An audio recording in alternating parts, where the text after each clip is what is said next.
ਕਰਮਜੀਤ ਸਿੰਘ ਔਜਲਾ ਦਾ novel ਹੈ ਊਚ ਨੀਚ। ਪਹਿਲਾ ਅੰਗ। ਇਹ ਪੇਂਡੂ ਲੋਕ ਇੰਨੀ ਗਰਮੀ 'ਚ ਵਿਆਹ ਕਿਉਂ ਰੱਖ ਲੈਂਦੇ ਨੇ? ਤੇਜੀ ਨੇ ਕਿਹਾ ਤੇ ਨਾਲ ਹੀ ਕਾਰ ਦੀ ਖਿੜਕੀ ਦਾ ਸ਼ੀਸ਼ਾ ਚੜਾਉਣਾ ਸ਼ੁਰੂ ਕਰ ਦਿੱਤਾ। ਉਹ ਮੇਰਿਆ ਰੱਬਾ, ਕੀ ਕਰੇ ਕੋਈ? ਜੇ ਸ਼ੀਸ਼ਾ ਬੰਦ ਕਰਦੀਆਂ ਤਾਂ ਸਾਹ ਘੁੱਟਦਾ ਹੈ ਤੇ ਜੇ ਖੋਲ੍ਹਦੀਆਂ ਤਾਂ ਗਰਮ ਲੂ ਭੁੰਨ ਕੇ ਰੱਖੀ ਜਾਂਦੀ ਹੈ। ਤੁਸੀਂ ਚੁੱਪ ਬੈਠੇ ਜੇ, ਤੁਹਾਨੂੰ ਕੁਝ ਨਹੀਂ ਹੁੰਦਾ? ਮਈ ਦੇ ਅਖੀਰਲੇ ਹਫ਼ਤੇ ਦੀ ਗਰਮੀ ਦੀ ਸਤਾਈ ਹੋਈ ਤੇਜੀ ਨੇ ਆਪਣੇ ਸੱਜੇ ਪਾਸੇ ਬੈਠੇ ਆਪਣੇ ਪਤੀ ਹਰਦਿਆਲ ਸਿੰਘ ਵੱਲ ਵੇਖਦਿਆਂ ਹੋਇਆਂ ਉਹਦੇ ਉੱਤੇ ਆਪਣੇ ਸੁਭਾਅ ਦੀ ਗਰਮੀ ਉਲੱਦੀ। ਕਿਉਂ, ਮੈਨੂੰ ਕੀ ਹੋਣਾ ਚਾਹੀਦਾ? ਹਰਦਿਆਲ ਸਿੰਘ ਨੇ ਸਹਿਜ ਵਿੱਚ ਹੀ ਜਵਾਬ ਦਿੱਤਾ। ਘੱਟੋ ਘੱਟ ਮੇਰੀ ਹਾਲਤ ਦਾ ਤਾਂ ਪਤਾ ਹੋਵੇ। ਮੈਂ ਤਾਂ ਭੁੱਜ ਗਈ ਹਾਂ ਇਸ ਗਰਮੀ 'ਚ।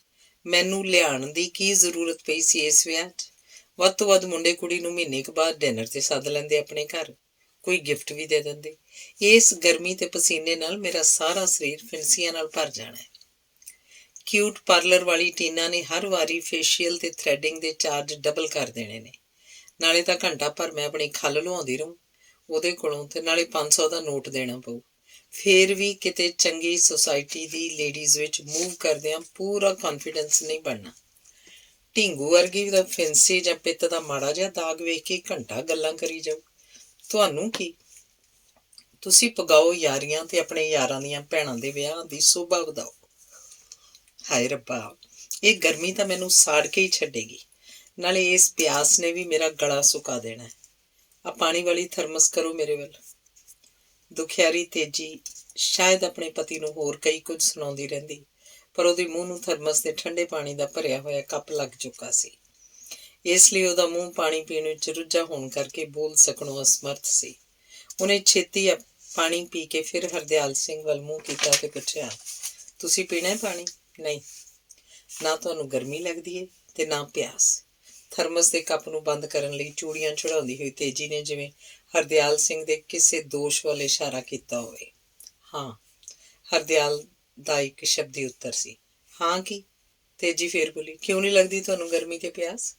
ਕਿਉਂਕਿ ਤੈਨੂੰ ਤੇਰੇ ਮਾਤਾ ਪਿਤਾ ਦੀ ਖੁਸ਼ਹਾਲੀ ਨੇ ਸਿਰਫ ਸੁਹਾਵਣੇ ਮੌਸਮਾਂ 'ਚ ਪਿਕਨਿਕ ਮਨਾਉਣ ਯੋਗ ਹੀ ਬਣਾਇਆ, ਪਰ ਮੈਨੂੰ ਤੇਰੇ ਯੋਗ ਬਣਨ ਲਈ ਬੜੀਆਂ ਹੀ ਤਲਖੀਆਂ, ਤੰਗੀਆਂ, ਗਰਮੀਆਂ ਤੇ ਥਕਾਵਟਾਂ ਦਾ ਸਫ਼ਰ ਕਰਨਾ ਪਿਆ ਸੀ ਆਪਣੇ ਵਿਆਹ ਤੋਂ ਪਹਿਲਾਂ 42 ਸਾਲਾਂ 'ਚ। ਬਸ ਸਮਝ ਲੈ ਕਿ ਮੇਰਾ ਅਨੁਭਵ ਗਰਮੀ ਤੇ ਪਿਆਸ ਨੂੰ ਦੂਰ ਹੀ ਰੱਖਦਾ ਹੈ। ਤੁਹਾਡਾ ਅਨੁਭਵ? ਮੇਰੀ ਗਰਮੀ ਨਾਲ ਜਾਨ ਨਿਕਲ ਰਹੀ ਹੈ, ਤੇ ਜੇ ਹੁਣ ਤੁਸੀਂ ਆਪਣੇ ਸਟਰਗਲ ਦੀ ਬੋਰ ਕਹਾਣੀ ਸੁਣਾਉਣੀ ਸ਼ੁਰੂ ਕਰਤੀ ਤਾਂ ਮੈਂ ਚਲਦੀ ਕਾਰ 'ਚੋਂ ਸੜਕ 'ਤੇ ਛਾਲ ਮਾਰ ਦਾਂਗੀ। ਫਿਰ ਤੁਹਾਨੂੰ ਮੇਰਾ ਸੰਸਕਾਰ ਵੀ ਨਹੀਂ ਕਰਨਾ ਪਏਗਾ। ਸੜਕ ਤੇ ਮੌਸਮ ਦੀ ਗਰਮੀ ਨੂੰ ਮੈਨੂੰ ਸੁਆਹ ਦੀ ਢੇਰੀ ਬਣਾਉਣ 'ਚ ਬਹੁਤਾ ਸਟਰਗਲ ਨਹੀਂ ਕਰਨਾ ਪੈਣਾ। ਬਸ ਮੇਰੀ ਵਾਰਨਿੰਗ ਜੀ, ਆਪਣੀ ਸਟਰਗਲ ਤੇ ਕਾਮਯਾਬੀ ਦੀ ਬੋਰ ਕਹਾਣੀ ਸ਼ੁਰੂ ਨਾ ਕਰ ਦਿਓ।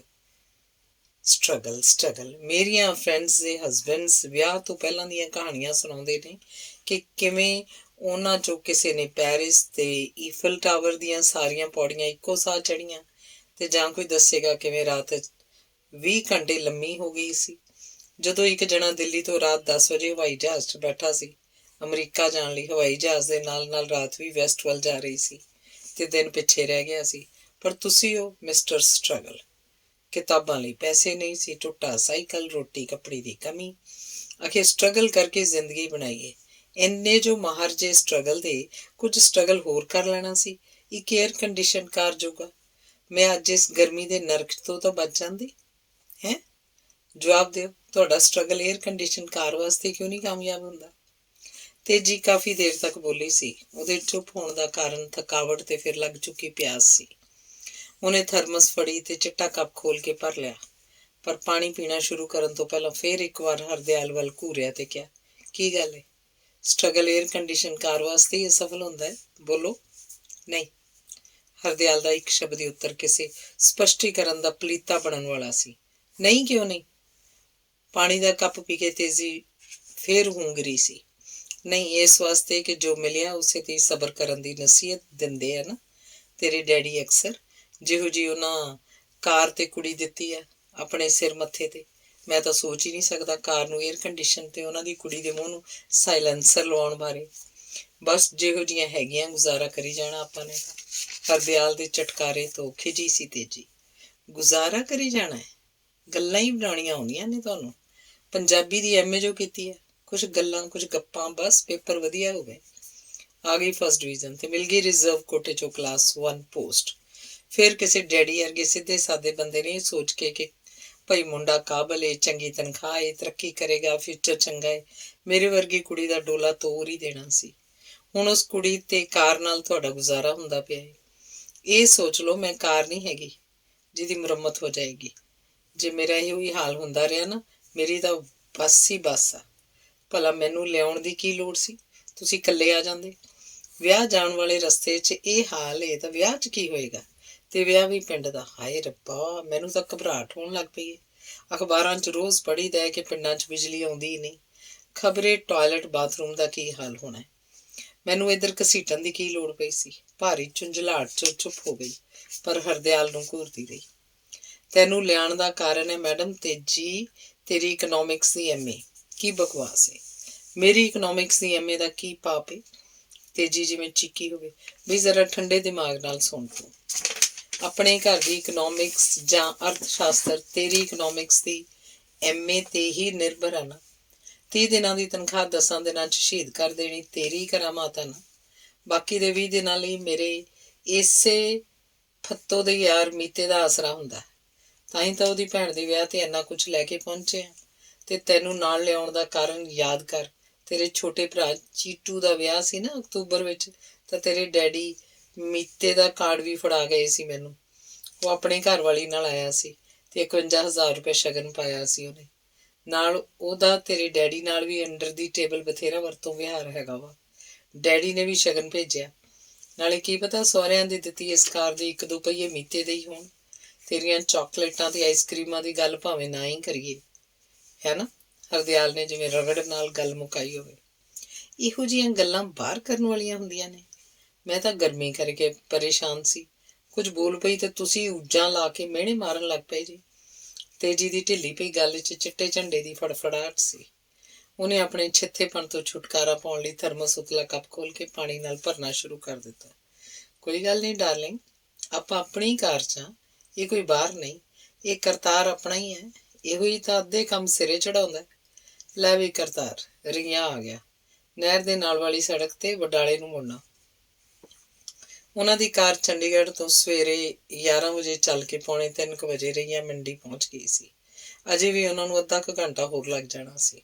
ਸਲਾਹ ਤਾਂ ਉਹਨਾਂ ਦੀ ਦੁਪਹਿਰ ਦੀ ਰੋਟੀ ਤੱਕ ਲਗਭਗ 2 ਵਜੇ ਪਹੁੰਚਣ ਦੀ ਸੀ, ਪਰ ਤੇਜੀ ਦੇ ਤਿਆਰ ਹੋਣ 'ਚ, ਸਮਾਨ ਇਕੱਠਾ ਕਰਨ ਤੇ ਬਾਰ-ਬਾਰ ਟੈਲੀਫੋਨ ਆ ਜਾਣ ਕਰਕੇ ਉਹਨਾਂ ਨੂੰ ਤੁਰਨ 'ਚ ਕੁਵੇਲਾ ਹੋ ਗਿਆ ਸੀ।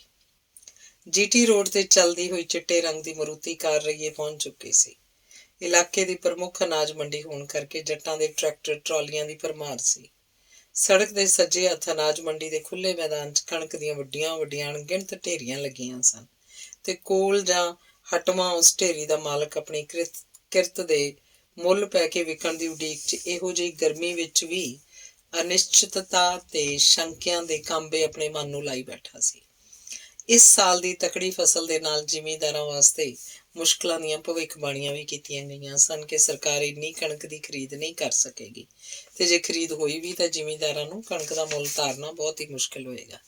ਇਹਨਾਂ ਸ਼ੰਕਿਆਂ ਕਰਕੇ ਸਾਰੇ ਹੀ ਜੱਟ ਜ਼ਿਮੀਂਦਾਰ ਨਿਰਾਸ਼ਾ ਵਿੱਚ ਘਿਰੇ ਸਨ ਤੇ ਆਪੋ ਆਪਣੀ ਕਣਕ ਦੇ ਢੇਰ ਕੋਲ 2-3 ਦਿਨਾਂ ਤੇ ਰਾਤਾਂ ਦੇ ਉਨੀਂਦੇ ਤੇ ਦੁਪਹਿਰਾਂ ਦੀ ਧੁੱਪ ਝਾਕ ਰਹੇ ਸਨ। ਹਰਦਿਆਲ ਤੇ ਤੇਜੀ ਦੀ ਕਾਰ ਕਣਕ ਨਾਲ ਉਛਲ ਰਹੀ ਰਈਆ ਮੰਡੀ ਨਾਲ ਲੱਗਦੀ ਜਰਨੈਲੀ ਸੜਕ ਉੱਤੋਂ ਦੀ ਲੰਘ ਗਈ। ਹਰਦਿਆਲ ਤੇ ਤੇਜੀ ਨੂੰ ਆਪਣੀ ਕਿਰਤ ਦਾ ਮੁੱਲ ਪੈਣ ਦੀ ਉਡੀਕ ਕਰ ਰਹੇ ਕਿਸਾਨਾਂ ਦੇ ਨਿਸ਼ਚਿਤ ਭਵਿੱਖ ਨਾਲ ਕੋਈ ਸਰੋਕਾਰ ਨਹੀਂ ਸੀ। ਤੇਜੀ ਤਾਂ ਇਹਦੀ ਕਲਪਨਾ ਵੀ ਨਹੀਂ ਸੀ ਕਰ ਸਕਦੀ, ਪਰ ਹਰਦਿਆਲ ਤਾਂ ਸਭ ਕੁਝ ਜਾਣਦਾ ਸੀ। ਉਹਦੇ ਕਈ ਅੰਗ ਸਾਕ ਅੱਜ ਵੀ ਮੰਡੀ 'ਚ ਪੱਲੇਦਾਰੀ ਦੇ ਖੇਤਾਂ ਵਿੱਚ ਖੇਤ ਮਜ਼ਦੂਰ ਵਜੋਂ ਰੁਜ਼ਗਾਰ ਪੈਦਾ ਕਰਦੇ ਹਨ, ਪਰ ਹਰਦਿਆਲ ਦਾ ਉਹਨਾਂ ਨਾਲ ਕੋਈ ਮਤਲਬ ਨਹੀਂ। ਉਹਦੇ ਬਚਪਨ ਦੀਆਂ ਗੰਦੀਆਂ ਤੇ ਭੀੜੀਆਂ ਗਲੀਆਂ 'ਚ ਨੰਗ ਧੜੰਗੇ ਨੱਕ ਵਗਦੇ ਫਿਰਦੇ ਨਿਆਣੇ, ਕੱਚੇ ਕੋਠੇ, ਕੱਖ ਕਾਨ ਦੀਆਂ ਛੱਤਾਂ ਦੇ ਢਾਰੇ ਤੇ ਉਹਨਾਂ ਦੀ ਬਸਤੀ ਦਾ ਗੰਦੇ ਚਿੱਕੜ 'ਚ ਘਿਰਿਆ ਹੋਇਆ ਢੱਠਾ ਜਿਹਾ ਖੂਹ ਉਹਨੂੰ ਯਾਦ ਸੀ। ਪਰ ਵਕਤ ਦੇ 30 ਸਾਲਾਂ ਦੀ ਦੂਰੀ ਨੇ ਚੰਡੀਗੜ੍ਹ ਦੇ ਸੈਕਟਰ 10 ਦੀ ਕੋਠੀ ਤੋਂ ਬਹੁਤ ਹੀ ਦੂਰ ਕਰ ਦਿੱਤਾ ਸੀ। ਉਹਦੇ ਦਲਿਤ ਪਿਛੋਕੜ ਦੀ ਬਰਾਦਰੀ ਅਜੇ ਵੀ ਉਸੇ ਹੀ ਨਰਕ ਵਿਚਲੇ ਕੰਗਾਲੀ, ਬਿਮਾਰੀ, ਅਨਪੜ੍ਹਤਾ ਤੇ ਵੱਟਾਂ ਵੱਢਣ ਦੇ ਸਰਾਪੇ ਸੱਭਿਆਚਾਰ ਦੇ ਬਦਬੂਦਾਰ ਚਿੱਕੜ ਵਿੱਚ ਕੁਰਬਲ ਕਰ ਰਹੀ ਸੀ। ਪਰ ਉਹ ਇਸ ਨਾਲੋਂ ਸਦਾ ਲਈ ਦੂਰੀ ਪੈਦਾ ਕਰਕੇ ਚੰਡੀਗੜ੍ਹ ਦੀ ਖੁਸ਼ਹਾਲੀ, ਆਰਾਮ, ਉੱਚ ਅਫਸਰੀ, ਠਾਠਾਂ ਭਰੇ ਉਹਦੇ ਭਵਿੱਖ ਵਿੱਚ ਹੋਰ ਅੱਗੇ ਵੱਧ ਕੇ ਆਪਣੇ ਬਚਪਨ ਦੀ ਠੱਟੀ ਤੋਂ ਹੋਰ ਦੂਰ ਹੁੰਦਾ ਜਾ ਰਿਹਾ ਸੀ।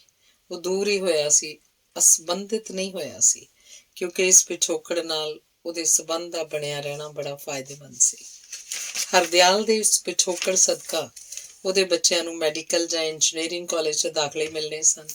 ਵਿੱਦਿਆ ਦੀ ਪੂਰਤੀ ਉਪਰੰਤ ਉੱਚ ਅਧਿਕਾਰੀਆਂ ਵਜੋਂ ਨਿਯੁਕਤੀਆਂ ਹੋਣੀਆਂ ਸਨ। ਵਰਤਮਾਨ ਦੀ ਇਸ ਖੁਸ਼ਹਾਲੀ ਦੀ ਭਵਿੱਖ ਵਿੱਚ ਨਿਰੰਤਰਤਾ ਲਈ ਹਰਦਿਆਲ ਵਾਸਤੇ ਦਲਿਤ ਵਰਗ ਨਾਲ ਸੰਬੰਧਿਤ ਹੋਣ ਦਾ ਸਬੂਤ ਰੱਖਣਾ ਜ਼ਰੂਰੀ ਸੀ। ਇਸ ਵਾਸਤੇ ਉਹਨੇ ਇੱਕ ਛੋਟਾ ਜਿਹਾ ਪੱਕਾ ਘਰ ਮਜ਼੍ਹਬੀਆਂ ਦੀ ਠੱਟੀ ਵਿੱਚ ਆਪਣੇ ਪੁਸ਼ਤੈਨੀ ਘਰ ਵਿੱਚ ਬਣਾ ਕੇ ਆਪਣੇ ਚਾਚੇ ਨੂੰ ਰਹਿਣ ਲਈ ਦੇ ਦਿੱਤਾ ਸੀ। ਉਹਦੇ ਚਾਚੇ ਦਾ ਕੋਈ ਹੋਰ ਨਹੀਂ ਸੀ, ਨਾ ਪਤਨੀ, ਨਾ ਹੀ ਪੁੱਤ, ਨਾ ਧੀ। ਉਹ ਆਪਣਾ ਨਾਂ ਕਰਨੈਲ ਸਿੰਘ ਕਹਿੰਦਾ ਸੀ, ਪਰ ਪਿੰਡ ਵਾਲੇ ਉਹਨੂੰ ਨਖੱਤੂ ਮਜ਼੍ਹਬੀ ਮਸਟਰੇਟ ਦਾ ਚਾਚਾ ਕਹਿੰਦੇ ਸਨ। ਪਰ ਜਦ ਕਿਤੇ ਹਰਦਿਆਲ ਸਿੰਘ ਨੂੰ ਆਪਣੇ ਪਰਿਵਾਰ ਦੇ ਕਿਸੇ ਜੀਅ ਲਈ ਦਲਿਤ ਵਰਗ ਨਾਲ ਸੰਬੰਧਿਤ ਹੋਣ ਦੇ ਪ੍ਰਮਾਣ ਪੱਤਰ ਦੀ ਲੋੜ ਪੈਂਦੀ ਤਾਂ ਨਖੱਤੂ ਚਾਚਾ ਪਿੰਡ ਦੇ ਸਰਪੰਚ ਦੇ ਕਦੇ-ਕਦੇ ਪਟਵਾਰੀ ਨੂੰ ਵੀ ਚੰਡੀਗੜ੍ਹ ਹੀ ਲੈ ਜਾਂਦਾ। ਸਰਪੰਚ ਤੇ ਪਟਵਾਰੀ ਦਾ ਵੀ ਕੋਈ ਸਰਕਾਰੀ ਕੰਮ ਹੋ ਜਾਂਦਾ ਤੇ ਨਾਲ ਚੰਡੀਗੜ੍ਹ ਦੀ ਸੈਰ ਵੀ। ਹਰਦਿਆਲ ਆਪਣੇ ਮਾਂ-ਪਿਓ ਦੀ ਇੱਕੋ ਇੱਕ ਬਚਣ ਵਾਲੀ ਔਲਾਦ ਸੀ। ਰੱਬ ਨੇ ਉਹਦੇ ਮਾਂ-ਪਿਓ ਨੂੰ ਔਲਾਦ ਦੀ ਦਾਤ ਦੇਣ ਵਜੋਂ ਕੋਈ ਕਸਰ ਨਹੀਂ ਸੀ ਛੱਡੀ। 4 ਕੁੜੀਆਂ, 3 ਮੁੰਡੇ ਤਾਂ 5 ਸਾਲਾਂ ਦੇ ਹੋਣ ਤੋਂ ਪਹਿਲਾਂ ਹੀ ਮਰ ਗਏ ਸਨ। ਮੌਤਾਂ ਦਾ ਕਾਰਨ ਗੰਦਗੀ ਭਰੇ ਵਾਤਾਵਰਨ ਸਦਕਾ ਬਿਮਾਰੀ, ਡਾਕਟਰੀ ਸਹੂਲਤਾਂ ਦੀ ਅਣਹੋਂਦ ਤੇ ਖੁਰਾਕ ਦੀ ਕਮੀ ਸਦਕਾ ਕੁਪੋਸ਼ਣ ਸੀ। ਹਰਦਿਆਲ ਦੇ ਵਕਤ ਕਿਸਮਤ ਨੇ ਕਰਵਟ ਲਈ ਸੀ। ਉਹਦੇ ਪਿਤਾ ਜੀਣਾ ਉਰਫ ਜਿਉਣ ਸਿੰਘ ਨੂੰ ਰੇਲਵੇ 'ਚ ਫਾਟਕ ਉੱਤੇ ਨੌਕਰੀ ਮਿਲ ਗਈ ਸੀ।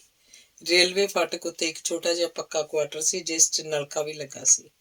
ਨਲਕੇ ਦੇ ਸਾਫ਼ ਪਾਣੀ, ਪਿਓ ਦੀ ਤਨਖਾਹ ਸਦਕਾ ਢਿੱਡ ਭਰਵੀਂ ਰੋਟੀ ਤੇ ਰੇਲਵੇ ਹਸਪਤਾਲ ਦੀਆਂ ਦਵਾਈਆਂ ਕਰਕੇ ਹਰਦਿਆਲ ਮੌਤ ਦਾ ਗਰਾਸ ਨਾ ਬਣਿਆ ਤੇ ਜਿਉਂਦੇ ਰਹਿਣ ਦੇ ਨਾਲ ਪੜ੍ਹ ਵੀ ਗਿਆ ਤੇ ਫਿਰ ਰਾਖਵੇਂ ਕੋਟੇ 'ਚ IAS ਵੀ ਬਣ ਗਿਆ। ਉਪਰੰਤ ਇੱਕ ਦਲਿਤ IAS ਅਧਿਕਾਰੀ ਨੇ ਉਹਨੂੰ ਆਪਣੀ ਕਾਨਵੈਂਟ ਪੜ੍ਹੀ ਧੀ ਲਈ ਯੋਗਵਾਰ ਮੰਨ ਕੇ ਆਪਣਾ ਜਵਾਈ ਬਣਾ ਲਿਆ। ਪਰ ਇਹ ਦਿਨ ਵੇਖਣ ਲਈ ਉਹਦੇ ਪਿਓ ਜੀਣਾ ਉਰਫ ਜਿਉਣ ਸਿੰਘ ਤੇ ਮਾਂ ਦਾਤੂ ਨਹੀਂ ਸਨ ਰਹੇ। ਕਾਰ GT ਰੋਡ ਤੇ ਉਤਰ ਕੇ ਖਸਤਾ ਹਾਲ ਪੇਂਡੂ ਸੜਕ ਤੇ ਆ ਗਈ ਸੀ। ਸੜਕ ਉੱਤੇ ਡੂੰਘੇ ਟੋਏ ਹੋਣ ਕਰਕੇ ਕਾਰ ਹੌਲੀ-ਹੌਲੀ ਚਲਾਉਣੀ ਪੈ ਰਹੀ ਸੀ। ਪੱਕੀ ਸੜਕ ਦਾ ਹਾਲ ਕੱਚੀ ਨਾਲੋਂ ਵੀ ਭੈੜਾ ਸੀ। ਚਲਦੀ ਕਾਰ 'ਚ ਲੱਗਣ ਵਾਲੇ ਹਜੋਕਿਆਂ ਤੋਂ ਹਰਦਿਆਲ ਦੀ ਪਤਨੀ ਤੇਜੀ ਦੀ ਪਰੇਸ਼ਾਨੀ ਆਖਰੀ ਹੱਦ ਤੱਕ ਪਹੁੰਚ ਗਈ ਸੀ। ਥੋੜ੍ਹੇ ਚਿਰ ਬਾਅਦ ਕੋਈ ਨਾ ਕੋਈ ਮਿੱਟੀ ਉਡਾਉਂਦੀ ਹੋਈ ਟਰੈਕਟਰ ਟਰਾਲੀ ਆ ਜਾਂਦੀ ਤਾਂ ਤੰਗ ਜਿਹੀ ਪੇਂਡੂ ਸੜਕ ਉੱਤੇ ਕਾਰ ਇੱਕ ਪਾਸੇ ਰੋਕ ਕੇ ਉਹਨੂੰ ਲੰਘਾਉਣਾ ਪੈਂਦਾ। ਰੋਕੀ ਗਈ ਕਾਰ 'ਚ ਗਰਮੀ ਬਹੁਤ ਹੀ ਵੱਧ ਜਾਂਦੀ ਤੇ ਤੇਜੀ ਦੀ ਬੁੜ ਉੱਤੋਂ ਵੀ ਵੱਧ ਜਾਂਦੀ। ਹੋਰ ਕਿੰਨਾ ਕੁ ਚਿਰ ਮਾਰੋਗੇ ਗਰਮੀ 'ਚ? ਦਲਿਤ IAS ਅਧਿਕਾਰੀ ਦੀ ਕਾਨਵੈਂਟ ਪੜ੍ਹੀ ਮਲਕ ਧੀ ਤੇਜੀ ਨੇ ਰੇਲਵੇ ਫਾਟਕ ਮੈਨ ਦੇ PCS ਦਲਿਤ ਅਧਿਕਾਰੀ ਨੂੰ ਰਾਜਕੁਮਾਰੀਆਂ ਵਾਲੀ ਪਰੇਸ਼ਾਨੀ 'ਚ ਪੁੱਛਿਆ ਸੀ। 20 ਮਿੰਟ ਹੋਰ, ਜਵਾਬ ਮਿਲਿਆ ਸੀ। ਉਦੋਂ ਤੱਕ ਮੈਂ ਤਾਂ ਮਰ ਜਾਵਾਂਗੀ। ਮੱਥੇ ਉੱਤੇ ਆਏ ਪਸੀਨੇ ਨੂੰ ਰੁਮਾਲ ਨਾਲ ਪੂੰਝਦੀ ਹੋਈ ਤੇਜੀ ਨੇ ਕਿਹਾ। ਧਿਆਨਪੁਰ ਲੰਘ ਕੇ ਛੇਤੀ ਵਡਾਲਾ ਪਿੰਡ ਦੇ ਘਰ ਦੇ ਚੁਬਾਰੇ ਦਿਸਣ ਲੱਗ ਪਏ। ਤੇਜੀ ਨੂੰ ਕੁਝ ਹੌਸਲਾ ਹੋਇਆ, ਪਰ ਪਰੇਸ਼ਾਨੀ ਬਰਕਰਾਰ ਸੀ। ਮੇਰੀ ਗੱਲ ਸੁਣ ਲਓ, ਜੇ ਉੱਥੇ ਅਟੈਚਡ ਬਾਥਰੂਮ ਵਾਲਾ ਕਮਰਾ ਆਪਾਂ ਨੂੰ ਨਾ ਮਿਲਿਆ ਤਾਂ ਮੈਂ ਉਸੇ ਵਕਤ ਵਾਪਸ ਮੁੜ ਪੈਣਾ ਹੈਗਾ ਜੀ। ਹਾਂ, ਤੇਜੀ ਨੇ ਹਰਦਿਆਲ ਵੱਲ ਵੇਖ ਕੇ ਗਰਦਨ ਝਟਕ ਕੇ ਕਿਹਾ। ਇਹ ਤਾਂ ਉੱਥੇ ਜਾ ਕੇ ਹੀ ਪਤਾ ਲੱਗੂ। ਵਾਪਸ ਮੁੜਨ ਦੀ ਗੱਲ ਡੈਡੀ ਕੋਲੋਂ ਪੁੱਛਣੀ ਸੀ। ਹਰਦਿਆਲ ਦਾ ਉੱਤਰ ਸੀ। ਤੁਸੀਂ ਡੈਡੀ ਨੂੰ ਕਹਿ ਕੇ ਮੈਨੂੰ ਨਾ ਲੈ ਕੇ ਆਉਂਦੇ। ਤੇਜੀ ਦੀ ਖਿਝ ਹੋਰ ਵੱਧ ਗਈ ਸੀ। ਡੈਡੀ ਵੀ ਜ਼ਬਰਦਸਤੀ ਕਰਦੇ ਆ। ਤੇਰੇ ਤੇ ਨਹੀਂ, ਮੇਰੇ ਤੇ ਹੁੰਦੀ ਹੈ ਜ਼ਬਰਦਸਤੀ ਤੇਜੀ। ਉਹ ਕਿਵੇਂ? ਡੈਡੀ ਨੇ ਤੁਹਾਡਾ ਕੈਰੀਅਰ ਬਣਾ ਦਿੱਤਾ ਹੈ, ਨਹੀਂ ਤਾਂ ਲੱਗੇ ਹੁੰਦੇ ਕਿਸੇ ਉਜਾੜ ਕਸਬੇ 'ਚ ਆਫਿਸਰ ਔਨ ਸਪੈਸ਼ਲ ਡਿਊਟੀ, ਜਿੱਥੇ ਸੱਜਰੀ ਸਬਜ਼ੀ ਵੀ ਨਸੀਬ ਨਾ ਹੁੰਦੀ। ਤੇਰੇ ਡੈਡੀ ਨੇ ਮੇਰਾ ਕੈਰੀਅਰ ਤੇਰੇ ਲਈ ਤਾਂ ਬਣਾਇਆ ਹੈ। ਬਗਾਨੇ ਪੁੱਤਾਂ ਨੂੰ ਕੌਣ ਪੁੱਛਦਾ ਹੈ? ਆਪਣੀ ਧੀ ਦਾ ਹੀ ਫਿਕਰ ਹੁੰਦਾ ਸਾਰਿਆਂ ਨੂੰ। ਹਰਦਿਆਲ ਪਿੰਡ ਕੋਲ ਆਉਣ ਕਰਕੇ ਤੇਜੀ ਦੀ ਖਿਝ ਕਰਕੇ ਚੇਤੰਨ ਹੋ ਗਿਆ ਸੀ। ਉਹਨੇ ਉਹਦੇ ਦਿਮਾਗ ਨੂੰ ਠੰਡਾ ਰੱਖਣ ਵਾਸਤੇ ਕੁਝ ਹਲਕੇ-ਫੁਲਕੇ ਅੰਦਾਜ਼ ਦੀਆਂ ਗੱਲਾਂ ਮਾਰਨੀਆਂ ਸ਼ੁਰੂ ਕਰਤੀਆਂ, ਪਰ ਉਹਦੇ ਮਨ 'ਚ ਕਿਸੇ ਅਚੇਤ ਰੋਸ ਸਦਕਾ ਮਖੌਲੀਆਂ ਗੱਲਾਂ ਵਿੱਚੋਂ ਵੀ ਚੋਭ ਨਹੀਂ ਸੀ ਜਾਂਦੀ। ਅਜੇ ਤੱਕ ਵੀ ਤੁਸੀਂ ਮੇਰੇ ਡੈਡੀ ਲਈ ਬਗਾਨੇ ਹੀ ਜੇ ਨਾ? ਹਵਾ 'ਚ ਮੌਜੂਦ ਘੱਟੇ ਨੇ ਤੇਜੀ ਦੇ ਗਲੇ 'ਚ ਖੁਸ਼ਕ ਖਰਾਸ਼ ਪੈਦਾ ਕਰ ਦਿੱਤੀ ਸੀ। ਉਹਦੇ ਬੋਲਣ ਤੋਂ ਪਹਿਲਾਂ ਗਲਾ ਖੰਘਾਰਿਆ ਸੀ ਤੇਜੀ ਵਰਗੀ ਇਸਤਰੀ ਲਈ ਇਹ ਸਫ਼ਰ ਅਸਲ 'ਚ ਹੀ ਦੁਖਦਾਈ ਸੀ। ਸਾਫ਼ ਸੁਥਰੇ ਅਯਾਸ਼ੀ ਭਰੇ ਤੇ ਪਾਣੀ ਵਾਂਗ ਪੈਸਾ ਰੋੜਨ ਵਾਲੇ ਮਾਹੌਲ ਦੀ ਆਦੀ ਹੋਣ ਕਰਕੇ ਉਹਨੂੰ ਅਸੁਵਿਧਾ ਨਾਲ ਤਾਂ ਪਰਿਚੈ ਹੀ ਨਹੀਂ ਸੀ। ਹੁਣ ਤੱਕ ਉਹ ਪਿੰਡ ਦੀ ਫਿਰਨੀ ਤੋਂ ਉਤਰ ਕੇ ਮੀਤਾ ਉਰਫ ਗੁਰਮੀਤ ਸਿੰਘ IAS ਦੇ ਘਰ ਨੂੰ ਜਾਣ ਵਾਲੇ 100 ਗਜ਼ ਲੰਮੇ ਸੜਕ ਦੇ ਟੋਟੇ ਤੋਂ ਤੇ ਪੈ ਚੁੱਕੇ ਸਨ। ਹਰਿਆਵਲ ਵਿੱਚ ਘਿਰੇ ਵਿਸ਼ਾਲ ਮਹਿਲਨੁਮਾ ਘਰ ਦੀ ਸ਼ਾਨ ਦਾ ਅੰਦਾਜ਼ ਉਹਦੀ ਬਨਾਵਟ ਸਦਕਾ ਅਭਿਮਾਨੀ ਸੀ। ਘਰ ਦੇ ਬਾਹਰ ਛੋਟੀਆਂ ਵੱਡੀਆਂ 10-12 ਕਾਰਾਂ ਤੇ ਕਈ ਸਕੂਟਰ ਖੜੇ ਸਨ। ਇਸ ਘਰ 'ਚ ਮੀਤੇ ਦੀ ਤੀਸਰੀ ਤੇ ਸਭ ਤੋਂ ਛੋਟੀ ਭੈਣ ਦੇ ਵਿਆਹ ਕਰਕੇ ਕੱਲ ਸਵੇਰੇ ਢੰਡ ਕਸੇਲਾਂ ਤੋਂ ਜੰਝ ਆਉਣੀ ਸੀ। ਘਰ ਦੇ ਦੂਸਰੇ ਪਾਸੇ ਜੰਝ ਦੇ ਸਵਾਗਤ ਲਈ ਬਣਾਇਆ ਗਿਆ ਪੰਡਾਲ ਸੀ। ਹਰਦਿਆਲ ਦੀ ਕਾਰ ਦੇ ਆਉਣ ਦਾ ਪਤਾ ਲੱਗ ਗਿਆ ਸੀ। ਮੀਤੇ ਨੂੰ ਉਹਦੀ ਉਡੀਕ ਵੀ ਸੀ। ਹਰਦਿਆਲ ਦਾ ਸਵਾਗਤ ਕਰਨ ਲਈ ਬਾਹਰ ਆ ਕੇ ਰੁਕੀ ਕਾਰ ਕੋਲ ਪਹੁੰਚ ਚੁੱਕਾ ਸੀ। ਅੰਗ ਦੂਸਰਾ। ਹਰਦਿਆਲ ਇੰਨਾ ਲੇਟ। ਕਾਰ ਦੀ ਖੁੱਲ ਰਹੀ ਪਿਛਲੀ ਤਾਕੀ ਨੂੰ ਪੂਰਾ ਖੋਲਦੇ ਹੋਏ ਉਤਰ ਰਹੇ ਹਰਦਿਆਲ ਨੂੰ ਆਪਣਾ ਭਰੇ ਉਲਾਮੇ ਨਾਲ ਪੁੱਛਿਆ, ਮੈਂ ਤਾਂ ਤੁਹਾਡੀ ਉਡੀਕ 'ਚ ਦੁਪਹਿਰ ਦੀ ਰੋਟੀ ਵੀ ਨਹੀਂ ਖਾਧੀ। ਸਭ ਠੀਕ ਤਾਂ ਹੈ ਨਾ? ਬੜੇ ਲੇਟ ਆਏ ਜੇ ਹਰਦਿਆਲ ਤੁਸੀਂ। ਮੀਤੇ ਨੇ ਤਾਕੀ 'ਚੋਂ ਬਾਹਰ ਆਏ ਹਰਦਿਆਲ ਨੂੰ ਜੱਫੀ 'ਚ ਲੈਂਦਿਆਂ ਆਖਿਆ, ਲੇਟ ਸਹੀ ਆ ਤਾਂ ਗਏ ਨਾ। ਮੈਨੂੰ ਤਾਂ ਪਹੁੰਚਣ ਦੀ ਉਮੀਦ ਨਹੀਂ ਸੀ। ਪਤਾ ਨਹੀਂ ਕਿਸ ਤਰ੍ਹਾਂ ਟਲ ਗਈ ਸਾਡੀ ਸ਼ਹੀਦੀ ਅੱਜ ਰਾਹੀ ਵਿੱਚ ਸਿਖਰ ਦੁਪਹਿਰੇ ਗਰਮੀ ਦੇ ਹੱਥੋਂ। ਦੂਜੇ ਪਾਸੇ ਦੀ ਤਾਕੀ ਖੋਲ ਕੇ ਪਿੱਛੋਂ ਦੀ ਕਾਰ ਦਾ ਚੱਕਰ ਕੱਟ ਹਰਦਿਆਲ ਦੇ ਤੇ ਮੀਤੇ ਕੋਲ ਆ ਕੇ ਖੜੀ ਹੋਈ ਤੇਜੀ ਚੈੱਕੀ ਸੀ। ਦੋਵਾਂ ਨੇ ਉਸ ਵੱਲ ਵੇਖਿਆ। ਕੀ ਕਹਿੰਦੇ ਹੋ ਭਾਬੀ ਜੀ?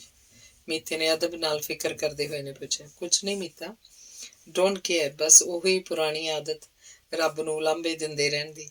ਤੇਰੀ ਇਸ ਭਾਬੀ ਦਾ ਜ਼ੋਰ ਚੱਲਦਾ ਹੈ ਤੇ ਰੱਬ ਨੂੰ ਹੁਕਮ ਦੇ ਕੇ ਸੂਰਜ ਕਿਸੇ ਕੋਠੜੀ 'ਚ ਬੰਦ ਕਰਵਾ ਕੇ ਦੁਪਹਿਰ ਨੂੰ ਵੀ ਚੰਦ ਚੜਵਾਉਂਦੀ। ਇੰਨੀ ਪਰੇਸ਼ਾਨ ਆਏ ਗਰਮੀ ਤੋਂ। ਵੈਸੇ ਪੇਕੇ ਤੇਰੀ ਇਸ ਭਾਬੀ ਦੇ ਹਿੰਦੁਸਤਾਨ ਵਿੱਚ ਹੀ ਹੈਗੇ ਆ। ਖਿਜੇ ਹੋਏ ਹਰਦਿਆਲ ਨੇ ਚਟਕਾਰਾ ਲੈ ਕੇ ਗੁੱਸਾ ਕੱਢਿਆ ਸੀ। ਹਾਂਜੀ, ਅਸੀਂ ਮੂਰਖ 'ਚ ਹੋਏ। ਆਪਣੇ ਆਪ ਨੂੰ ਅਪਮਾਨਤ ਸਮਝ ਕੇ ਰੋਸ ਭਰੀ ਆਵਾਜ਼ 'ਚ ਤੇਜੀ ਬੋਲੀ ਸੀ। ਨਹੀਂ ਜੀ, ਤੁਸੀਂ ਤਾਂ ਬਹੁਤ ਹੀ ਸਿਆਣੇ ਜੀ। ਤਾਂ ਹੀ ਤਾਂ ਤੁਹਾਨੂੰ ਪਤਾ ਹੈ ਕਿ ਤੁਸੀਂ ਹੈ ਕੀ ਜੀ ਤੇਜੀ ਮੈਡਮ। ਹਰਦਿਆਲ ਕੋਲੋਂ ਅਣਜਾਣੇ ਹੀ ਗੱਲ ਵਧਾਈ ਜਾ ਰਹੀ ਸੀ। ਮੀਤਾ ਵੱਧ ਰਹੀ ਬੇਸੁਆਦੀ ਨੂੰ ਭਾਂਪ ਕੇ ਲੋੜੀਂਦਾ ਉਪਚਾਰ ਕਰਨ ਲਈ ਚੇਤੰਨ ਹੋ ਗਿਆ ਸੀ। ਹਰਦਿਆਲ, ਗਰਮੀ ਹੈ ਹੀ ਬੜੀ। ਭਾਬੀ ਜੀ ਠੀਕ ਕਹਿੰਦੇ ਆ, ਆਓ ਤੁਸੀਂ ਮੇਰੇ ਨਾਲ। ਮੀਤਾ ਤੇਜੀ ਦਾ ਹੱਥ ਫੜ ਕੇ ਤੁਰਨ ਲਈ ਤਿਆਰ ਹੋਇਆ। ਭਾਬੀ ਜੀ, ਤੁਹਾਨੂੰ ਤਾਂ ਚੰਗੀ ਤਰ੍ਹਾਂ ਪਤਾ ਲੱਗ ਗਿਆ ਹੋਣਾ ਕਿ ਹਰਦਿਆਲ ਕਿੰਨਾ ਮਖੌਲੀਆ ਵਾ। ਇਹਦੇ ਮਖੌਲਾਂ ਨਾਲ ਤਾਂ ਸਾਡੇ ਢਿੱਡ ਪੀੜ ਹੋਣ ਲੱਗ ਪੈਂਦੀ ਸੀ ਹੱਸ ਕੇ। ਮੀਤਾ ਤੇਜੀ ਨੂੰ ਭੁਲੋਸਣਾ ਚਾਹੁੰਦਾ ਸੀ। ਤੁਸੀਂ ਭੁੱਲਦੇ ਜੇ ਮੀਤਾ ਭਰਾ ਜੀ, ਢਿੱਡ ਪੀੜ ਨਹੀਂ ਸਿਰ ਪੀੜ ਹੁੰਦੀ ਹੋਏਗੀ ਤੁਹਾਨੂੰ ਮੇਰੇ ਵਾਂਗ ਬੋਰ ਗੱਲਾਂ ਤੇ ਘਟੀਆਂ ਫੜਾਂ ਸੁਣ ਕੇ। ਤੁਰਨ ਨੂੰ ਤਿਆਰ ਤੇਜੀ ਨੇ ਜਿਵੇਂ ਬਦਲਾ ਕੱਟਿਆ ਹੋਵੇ। ਵਾਹ ਭਾਬੀ ਜੀ, ਤੁਸੀਂ ਤਾਂ ਹਰਦਿਆਲ ਦੇ ਨਹਿਲੇ ਤੇ ਦਹਿਲਾ ਜੇ।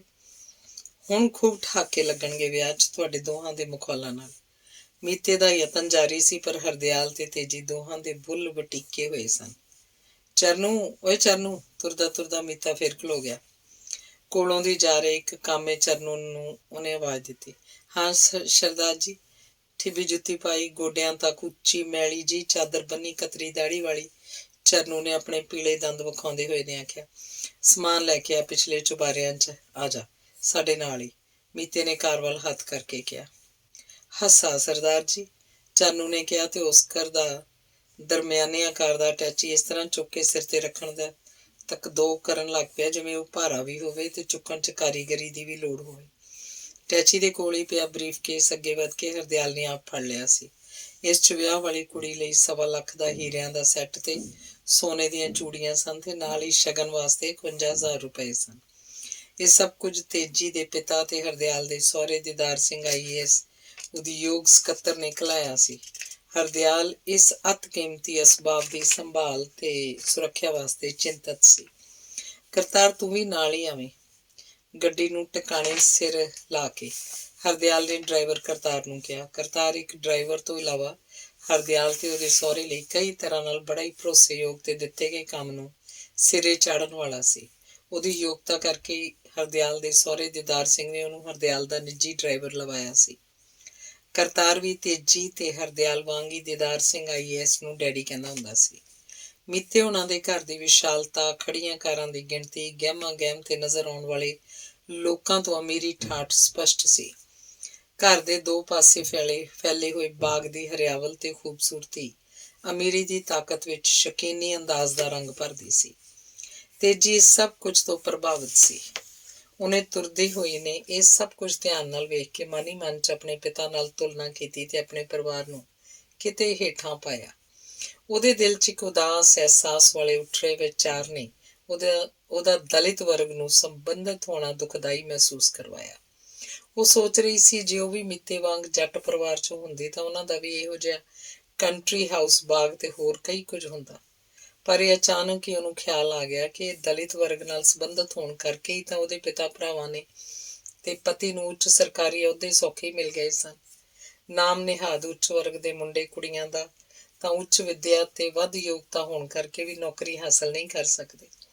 ਦਲਿਤ ਵਰਗ ਲਈ ਨੌਕਰੀਆਂ ਤੇ ਵਿੱਦਿਅਕ ਦਾਖਲਿਆਂ ਦਾ ਰਾਖਵੇਂ ਕਰਨ ਬਾਰੇ ਸੋਚ ਕੇ ਤੇਜੀ ਨੂੰ ਆਪਣੇ ਭਾਗਵਾਨ ਹੋਣ ਦੀ ਸੋਝੀ ਹੋਈ ਤੇ ਉਹਨੇ ਆਪਣੇ ਮਨ 'ਚੋਂ ਜ਼ਮੀਨਾਂ ਤੇ ਬਾਗਾਂ ਦੇ ਮਾਲਕ ਜੱਟ ਪਰਿਵਾਰਾਂ 'ਚ ਹੋਣ ਦੀ ਤਮੰਨਾ ਨੂੰ ਛੱਡ ਦਿੱਤਾ। ਉਹਦਾ ਪਿਤਾ ਤਾਂ ਆਪਣਾ ਜੱਦੀ ਪਿੰਡ ਯਾਦ ਕਰਨ ਲਈ ਵੀ ਤਿਆਰ ਨਹੀਂ ਸੀ, ਕਿਉਂਕਿ ਪਿੰਡ ਦੇ ਲੋਕ ਉਹਦੇ ਉੱਚੇ ਰੁਤਬੇ ਪ੍ਰਤੀ ਈਰਖਾ ਕਰਕੇ ਉਹਦੇ ਨਾਮ ਨਿਹਾਦ ਨੀਵੀਂ ਜਾਤ ਨੂੰ ਵਧੇਰੇ ਉਛਾਲਦੇ ਸਨ। ਇਸੇ ਕਰਕੇ ਉਹਨੇ ਚੰਡੀਗੜ੍ਹ 'ਚ ਪੱਕਾ ਨਿਵਾਸ ਬਣਾ ਕੇ ਆਪਣੀ ਔਲਾਦ ਨੂੰ ਇੱਥੇ ਵਿੱਦਿਆ ਦਿਵਾਈ ਸੀ। ਚੰਡੀਗੜ੍ਹ ਵਰਗੇ ਆਧੁਨਿਕ ਸ਼ਹਿਰ 'ਚ ਪੜ੍ਹਨ ਵਾਲੇ ਤੇਜੀ ਦੇ ਭੈਣਾਂ ਭਰਾਵਾਂ ਦਾ ਪਾਲਣ ਪੋਸ਼ਣ ਅੰਤਰਰਾਸ਼ਟਰੀ ਪੱਧਰ ਦੀਆਂ ਚਾਕਲੇਟ, ਆਈਸਕ੍ਰੀਮਾਂ, ਪੀਜ਼ਾ, ਨੂਡਲਸ ਆਦਿ ਖਾਂਦਿਆਂ ਹੋਇਆ ਸੀ। ਉਹ ਕਦੀ ਸੋਚ ਹੀ ਨਹੀਂ ਸਨ ਸਕਦੇ ਕਿ ਉਹਨਾਂ ਦੇ ਜੱਦੀ ਪਿੰਡ ਦੀ ਦਲਿਤ ਕੁੜੀ ਨੂੰ ਕਿਸੇ ਜੱਟ ਦੀ ਪੈਲੀ ਵਿੱਚੋਂ ਸਾਗ ਤੋੜਨ ਜਾਂ ਗੰਨੇ ਛੱਲੀ ਲਈ ਕਿੰਨਾ ਝੁਕਣਾ ਤੇ ਝਕਣਾ ਪੈਂਦਾ ਸੀ। ਰਾਖਵੇਂ ਕਰਨ ਸਦਕਾ ਉੱਚ ਪਦਵੀਆਂ ਉੱਤੇ ਆਸੀਨ ਉਹਦੇ ਪਿਤਾ ਦੇ ਦਲਿਤ ਦੋਸਤ ਅਕਸਰ ਉਹਨਾਂ ਦੇ ਡਾਇਨਿੰਗ ਰੂਮ 'ਚ ਬ੍ਰਾਹਮਣ ਤੇ ਗੜਵਾਲੀ ਬਾਵਰਚੀਆਂ ਦੀ ਬਣਾਈ ਹੋਈ ਡਿਨਰ ਖਾਂਦਿਆਂ ਦਲਿਤਾਂ ਉੱਤੇ ਉੱਚ ਵਰਗ ਦੇ ਜ਼ੁਲਮਾਂ ਬਾਰੇ ਲੋਹੇ ਲਾਖੇ ਹੋ ਕੇ ਬਹਿਸਾਂ ਕਰਦੇ। ਪਰ ਨਰਕ ਵਰਗੀ ਜ਼ਿੰਦਗੀ ਬਿਤਾ ਰਹੇ ਸ਼ਹਿਰੀ ਤੇ ਪੇਂਡੂ ਦਲਿਤਾਂ ਪ੍ਰਤੀ ਸਾਂਝ ਵਾਲੀ ਗੱਲ ਕਦੀ ਨਾ ਹੁੰਦੀ। ਉਹਨਾਂ ਦੇ ਆਪਣੇ ਘਰ ਕੰਮ ਕਰਨ ਵਾਲੇ ਦਲਿਤ ਜਮਾਂਦਾਰ ਤੇ ਜਮਾਂਦਾਰਨੀਆਂ ਨਾਲ ਉਸੇ ਤਰ੍ਹਾਂ ਹੀ ਹਾਕਮਰਾਨਾ ਅੰਦਾਜ਼ ਨਾਲ ਪੇਸ਼ ਆਉਂਦੇ ਸਨ ਜਿਵੇਂ ਉੱਚ ਵਰਗ ਨਾਲ ਸੰਬੰਧਿਤ ਕਹੇ ਜਾਣ ਵਾਲੇ ਪਰਿਵਾਰ। ਮੀਤਾ ਤੇਜੀ ਤੇ ਹਰਦਿਆਲ ਨੂੰ ਨਾਲ ਲੈ ਕੇ ਪਿਛਲੇ ਚੁਬਾਰਿਆਂ 'ਚ ਪਹੁੰਚ ਕੇ ਵਰਾਂਡੇ ਵਾਲੇ ਇੱਕ ਕਮਰੇ 'ਚ ਦਾਖਲ ਹੋਇਆ। ਵੱਡਾ ਕਮਰਾ, ਡਬਲ ਬੈੱਡ, ਅਟੈਚਡ ਬਾਥਰੂਮ ਤੇ ਉਸ ਸਭ ਦੇ ਉੱਪਰ ਏਅਰ ਕੰਡੀਸ਼ਨ। ਤੇਜੀ ਨੂੰ ਤਸੱਲੀ ਹੋਈ, ਪਰ ਉਹਦੇ ਮਨ 'ਚ ਪਿੰਡਾਂ ਵਿੱਚ ਬਿਜਲੀ ਅਕਸਰ ਗਈ ਰਹਿਣ ਦਾ ਧੁੜਕੂ ਸੀ। ਏਅਰ ਕੰਡੀਸ਼ਨਰ ਦੁਆਰਾ ਸਿਖਰ ਦੁਪਹਿਰੇ ਵੀ ਠੰਡੇ ਠਾਰ ਕਮਰੇ 'ਚ ਇੱਕ ਸ਼ਾਨਦਾਰ ਸੋਫੇ ਤੇ ਬੈਠਦੀ ਹੋਈ ਤੇਜੀ ਨੇ ਪੁੱਛ ਹੀ ਲਿਆ, ਮੀਤੇ ਭਰਾ ਜੀ, ਇੱਥੇ ਬਿਜਲੀ ਆਮ ਹੀ ਜਾਂਦੀ ਰਹਿੰਦੀ ਹੈ? ਨਹੀਂ ਭਾਬੀ ਜੀ, ਬਿਲਕੁਲ ਨਹੀਂ। ਜਦੋਂ daddy secretary power and rural electrification ਸੀ, ਉਦੋਂ ਦੀ ਸਾਡੇ ਪਿੰਡ ਦੀ ਸਪਲਾਈ ਅਰਬਨ ਫੀਡਰ ਤੋਂ ਕਰਵਾਤੀ ਸੀ। 24 ਘੰਟੇ ਬਿਜਲੀ ਰਹਿੰਦੀ ਹੈ ਸਾਡੇ ਪਿੰਡ, ਭਾਵੇਂ ਦੂਜੇ ਪਿੰਡਾਂ 'ਚ 24 ਘੰਟਿਆਂ 'ਚ 2-4 ਘੰਟੇ ਹੀ ਆਉਂਦੀ ਹੈ। ਮੀਤੇ ਨੇ ਹੱਸਦਿਆਂ ਹੋਇਆਂ ਕਿਹਾ, ਸ਼ੁਕਰ ਏ, ਮੇਰੀ ਤਾਂ ਜਾਨ 'ਚ ਜਾਨ ਆਈ। ਮੈਂ ਗਰਮੀ ਨਹੀਂ ਬਰਦਾਸ਼ਤ ਕਰ ਸਕਦੀ, ਤਾਂ ਹੀ ਤਾਂ ਰਾਹ 'ਚ ਮੇਰੇ ਨਾਲ ਗੁੱਸੇ ਹੋ ਗਏ ਸੀ। ਮੈਂ ਕਹਿ ਦਿੱਤਾ ਕਾਰ ਏਅਰ ਕੰਡੀਸ਼ਨ ਕਿਉਂ ਨਹੀਂ ਲੈਂਦੇ, ਬਸ ਫਿਰ ਕੀ ਸੀ, ਇੱਕ ਉੱਤੋਂ ਗਰਮੀ, ਦੂਜਾ ਇਹ ਗਰਮ ਹੋਣ ਲੱਗ ਪਏ। ਦੱਸੋ ਮੀਤੇ ਵੀਰ ਜੀ, ਏਅਰ ਕੰਡੀਸ਼ਨ ਕਾਰ ਕੋਈ ਮਾੜੀ ਗੱਲ ਹੈ? ਸਾਰੀ ਦੁਨੀਆ ਲਈ ਫਿਰਦੀ ਹੈ। ਕਮਰੇ ਦੀ ਠੰਡੀ ਹਵਾ ਨੇ ਤੇਜੀ ਨੂੰ ਚਹਿਕਾ ਦਿੱਤਾ ਸੀ ਤੇ ਭੂਤਪੂਰਵ ਬਿਜਲੀ ਸਕੱਤਰ ਤੇ ਅੱਜ ਦੇ ਮੁੱਖ ਸਕੱਤਰ ਨੇ ਪਿੰਡ 24 ਘੰਟੇ ਬਿਜਲੀ ਰਹਿਣ ਦਾ ਯਕੀਨ ਹੋਣ ਕਰਕੇ ਉਹ ਬੇਫਿਕਰ ਤੇ ਬੇਪਰਵਾਹ ਹੋ ਗਈ ਸੀ। ਹਰਦਿਆਲ ਜੀ, ਭਾਬੀ ਜੀ ਠੀਕ ਕਹਿੰਦੇ ਆ, ਕਾਰ ਤਾਂ ਏਅਰ ਕੰਡੀਸ਼ਨ ਦੀ ਚਾਹੀਦੀ ਹੈ। ਕਿਉਂ ਨਹੀਂ ਲੈਂਦੇ ਏਸੀ ਕਾਰ? ਮੀਤੇ ਨੇ ਹਰਦਿਆਲ ਨੂੰ ਪੁੱਛਿਆ। ਯਾਰ ਮੀਤੇ, ਮੈਨੂੰ ਬਚਪਨ 'ਚ ਅੱਜ ਕੱਲ੍ਹ ਦੀਆਂ ਧੁੱਪਾਂ ਵਿੱਚ ਨੰਗੇ ਪੈਰੀਂ ਵੱਢਾਂ 'ਚ ਚਰਾਏ ਗਏ ਡੰਗਰ ਨਹੀਂ ਭੁੱਲਦੇ। ਪਰ ਉਹ ਮੁਕਾਮ ਤਾਂ ਬਹੁਤ ਪਿੱਛੇ ਰਹਿ ਗਿਆ ਵਾ ਹਰਦਿਆਲ, ਹੁਣ ਤਾਂ ਰੱਬ ਦੀ ਪੂਰੀ ਮਿਹਰ ਆ। ਉਦੋਂ ਜੇ ਨੰਗੇ ਪੈਰ ਸੀ ਤਾਂ ਅੱਜ ਕਾਰ ਦੇ ਟਾਇਰਾਂ 'ਤੇ ਸੋਨਾ ਚੜ੍ਹਾਇਆ ਜਾ ਸਕਦਾ ਵਾ। ਬਸ ਕਹਿ ਦਿੱਤਾ ਮੈਂ, ਚੰਡੀਗੜ੍ਹ ਵਾਪਸ ਜਾ ਕੇ ਪਹਿਲਾ ਕੰਮ ਏਸੀ ਕਾਰ ਲੈਣਾ ਹੋਏਗਾ। ਮੀਤੇ, ਕੋਈ ਮੁਕਾਮ ਜੇ ਪਿੱਛੇ ਰਹਿ ਜਾਵੇ ਤਾਂ ਵੀ ਉਹ ਜ਼ਿੰਦਗੀ ਦੇ ਸਫ਼ਰ ਤੋਂ ਅੱਡ ਨਹੀਂ ਹੋ ਜਾਂਦਾ। ਕਾਰਾਂ ਦੇ ਟਾਇਰਾਂ 'ਤੇ ਸੋਨਾ ਚੜ੍ਹਾਉਣ ਦੀ ਸਮਰੱਥਾ ਵਾਲਾ ਪੈਸਾ ਤਨਖਾਹ ਦਾ ਤਾਂ ਨਹੀਂ ਹੋ ਸਕਦਾ। ਹਰਦਿਆਲ ਮੀਤੇ ਨੂੰ ਵਿੱਚੋਂ ਹੀ ਟੋਕ ਕੇ ਬੋਲਣ ਲੱਗ ਪਿਆ ਸੀ। ਗੱਲ ਕਿਸੇ ਅਣਚਾਹੇ ਪਾਸੇ ਜਾ ਰਹੀ ਸੀ। ਮੀਤਾ ਇਹਦੀ ਦਿਸ਼ਾ ਨੂੰ ਬਦਲਣਾ ਚਾਹੁੰਦਾ ਸੀ। ਉਹਦੀ ਚੰਗੀ ਕਿਸਮਤ ਨੂੰ ਉਸੇ ਵਕਤ ਇੱਕ ਠਿਗਣਾ ਜਿਹਾ ਗੜਵਾਲੀ ਨੌਕਰ ਟਰੇ 'ਚ ਗਲਾਸ ਤੇ ਠੰਡੇ ਸ਼ਰਬਤ ਦਾ ਜੱਗ ਲੈ ਕੇ ਆ ਗਿਆ। ਹਰਦਿਆਲ ਯਾਰ, ਛੱਡ ਇਹ ਸਿਧਾਂਤਾਂ ਦੀਆਂ ਬਹਿਸਾਂ। ਪਹਿਲਾਂ ਪਿਆਸ ਨਾਲ ਦੁਖੀ ਭਾਬੀ ਨੂੰ ਠੰਡਾ ਪਾਣੀ ਪੀਣ ਦਿਓ ਤੇ ਆਪ ਵੀ ਪੀ। ਨਾਲੇ ਸੱਚ, 5-6 ਵਜੇ ਤੇਰੇ ਨਾਲ ਖਿਆਲਾਂ ਦੀ ਗੂੜੀ ਸਾਂਝ ਰੱਖਣ ਵਾਲਾ ਬਲਕਾਰ ਵੀ ਪਹੁੰਚ ਜਾਊਗਾ। ਫਿਰ ਤੁਸੀਂ ਦੋਵੇਂ ਆਪਣੀ ਮਨਪਸੰਦ ਸਬਜੈਕਟ 'ਤੇ ਦਿਲ ਖੋਲ੍ਹ ਕੇ ਗੱਲਾਂ ਕਰਿਓ। ਤੁਹਾਡਾ ਟਾਈਮ ਵਧੀਆ ਪਾਸ ਹੋਊਗਾ। ਗੜਵਾਲੀ ਨੌਕਰ ਨੇ 3 ਗਲਾਸਾਂ 'ਚ ਹਰੀ ਭਾ ਮਾਰਦਾ ਪੀਲੇ ਰੰਗ ਦਾ ਸ਼ਰਬਤ ਲੰਬੂਤਰੇ ਜੇ ਖੜੀਆਂ ਧਾਰੀਆਂ ਵਾਲੇ ਸੁੰਦਰ ਸ਼ੀਸ਼ੇ ਦੇ ਗਲਾਸਾਂ 'ਚ ਪਾ ਕੇ ਤਿੰਨਾਂ ਅੱਗੇ ਵਾਰੀ ਟਰੇ ਕੀਤੀ। ਮੀਤੇ ਨੇ ਆਪ ਤਾਂ ਇੱਕ ਹੀ ਗਲਾਸ ਪੀਤਾ, ਪਰ ਤੇਜੀ ਤੇ ਹਰਦਿਆਲ ਨੇ 2-2 ਗਲਾਸ ਜ਼ੋਰ ਦੇ ਕੇ ਪਿਆ ਦਿੱਤੇ। ਠੰਡੇ ਸ਼ਰਬਤ 'ਚ ਬਦਾਮਾਂ ਦਾ ਸਵਾਦ ਤੇ ਚੰਦਨ ਦੀ ਖੁਸ਼ਬੂ ਤੋਂ ਤੇਜੀ ਨੂੰ ਆਨੰਦ ਆਇਆ। ਠੰਡੇ ਏਸੀ ਕਮਰੇ 'ਚ ਠੰਡੇ ਸ਼ਰਬਤ ਦੇ ਪੀਣ ਕਾਰਨ ਉਹ ਤਰੋ ਤਾਜ਼ਾ ਹੋ ਗਈ ਸੀ। ਇਸੇ ਵਕਤ ਕਰਤਾਰ ਡਰਾਈਵਰ ਤੇ ਚਰਨੂ ਕਾਮਾ ਵੀ ਸਮਾਨ ਲੈ ਕੇ ਆ ਗਏ। ਇੱਕ ਨੁਕਰੇ ਸਮਾਨ ਰੱਖਣ ਲਈ ਬਣਾਈ ਗਈ ਸ਼ੈਲਫ ਵਿੱਚ ਸਮਾਨ ਰਖਵਾਉਣ ਤੋਂ ਬਾਅਦ ਮੀਤਾ ਬੋਲਿਆ ਸੀ, ਹਰਦਿਆਲ ਤੁਸੀਂ ਹੁਣ ਰੋਟੀ ਖਾ ਕੇ ਹੀ ਆਰਾਮ ਕਰਨਾ। ਰੋਟੀ ਖਾਣ ਲਈ ਹੇਠਾਂ ਆਉਣਾ ਪਏਗਾ। ਤੇ ਤੂੰ ਚਰਨੂ ਆ ਬੈਡ ਤੇ ਬਾਇਨਾਕੂਲਰ ਥੱਲੇ ਲੈ ਜਾ। ਟੀਨੀ ਇੱਥੇ ਰੱਖ ਕੇ ਭੁੱਲ ਗਈ ਹੋਣੀ ਹੈ। ਕਹੀ ਜਾਂਦੀ ਸੀ ਬਾਇਨਾਕੂਲਰ ਗਵਾਚ ਗਈ ਹੈ। ਬਾਇਨਾਕੂਲਰ ਮੀਤੇ ਭਰਾ ਜੀ, ਬਾਇਨਾਕੂਲਰ ਇੱਥੇ ਹੀ ਰਹਿਣ ਦਿਓ। ਅਜੇ ਮੈਂ ਜ਼ਰਾ ਪਿੰਡ ਦੀ ਲੈਂਡਸਕੇਪ ਵੇਖਣੀ ਹੈ। ਇੱਥੋਂ ਛੱਤ ਤੋਂ ਬਹੁਤ ਅੱਛੀ ਨਜ਼ਰ ਆਏਗੀ। ਤੇਜੀ ਨੇ ਅੱਗੇ ਹੋ ਕੇ ਮੈਂਟਲ ਪੀਸ ਤੇ ਪਈ ਹੋਈ ਦੂਰਬੀਨ ਫੜ ਲਈ ਸੀ। ਅੱਛਾ ਭਾਬੀ ਜੀ, ਪਰ ਰੋਟੀ ਲਈ ਥੱਲੇ ਚਲੋ, ਤੁਹਾਨੂੰ ਭੁੱਖ ਵੀ ਲੱਗੀ ਹੋਏਗੀ, ਮੀਤੇ ਨੇ ਕਿਹਾ ਤੇ ਹਰਦਿਆਲ ਵੱਲ ਵੇਖਣ ਲੱਗ ਪਿਆ। ਪਰ ਮੀਤੇ ਵੀਰ ਜੀ, ਮੈਂ ਤਾਂ ਕੱਪੜੇ ਬਦਲੇ ਬਗੈਰ ਗੈਸਟਾਂ 'ਚ ਨਹੀਂ ਜਾ ਸਕਦੀ। ਵੇਖੋ ਨਾ ਮੇਰੀ ਡਰੈਸ ਕਿਸ ਤਰ੍ਹਾਂ ਵੱਟੋ ਵੱਟ ਹੋਈ ਪਈ ਹੈ।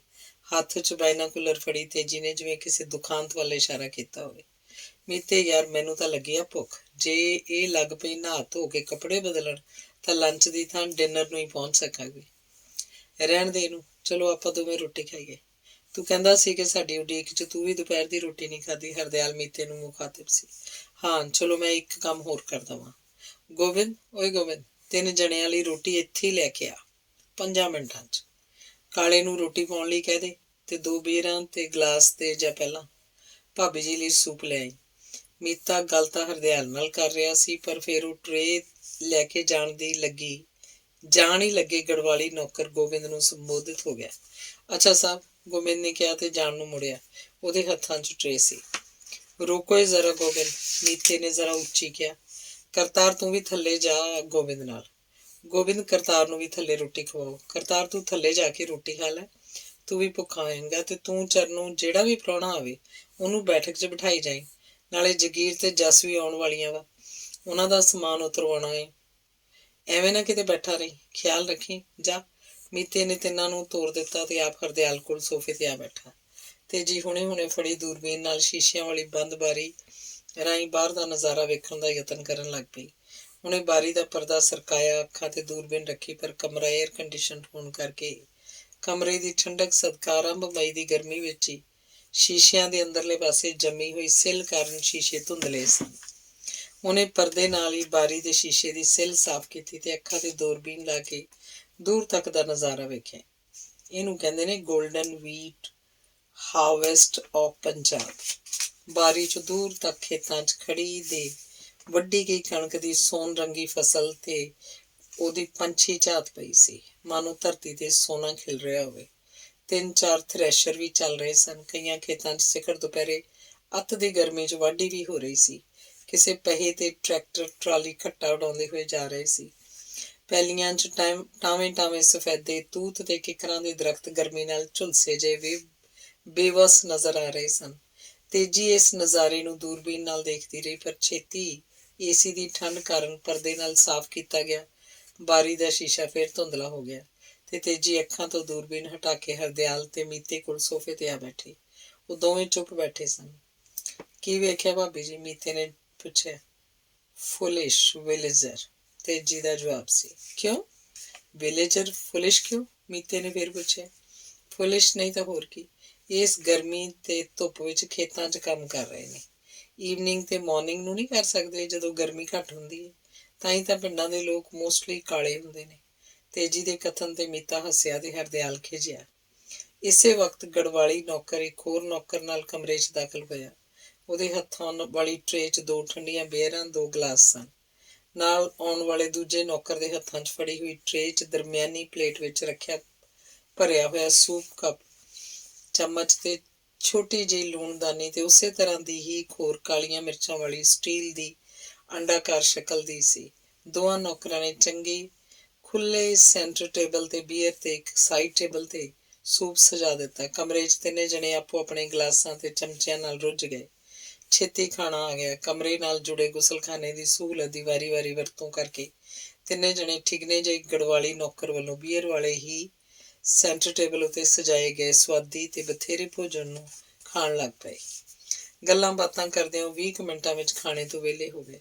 ਸਭ ਤੋਂ ਪਹਿਲਾਂ ਤੇਜੀ ਉੱਠੀ ਸੀ ਖਾਣੇ ਵਾਲੇ ਮੇਜ਼ ਤੋਂ। ਆਪਾਂ ਤਾਂ ਹੁਣ 2 ਘੰਟੇ ਨੀਂਦ ਦੀ ਡਿਊਟੀ ਦੇਵਾਂਗੇ। ਖਾਣੇ ਤੋਂ ਮਿਲੀ ਤਸੱਲੀ ਤੇ ਏਅਰ ਕੰਡੀਸ਼ਨ ਕਮਰੇ ਦੀ ਠੰਡ ਨਾਲ ਤਰੋ ਤਾਜ਼ਾ ਹੋਈ ਤੇ ਜਿਵੇਂ ਚੈੱਕ ਹੀ ਹੋਵੇ ਉਹ ਬਾਥਰੂਮ 'ਚ ਚਲੀ ਗਈ ਸੀ। ਹਰਦਿਆਲ ਤੂੰ ਵੀ ਆਰਾਮ ਕਰ, 5-6 ਵਜੇ ਬਲਕਾਰ ਵੀ ਆ ਜਾਊਗਾ, ਉਹਦੇ ਘਰ ਵਾਲੀ ਵੀ ਆਏਗੀ ਤੇ ਆਹ ਨਾਲ ਦੇ ਕਮਰੇ ਵਿੱਚ ਹੀ ਉਹਨਾਂ ਦੇ ਰੁਕਣ ਦਾ ਇੰਤਜ਼ਾਮ ਕੀਤਾ ਵਾ। ਤੁਸੀਂ ਦੋਵੇਂ ਯਾਰ ਭਾਵੇਂ ਸਾਰੀ ਰਾਤ ਗੱਲਾਂ ਮਾਰਿਓ। ਖਾਣੇ ਵਾਲੇ ਮੇਜ਼ ਤੋਂ ਉੱਠਦੇ ਹੋਏ ਮੀਤੇ ਨੇ ਕਿਹਾ ਸੀ। ਅੱਛਾ, ਇੱਥੇ ਸਾਡੇ ਨਾਲ ਦੇ ਕਮਰੇ 'ਚ ਹੀ ਰਹੇਗਾ ਉਹ। ਮਜ਼ਾ ਆ ਗਿਆ ਫਿਰ ਤਾਂ। ਹਰਦਿਆਲ ਲਈ ਇਹ ਸੂਚਨਾ ਦਿਲ ਨੂੰ ਖੇੜਾ ਦੇਣ ਵਾਲੀ ਸੀ। ਬਲਕਾਰ ਵੀ ਹਰਦਿਆਲ ਵਾਂਗ ਹੀ ਕੁਝ ਪ੍ਰਬੰਧਕੀ ਅਧਿਕਾਰੀ ਤੇ ਸ਼ੈਡਿਊਲ ਕਾਸਟ ਕੋਟੇ 'ਚੋਂ ਹੀ ਚੁਣਿਆ ਗਿਆ ਸੀ। ਦੋਹਾਂ 'ਚ ਵਿਚਾਰਾਂ ਦੀ ਸਾਂਝ ਸਦਕਾ ਗੂੜ੍ਹੀ ਮਿੱਤਰਤਾ ਬਣ ਗਈ ਸੀ। ਸਮਾਜਿਕ ਤਰੁੱਟੀਆਂ ਉੱਤੇ ਦੋਹਾਂ ਦੀ ਬਹਿਸ ਤੇ ਵਿਚਾਰ ਵਟਾਂਦਰੇ ਦੌਰਾਨ ਵਿਸਕੀ ਦੇ ਕਈ ਪੈਗ ਪੀਤੇ ਜਾਂਦੇ। ਬਲਕਾਰ ਦੀ ਪਤਨੀ ਵੀ ਤੇਜੀ ਵਾਂਗ ਹੀ ਦੁਨੀਆ 'ਚ ਮਿਲਣ ਵਾਲੇ ਹਰ ਇੱਕ ਸੁੱਖ ਆਰਾਮ ਉੱਤੇ ਆਪਣਾ ਹੱਕ ਸਮਝਦੀ ਸੀ ਤੇ ਆਪਣੇ ਪਤੀ ਨੂੰ ਰਿਸ਼ਵਤ ਲੈਣ ਦੇ ਮਾਮਲੇ 'ਚ ਅਵੇਸਲਾ ਸਮਝ ਕੇ ਦੂਜੇ IAS ਅਫਸਰਾਂ ਦੀਆਂ ਜਾਇਦਾਦਾਂ ਦਾ ਵੇਰਵਾ ਦੱਸ ਕੇ ਕਈ ਵਾਰ ਕੋਸ ਚੁੱਕੀ ਸੀ। ਤੇਜੀ ਵਾਹਵਾ ਚਿਰ ਲਾ ਕੇ ਬਾਥਰੂਮ 'ਚੋਂ ਬਾਹਰ ਆਈ ਤਾਂ ਉਡੀਕ ਕਰ ਰਿਹਾ ਹਰਦਿਆਲ ਝਟਪਟ ਬਾਥਰੂਮ 'ਚ ਜਾ ਵੜਿਆ। ਮੀਤੇ ਨੇ ਤੇਜੀ ਵੱਲ ਵੇਖਿਆ। ਭਾਬੀ ਜੀ, 5-6 ਵਜੇ ਤੱਕ ਮੀਨਾ ਤੇ ਬਲਕਾਰ ਵੀ ਪਹੁੰਚ ਜਾਣਗੇ। ਹੈਂ, ਰੀਅਲੀ? ਸੁਣਦਿਆਂ ਹੀ ਤੇਜੀ ਦੇ ਅੰਦਰ ਖੁਸ਼ੀ ਦੀ ਝਰਨਾਹਟ ਛਿੜ ਗਈ। ਬਲਕਾਰ ਦੀ ਚੰਡੀਗੜ੍ਹ ਤੋਂ ਅੰਮ੍ਰਿਤਸਰ ਬਦਲੀ ਹੋਈ ਨੂੰ ਸਾਲ ਕੁ ਹੋ ਗਿਆ ਸੀ। ਅੱਜ ਦੋਵਾਂ ਨੇ ਬਦਲੀ ਸਮੇਂ ਦਿੱਤੀ ਗਈ ਵਿਦਾਇਗੀ ਪਾਰਟੀ ਤੋਂ ਬਾਅਦ ਪਹਿਲੀ ਵਾਰ ਮਿਲਣਾ ਸੀ। ਹੋਰ ਮੈਂ ਐਵੇਂ ਕਹਿੰਦਾ ਵਾਂ? ਮੀਤੇ ਦਾ ਉੱਤਰ ਸੀ। ਨਹੀਂ, ਮੈਂ ਤਾਂ ਐਵੇਂ ਹੀ ਕਹਿ ਦਿੱਤਾ। ਭਲਾ ਉਹ ਤੁਹਾਡੀ ਭੈਣ ਦੇ ਵਿਆਹ ਤੇ ਕਿਉਂ ਨਾ ਆਉਣਗੇ? ਵਿਚਾਰੀ ਮੀਨਾ। ਤੇਜੀ ਨੇ ਜਿਵੇਂ ਮੀਨਾ ਤੇ ਤਰਸ ਖਾਧਾ ਹੋਵੇ। ਕਿਉਂ ਭਾਬੀ ਜੀ, ਵਿਚਾਰੀ ਮੀਨਾ ਕਿਉਂ? ਵਿਚਾਰੀ ਨਹੀਂ ਤਾਂ ਹੋਰ ਕੀ। ਬਲਕਾਰ ਨੂੰ ਕਿੰਨਾ ਸਮਝਾਉਂਦੀ ਹੈ ਪਰ ਉਹ ਸਮਝਦਾ ਹੀ ਨਹੀਂ। ਉਹਦੇ ਦਿਮਾਗ 'ਚ ਵੀ ਤਾਂ ਆਦਰਸ਼ਵਾਦ ਦਾ ਫਤੂਰ ਭਰਿਆ ਪਿਆ। ਇਹਨਾਂ ਵਾਂਗ ਹੀ। ਮੀਤੇ ਵੀਰ ਜੀ, ਤੁਸੀਂ ਆਪ ਹੀ ਦੱਸੋ, ਜੇ ਓਪਰਚੁਨਿਟੀ ਮਿਲੀ ਏ ਤਾਂ ਉਹਦਾ ਫਾਇਦਾ ਉਠਾ ਕੇ 4 ਪੈਸੇ ਬਣਾਉਣੇ ਚਾਹੀਦੇ ਆ ਕਿ ਜਾਂ ਦੁਨੀਆ ਸੁਧਾਰਨ ਦੀਆਂ ਬਹਿਸਾਂ ਕਰਕੇ ਓਪਰਚੁਨਿਟੀ ਵੇਸਟ ਕਰਨੀ ਚਾਹੀਦੀ ਹੈ? ਅੱਜ ਕੱਲ੍ਹ ਤਾਂ ਬੰਦਾ ਕਰੋੜਾਂ ਨਾਲ ਪਰਖਿਆ ਜਾਂਦਾ, ਅਸੂਲਾਂ ਨਾਲ ਨਹੀਂ। ਤੇਜੀ ਨੇ ਜਿਵੇਂ ਆਪਣੇ ਕਿਸੇ ਦੁੱਖ ਤੋਂ ਮਾੜਾ ਜਿਹਾ ਪਰਦਾ ਚੁੱਕਿਆ ਹੋਵੇ। ਭਾਬੀ ਜੀ, ਕਿਉਂ ਚਿੰਤਾ ਕਰਦੇ ਜੇ? ਤੁਹਾਡੇ ਕਰੋੜ ਵੀ ਤਾਂ ਬਣਦੇ ਹੀ ਜਾਂਦੇ ਆ। ਮੀਤੇ ਨੇ ਦਿਲਾਸਾ ਦੇਣ ਦਾ ਯਤਨ ਕੀਤਾ ਸੀ। ਉਹ ਸਭ ਤੁਹਾਡੇ ਤੇ ਮੇਰੇ ਡੈਡੀ ਕਰਕੇ ਹੀ ਹੈ ਨਾ। ਹਰਦਿਆਲ ਤੇ ਬਲਕਾਰ ਤਾਂ ਵਿਸਕੀ ਪੀਂਦੇ ਪੀਂਦੇ ਉਹਨਾਂ ਨੂੰ ਕ੍ਰਿਟਿਸਾਈਜ਼ ਹੀ ਕਰਦੇ ਰਹਿੰਦੇ ਨੇ। ਤੇਜੀ ਦੇ ਦੁੱਖ ਬਦੋ ਬਦੀ ਲਫ਼ਜ਼ਾਂ ਦਾ ਚੋਲਾ ਪਾਈ ਜਾ ਰਹੇ ਸਨ। ਕੀ ਫਰਕ ਪੈਂਦਾ ਭਾਬੀ ਜੀ? ਜਦੋਂ ਕੋਈ ਪਹੀਆ ਬਣ ਕੇ ਰੇਲ ਗੱਡੀ ਨਾਲ ਫਿੱਟ ਹੋ ਹੀ ਜਾਵੇ ਤਾਂ ਉਹਨੂੰ ਉਸੇ ਪਟੜੀ ਤੇ ਚੱਲਣਾ ਪੈਂਦਾ। ਜਿਸ ਉੱਤੇ ਚਲਾਇਆ ਜਾਏ ਤੇ ਉਸੇ ਹੀ ਪਾਸੇ ਜਾਣਾ ਪੈਂਦਾ ਜਿੱਧਰ ਇੰਜਣ ਖਿੱਚ ਕੇ ਲੈ ਜਾਏ। ਹੁਣ ਇਹ ਦੋਵੇਂ ਤੁਹਾਡੇ ਤੇ ਮੇਰੇ ਡੈਡੀ ਦੇ ਕਲਿੱਕ ਵਿੱਚ ਹੀ ਤਾਂ ਹੈਗੇ ਹੀ ਆ। ਪਹੀਆਂ ਦੀ ਕੀ ਔਕਾਤ, ਇੰਜਣ ਜਿੱਧਰ ਮਰਜ਼ੀ ਲਈ ਜਾਵੇ। ਪਹੀਏ ਥੋੜ੍ਹੀ ਬਹੁਤੀ ਚਰਚਰ ਜਾਂ ਠੱਕ ਠੱਕ ਕਰ ਵੀ ਲੈਣ। ਕੀ ਫਰਕ ਪੈਂਦਾ ਵਾ? ਤੁਸੀਂ ਮੌਜਾਂ ਕਰੋ। ਕਾਹਦੀਆਂ ਮੌਜਾਂ ਕਰਨੀਆਂ? ਬਾਥਰੂਮ 'ਚੋਂ ਬਾਹਰ ਆ ਕੇ ਹਰਦਿਆਲ ਨੇ ਪੁੱਛਿਆ। ਮੌਜਾਂ ਤੋਂ ਬਗੈਰ ਹੋਰ ਕਰਨ ਵਾਲਾ ਹੈ ਵੀ ਕੀ? ਬਸ ਭਾਬੀ ਜੀ ਤੁਹਾਡੀ ਤਾਰੀਫ ਕਰ ਰਹੇ ਸੀ ਜ਼ਰਾ। ਹਾਂ ਭਾਈ ਮੀਤੇ, ਤੇਰੀ ਇਸ ਭਾਬੀ ਨੇ ਤਾਂ ਮੈਨੂੰ ਸਦਾ ਹੀ ਤਾਰੀਫ ਦੇ ਕਾਬਲ ਹੀ ਸਮਝਿਆ ਵਾ। ਸਾਡੀ ਭਾਬੀ ਦੀ ਗੱਲ ਕਰ ਕੋਈ। ਉਹਨੇ ਵੀ ਕਦੀ ਤੇਰੀ ਤਾਰੀਫ ਕੀਤੀ ਹੈ ਕਿ ਨਹੀਂ? ਹਰਦਿਆਲ ਜੀ, ਆਪਾਂ ਕਦੇ ਮੌਕਾ ਹੀ ਨਹੀਂ ਦਿੱਤਾ। ਸਾਡੇ ਸਹੁਰੇ ਤਾਂ ਸ਼ੁਕਰਗੁਜ਼ਾਰੀ 'ਚ ਹਰ ਸਾਲ ਅਖੰਡ ਪਾਠ ਕਰਵਾਉਂਦੇ ਆ। ਧੀ ਜਵਾਈ ਦੀ ਲੰਮੀ ਉਮਰ ਲਈ ਤੇ ਸਾਡੀ ਦੋਵਾਂ ਦੀ ਹਾਜ਼ਰੀ ਲਈ ਖਾਸ ਬੇਨਤੀ ਕੀਤੀ ਜਾਂਦੀ ਹੈ। ਵਾਹ ਬਈ ਵਾਹ, ਖੁਸ਼ਕਿਸਮਤ ਆ ਤੁਹਾਡੇ ਸਹੁਰੇ ਵੀ ਜਿਨ੍ਹਾਂ ਦੇ IAS ਜਵਾਈ ਚੀਫ ਸੈਕਟਰੀ ਦਾ ਮੁੰਡਾ ਜਦੋਂ ਸੱਸ ਦੇ ਪੈਰੀ ਪੈਂਦਾ ਹੋਊ, ਸਾਰੇ ਦੂਲੋ ਨੰਗਲ ਦੀਆਂ ਕੰਧਾਂ ਹਿੱਲਦੀਆਂ ਹੋਣਗੀਆਂ ਤੇ ਸਹੁਰੇ ਤੇ ਸਾਲਿਆਂ ਦੀਆਂ ਧੌਣਾਂ ਲੋਹੇ ਦੀਆਂ ਬਣ ਜਾਂਦੀਆਂ ਹੋਣੀਆਂ। ਬਸ ਬਸ, ਅਜੇ ਨਾ ਜਲਾਲ 'ਚ ਆ ਹਰਦਿਆਲ। ਤੇਰਾ ਮੁਰੀਦ ਬਲਕਾਰ 6 ਵਜੇ ਆ ਜਾਊ। ਉਦੋਂ ਜਿੰਨੀਆਂ ਮਰਜ਼ੀ ਫੁੱਲ ਝੜੀਆਂ ਚਲਾਇਓ। ਮੈਂ ਚੱਲਦਾ ਥੱਲੇ, ਪ੍ਰਾਹੁਣੇ ਆਉਂਦੇ ਆ।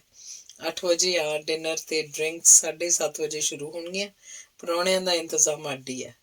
ਮੀਤੇ ਨੇ ਗੱਲ ਛੋਟੀ ਕੀਤੀ ਤੇ ਕਮਰੇ 'ਚੋਂ ਬਾਹਰ ਹੋ ਗਿਆ। ਅੰਗ ਤੀਸਰਾ। ਹਰਦਿਆਲ ਸਿੰਘ ਨੇ ਗੁੱਟ ਨਾਲ ਬੱਧੀ ਘੜੀ ਤੋਂ ਟਾਈਮ ਵੇਖਣ ਲਈ ਆਪਣੇ ਖੱਬੇ ਹੱਥ ਨੂੰ ਉੱਪਰ ਵੱਲ ਫੇਰਿਆ।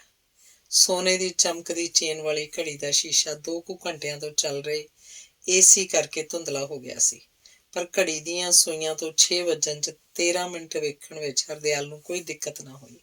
ਕਮਰੇ 'ਚ ਲੱਗੇ ਡਬਲ ਬੈੱਡ ਦੇ ਗੁਦਗੁਦੇ ਪੋਲੇ ਗੱਦਿਆਂ ਉੱਤੇ ਤੇਜੀ ਬੇਸੁੱਧ ਸੁੱਤੀ ਪਈ ਸੀ। ਹਰਦਿਆਲ ਨੇ ਉਹਦੇ ਤੇ ਨਜ਼ਰ ਸੁੱਟੀ। ਉਹਦੇ ਮਨ 'ਚ ਵਿਚਾਰ ਦੀ ਇੱਕ ਲੜੀ ਚੱਲ ਪਈ। ਇਹ ਵਿਚਾਰ ਨਵੇਂ ਨਹੀਂ ਸਨ। ਤੇਜੀ ਬਾਰੇ ਇਹੋ ਜਿਹੇ ਵਿਚਾਰ ਉਹਨੂੰ ਕਈ ਵਾਰ ਆਏ ਸਨ, ਜਿਨ੍ਹਾਂ ਸਦਕਾ ਉਹਨੇ ਤੇਜੀ ਦੇ ਜੀਵਨ ਦੀ ਨਿਰਰਥਕਤਾ ਬਾਰੇ ਹੀ ਨਤੀਜੇ ਕੱਢੇ ਸਨ। ਇਹਨਾਂ ਨਤੀਜਿਆਂ ਸਦਕਾ ਉਹਦੀ ਇੱਕ ਖਾਸ ਰਾਏ ਤੇਜੀ ਬਾਰੇ ਬਣ ਗਈ ਸੀ, ਜਿਸ ਉੱਤੇ ਉਹ ਦ੍ਰਿੜ ਹੀ ਰਹਿੰਦਾ। ਉਹ ਤੇਜੀ ਵਰਗੀਆਂ ਇਸਤਰੀਆਂ ਨੂੰ ਇੱਕ ਵਿਸ਼ੇਸ਼ ਅਲਪ ਬੌਧਿਕ ਵਰਗ ਨਾਲ ਸੰਬੰਧਿਤ ਮੰਨਣ ਲੱਗ ਪਿਆ ਸੀ। ਉਹਦੀ ਸੋਚ ਅਨੁਸਾਰ ਇਸ ਵਰਗ ਦੀਆਂ ਇਸਤਰੀਆਂ ਹਰ ਪ੍ਰਕਾਰ ਦੇ ਸੁੱਖ ਦੀ ਲਾਲਸਾ ਰੱਖਦੀਆਂ ਹਨ।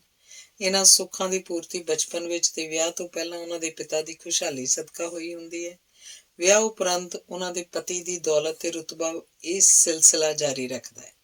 ਉਹਨਾਂ ਉੱਚ ਵਿੱਦਿਆ ਤਾਂ ਪ੍ਰਾਪਤ ਕੀਤੀ ਹੁੰਦੀ ਹੈ, ਪਰ ਬੌਧਿਕ ਪੱਧਰ ਦਾ ਵਿਕਾਸ ਤਰਸ ਖਾਣ ਦੀ ਹਾਲਤ ਤੱਕ ਨਿਮਨ ਹੁੰਦਾ ਹੈ। ਸਰੀਰਕ ਸੁੰਦਰਤਾ, ਆਧੁਨਿਕ ਵਰਤਾਰਾ, ਮਨੋਰੰਜਨ ਤੇ ਆਰਾਮ ਦੇ ਮਿਲਣ ਵਾਲੀ ਮਾਤਰਾ ਹੀ ਉਹਨਾਂ ਦਾ ਜੀਵਨ ਪ੍ਰਤੀ ਮੁੱਖ ਮਾਪਦੰਡ ਹੁੰਦਾ ਹੈ। ਜੀਵਨ ਵਿੱਚ ਦੁੱਖ ਤੇ ਕਮੀ ਉਹਨਾਂ ਨੇ ਕਦੇ ਵੇਖੀ ਨਹੀਂ ਹੁੰਦੀ। ਕਮੀ ਤੇ ਦੁੱਖਾਂ ਵਿੱਚ ਗ੍ਰਸਤ ਸਮਾਜ ਦੇ ਅੰਤਰ ਨੂੰ ਉਹਨਾਂ ਦੀਆਂ ਨਲਾਇਕੀਆਂ ਦੇ ਹੀ ਨਤੀਜੇ ਭੁਗਤਣ ਵਾਲੇ ਸਮਝ ਕੇ ਕਦੀ ਵੀ ਮਨ 'ਚ ਹਮਦਰਦੀ ਨਹੀਂ ਉਪਜਣ ਦਿੰਦੀਆਂ। ਇਤਿਹਾਸ ਦੇ ਮਹਾਨਾਇਕ, ਪ੍ਰਮੁੱਖ ਸਾਹਿਤਕਾਰਾਂ ਤੇ ਵਿਗਿਆਨਕਾਂ ਆਦਿ ਪ੍ਰਤੀ ਉਹਨਾਂ ਦਾ ਰਵੱਈਆ ਪਾਠ ਪੁਸਤਕਾਂ ਵਿੱਚ ਕੁਝ ਪੰਨੇ ਮੱਲਣ ਵਾਲੇ ਵਿਅਕਤੀ ਹੀ ਹਨ, ਜਿਨ੍ਹਾਂ ਦੀਆਂ ਕੁਝ ਗੱਲਾਂ ਯਾਦ ਕਰਕੇ ਜਾਂ ਘਰ ਟਿਊਸ਼ਨਾਂ ਪੜ੍ਹਾਉਣ ਆਉਣ ਵਾਲੇ ਕੋਲੋਂ ਥੋੜ੍ਹਾ ਬਹੁਤ ਸਮਝ ਕੇ ਪ੍ਰੀਖਿਆ 'ਚ ਨੰਬਰ ਪ੍ਰਾਪਤ ਕਰਕੇ ਇੱਕ ਤੋਂ ਬਾਅਦ ਅਗਲੀ ਸ਼੍ਰੇਣੀ ਲੰਘਦੇ ਲੰਘਦੇ MA ਵਰਗੀ ਕੋਈ ਡਿਗਰੀ ਆਪਣੇ ਨਾਂ ਨਾਲ ਜੋੜ ਲੈਣੀ ਹੁੰਦੀ ਹੈ।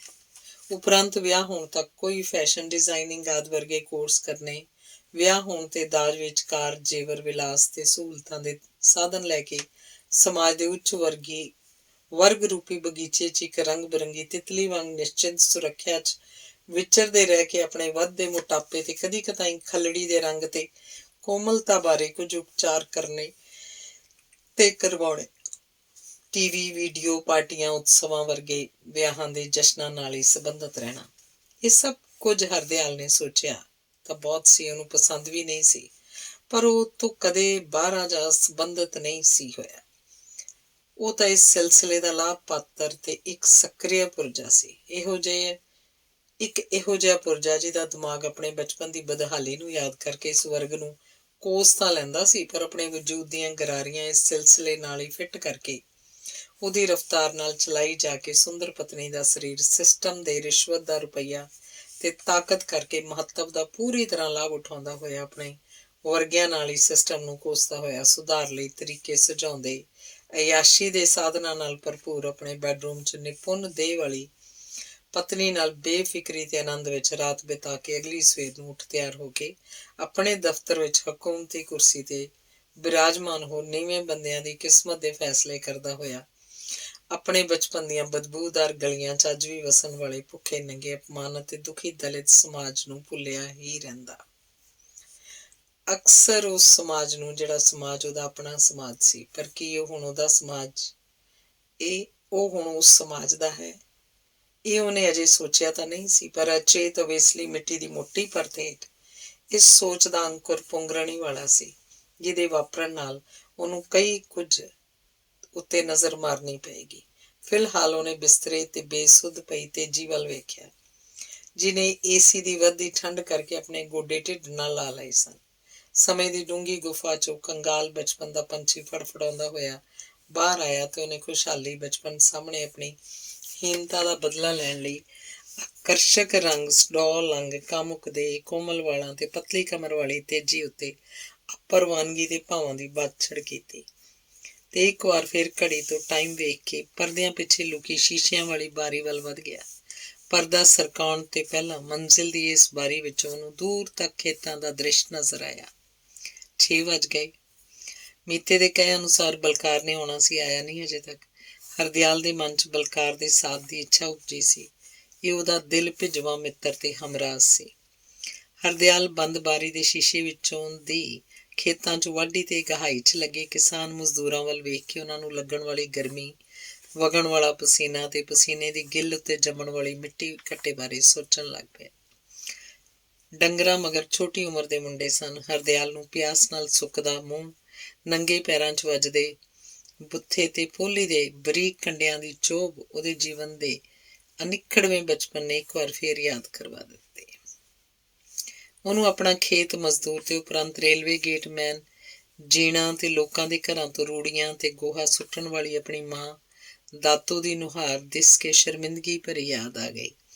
ਉਹਨੇ ਬਾਰੀ ਵੱਲੋਂ ਹਟ ਕੇ ਇੱਕ ਵਾਰ ਫੇਰ ਤੇਜੀ ਵੱਲ ਵੇਖਿਆ ਤੇ ਹੁਣੇ ਆਈਆਂ ਯਾਦਾਂ ਕਰਕੇ ਉਹਨੂੰ ਤੇਜੀ ਆਪਣੇ 2 ਬੱਚਿਆਂ ਦੀ ਮਾਂ ਹੋਣ ਦੇ ਬਾਵਜੂਦ ਵੀ ਕਿਸੇ ਬਗਾਨੀ ਦੁਨੀਆ 'ਚੋਂ ਲੱਗੀ।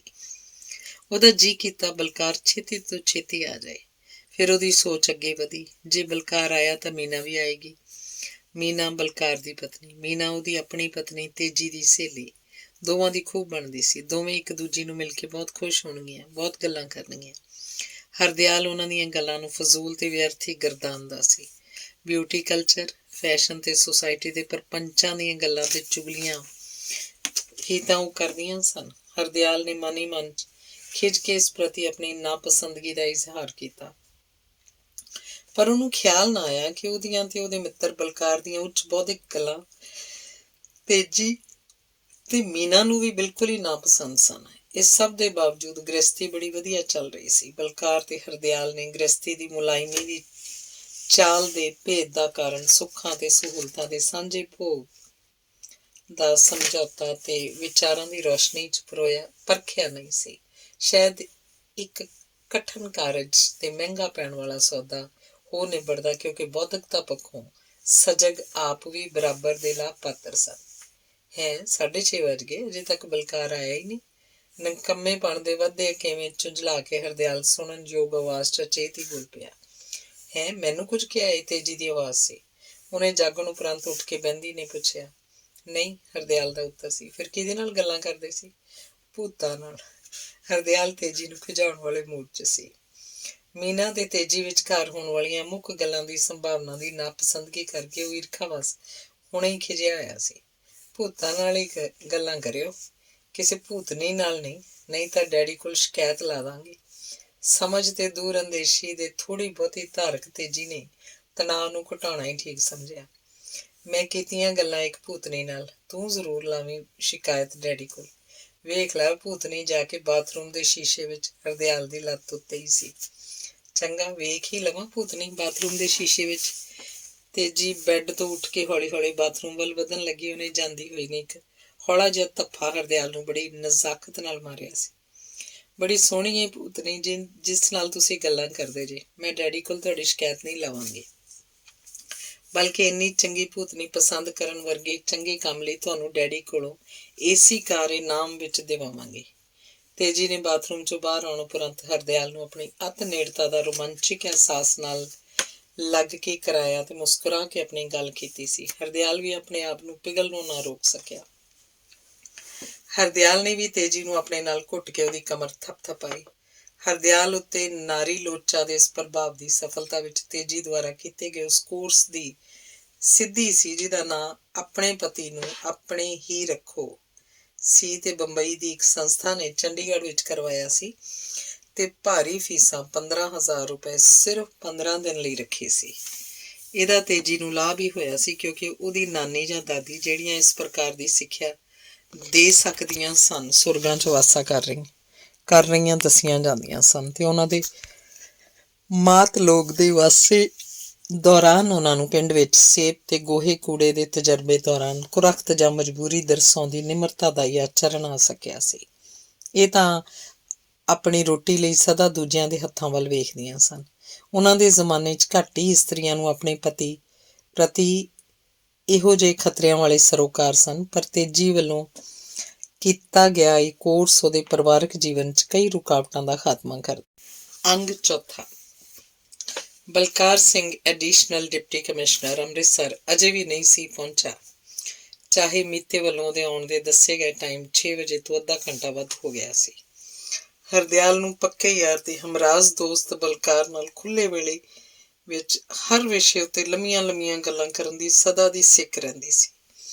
ਇਹ ਸਿੱਕ ਤੇ ਖਿੱਚ ਦੁਵੱਲੀ ਸੀ, ਪਰ ਇਹਦੀ ਪੂਰਤੀ ਦਾ ਕਾਰਨ ਬਲਕਾਰ ਦੇ ਪਹੁੰਚਣ ਵਿੱਚ ਦੱਸੇ ਗਏ ਸਮੇਂ ਤੋਂ ਵੱਧ ਚਿਰ ਲੱਗਣ ਨਾਲ ਹਰਦਿਆਲ ਨੂੰ ਉਡੀਕ ਦਾ ਅਕੇਵਾਂ ਪਰੇਸ਼ਾਨ ਕਰਨ ਲੱਗ ਪਿਆ। ਉਹ ਤੇਜੀ ਵੱਲ ਮੁੜਿਆ, ਜਿਹੜੀ ਕਮਰੇ ਦੀ ਇੱਕ ਲੁਕਵੀਂ ਨੁੱਕਰ 'ਚ ਆਦਮਕਦ ਸ਼ੀਸ਼ੇ ਦੇ ਸਾਹਮਣੇ ਖੜੀ ਆਪਣੇ ਸਰੀਰ ਦੀ ਸੁਡੌਲਤਾ ਦਾ ਕਿੰਨੇ ਚਿਰ ਤੋਂ ਨਿਰੀਖਣ ਕਰੀ ਜਾ ਰਹੀ ਸੀ। ਆਪਣੀ ਸਰੀਰਕ ਦਿੱਖ ਪ੍ਰਤੀ ਆਤਮ ਵਿਸ਼ਵਾਸ ਪੈਦਾ ਕਰਨ ਲਈ ਇਹ ਤੇਜੀ ਵਾਸਤੇ ਜ਼ਰੂਰੀ ਸੀ। ਤੇਜੀ, ਡਰਿੰਕਸ ਪਾਰਟੀ ਦਾ ਟਾਈਮ ਤਾਂ ਹੋਣ ਹੀ ਵਾਲਾ ਵਾ, ਆਪਾਂ ਤਿਆਰ ਹੋਈਏ ਫਿਰ। ਅੱਛਾ। ਤੇਜੀ ਨੇ ਸ਼ੀਸ਼ੇ ਸਾਹਮਣੇ ਖੜੇ ਹੀ ਆਪਣੀ ਲੰਮੀ ਖਿੱਚੀ ਹੋਈ ਧੌਣ ਨੂੰ ਇੱਕ ਪਾਸੇ ਮਰੋੜਦਿਆਂ ਆਕਰਸ਼ਕ ਮੁਦਰਾ ਬਣਾ ਕੇ ਸਵੈ ਪ੍ਰਸ਼ੰਸਾ ਦੀ ਪੁੱਠ ਵਿੱਚ ਇੱਕ ਲਫ਼ਜ਼ੀ ਜਵਾਬ ਦਿੱਤਾ। ਬਾਥਰੂਮ 'ਚ ਪਹਿਲਾਂ ਮੈਂ ਹੀ ਜਾਂਦਾ ਵਾਂ, ਬਲਕਾਰ ਦੇ ਆਉਣ ਤੱਕ ਵਿਹਲਾ ਹੋ ਜਾਊਂਗਾ। ਠੀਕ ਹੈ, ਪਰ ਛੇਤੀ ਕਰਿਓ। ਮੈਂ ਕਿਹੜੇ ਗਿੱਟੇ ਕੂਚਣੇ ਆ ਤੇਰੇ ਵਾਂਗ, ਬਸ ਪਿੰਡੇ ਤੇ ਪਾਣੀ ਪਾਇਆ ਤੇ ਬਾਹਰ ਆਇਆ।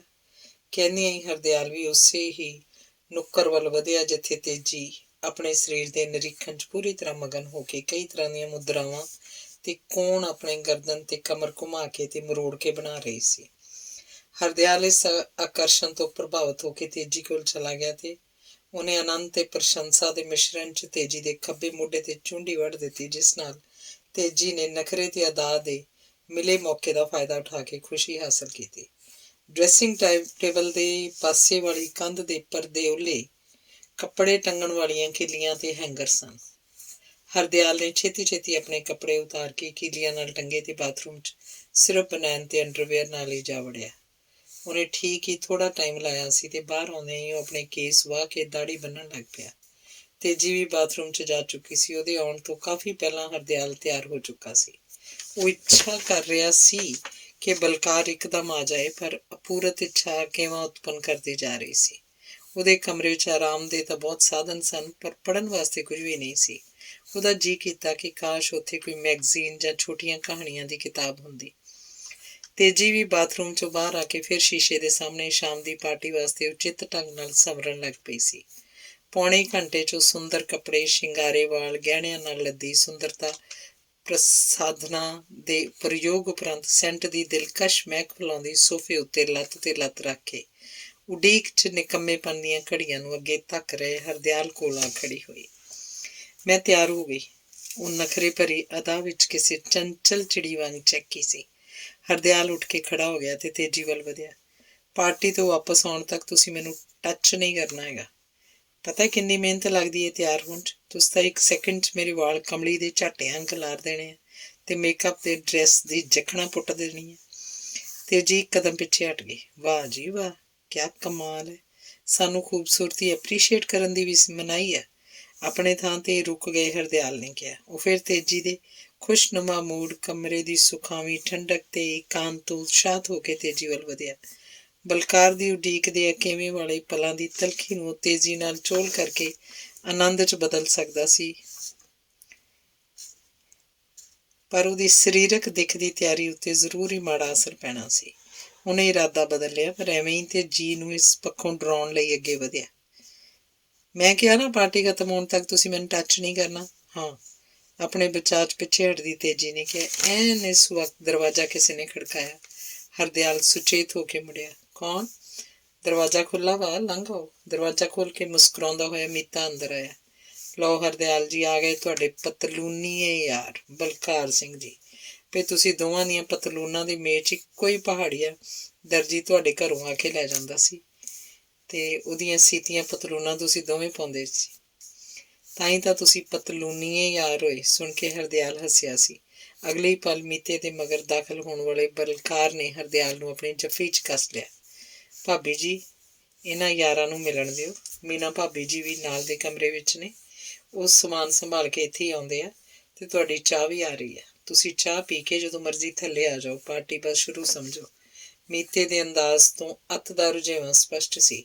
ਉਹ ਕਿਸੇ ਦਾ ਜਵਾਬ ਉਡੀਕੇ ਬਗੈਰ ਹੀ ਕਮਰੇ 'ਚੋਂ ਬਾਹਰ ਹੋ ਗਿਆ। ਯਾਰ ਬੜਾ ਚਿਰ ਲਾਤਾ, ਮੈਂ ਤਾਂ 6 ਵਜੇ ਤੋਂ ਉਡੀਕੀ ਜਾਣ ਡਿਆ ਵਾਂ। ਜੱਫੀ ਵਿੱਚੋਂ ਛੁੱਟ ਕੇ ਹਰਦਿਆਲ ਨੇ ਯਾਰ ਨਾਲ ਰੋਸ ਕੀਤਾ। ਯਾਰ ਕੀ ਦੱਸਾਂ ਤੈਨੂੰ, ਮੈਂ ਤਾਂ 6 ਵਜੇ ਹੀ ਆ ਜਾਣਾ ਸੀ। ਮੇਰੀ ਭੈਣ ਨੇ ਕਈ ਅੱਬ ਪਾ ਦਿੱਤੇ ਆ ਮੈਨੂੰ। ਰੋਜ਼ ਹੀ ਪਿੰਡ ਸੱਦ ਲੈਂਦੀ ਹੈ ਮੈਨੂੰ। ਅੰਮ੍ਰਿਤਸਰੋਂ ਸਿੱਧਾ ਪਿੰਡ ਗਿਆ, ਉੱਥੇ ਭੈਣ ਜੀ ਦੇ ਕਈ ਹੁਕਮ ਸੁਣ ਕੇ ਆਇਆ ਵਾਂ।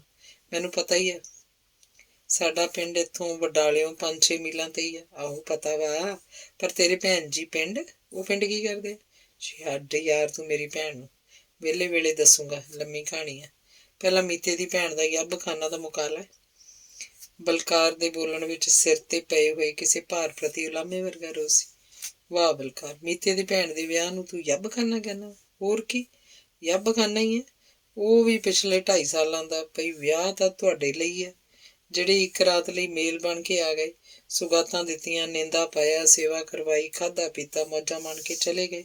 ਮੇਰੇ ਵਰਗਾ ਹੀ ਜਾਣਦਾ ਵਾ ਇਹ ਵਿਆਹ ਵਾ ਕੇ ਯੱਬ ਖਾਨਾ। ਤਾਂ ਹੀ ਦਰਵਾਜ਼ਾ ਖੜਕਿਆ ਤੇ 2 ਨੌਕਰ ਚਾਹ ਤੇ ਖਾਣ ਵਾਲਾ ਸਮਾਨ ਦੀਆਂ ਟਰੇਆਂ ਚੁੱਕੀ ਅੰਦਰ ਆ ਕੇ ਸੈਂਟਰ ਟੇਬਲ ਤੇ ਕੱਪ ਪਲੇਟਾਂ ਆਦਿ ਸਜਾਉਣ ਲੱਗ ਪਏ। ਯਾਰ ਬਲਕਾਰ, ਤੂੰ ਤਾਂ ਬਹੁਤ ਹੀ ਨਿਰਾਸ਼ ਲੱਗਣ ਡਿਆ ਵਾ।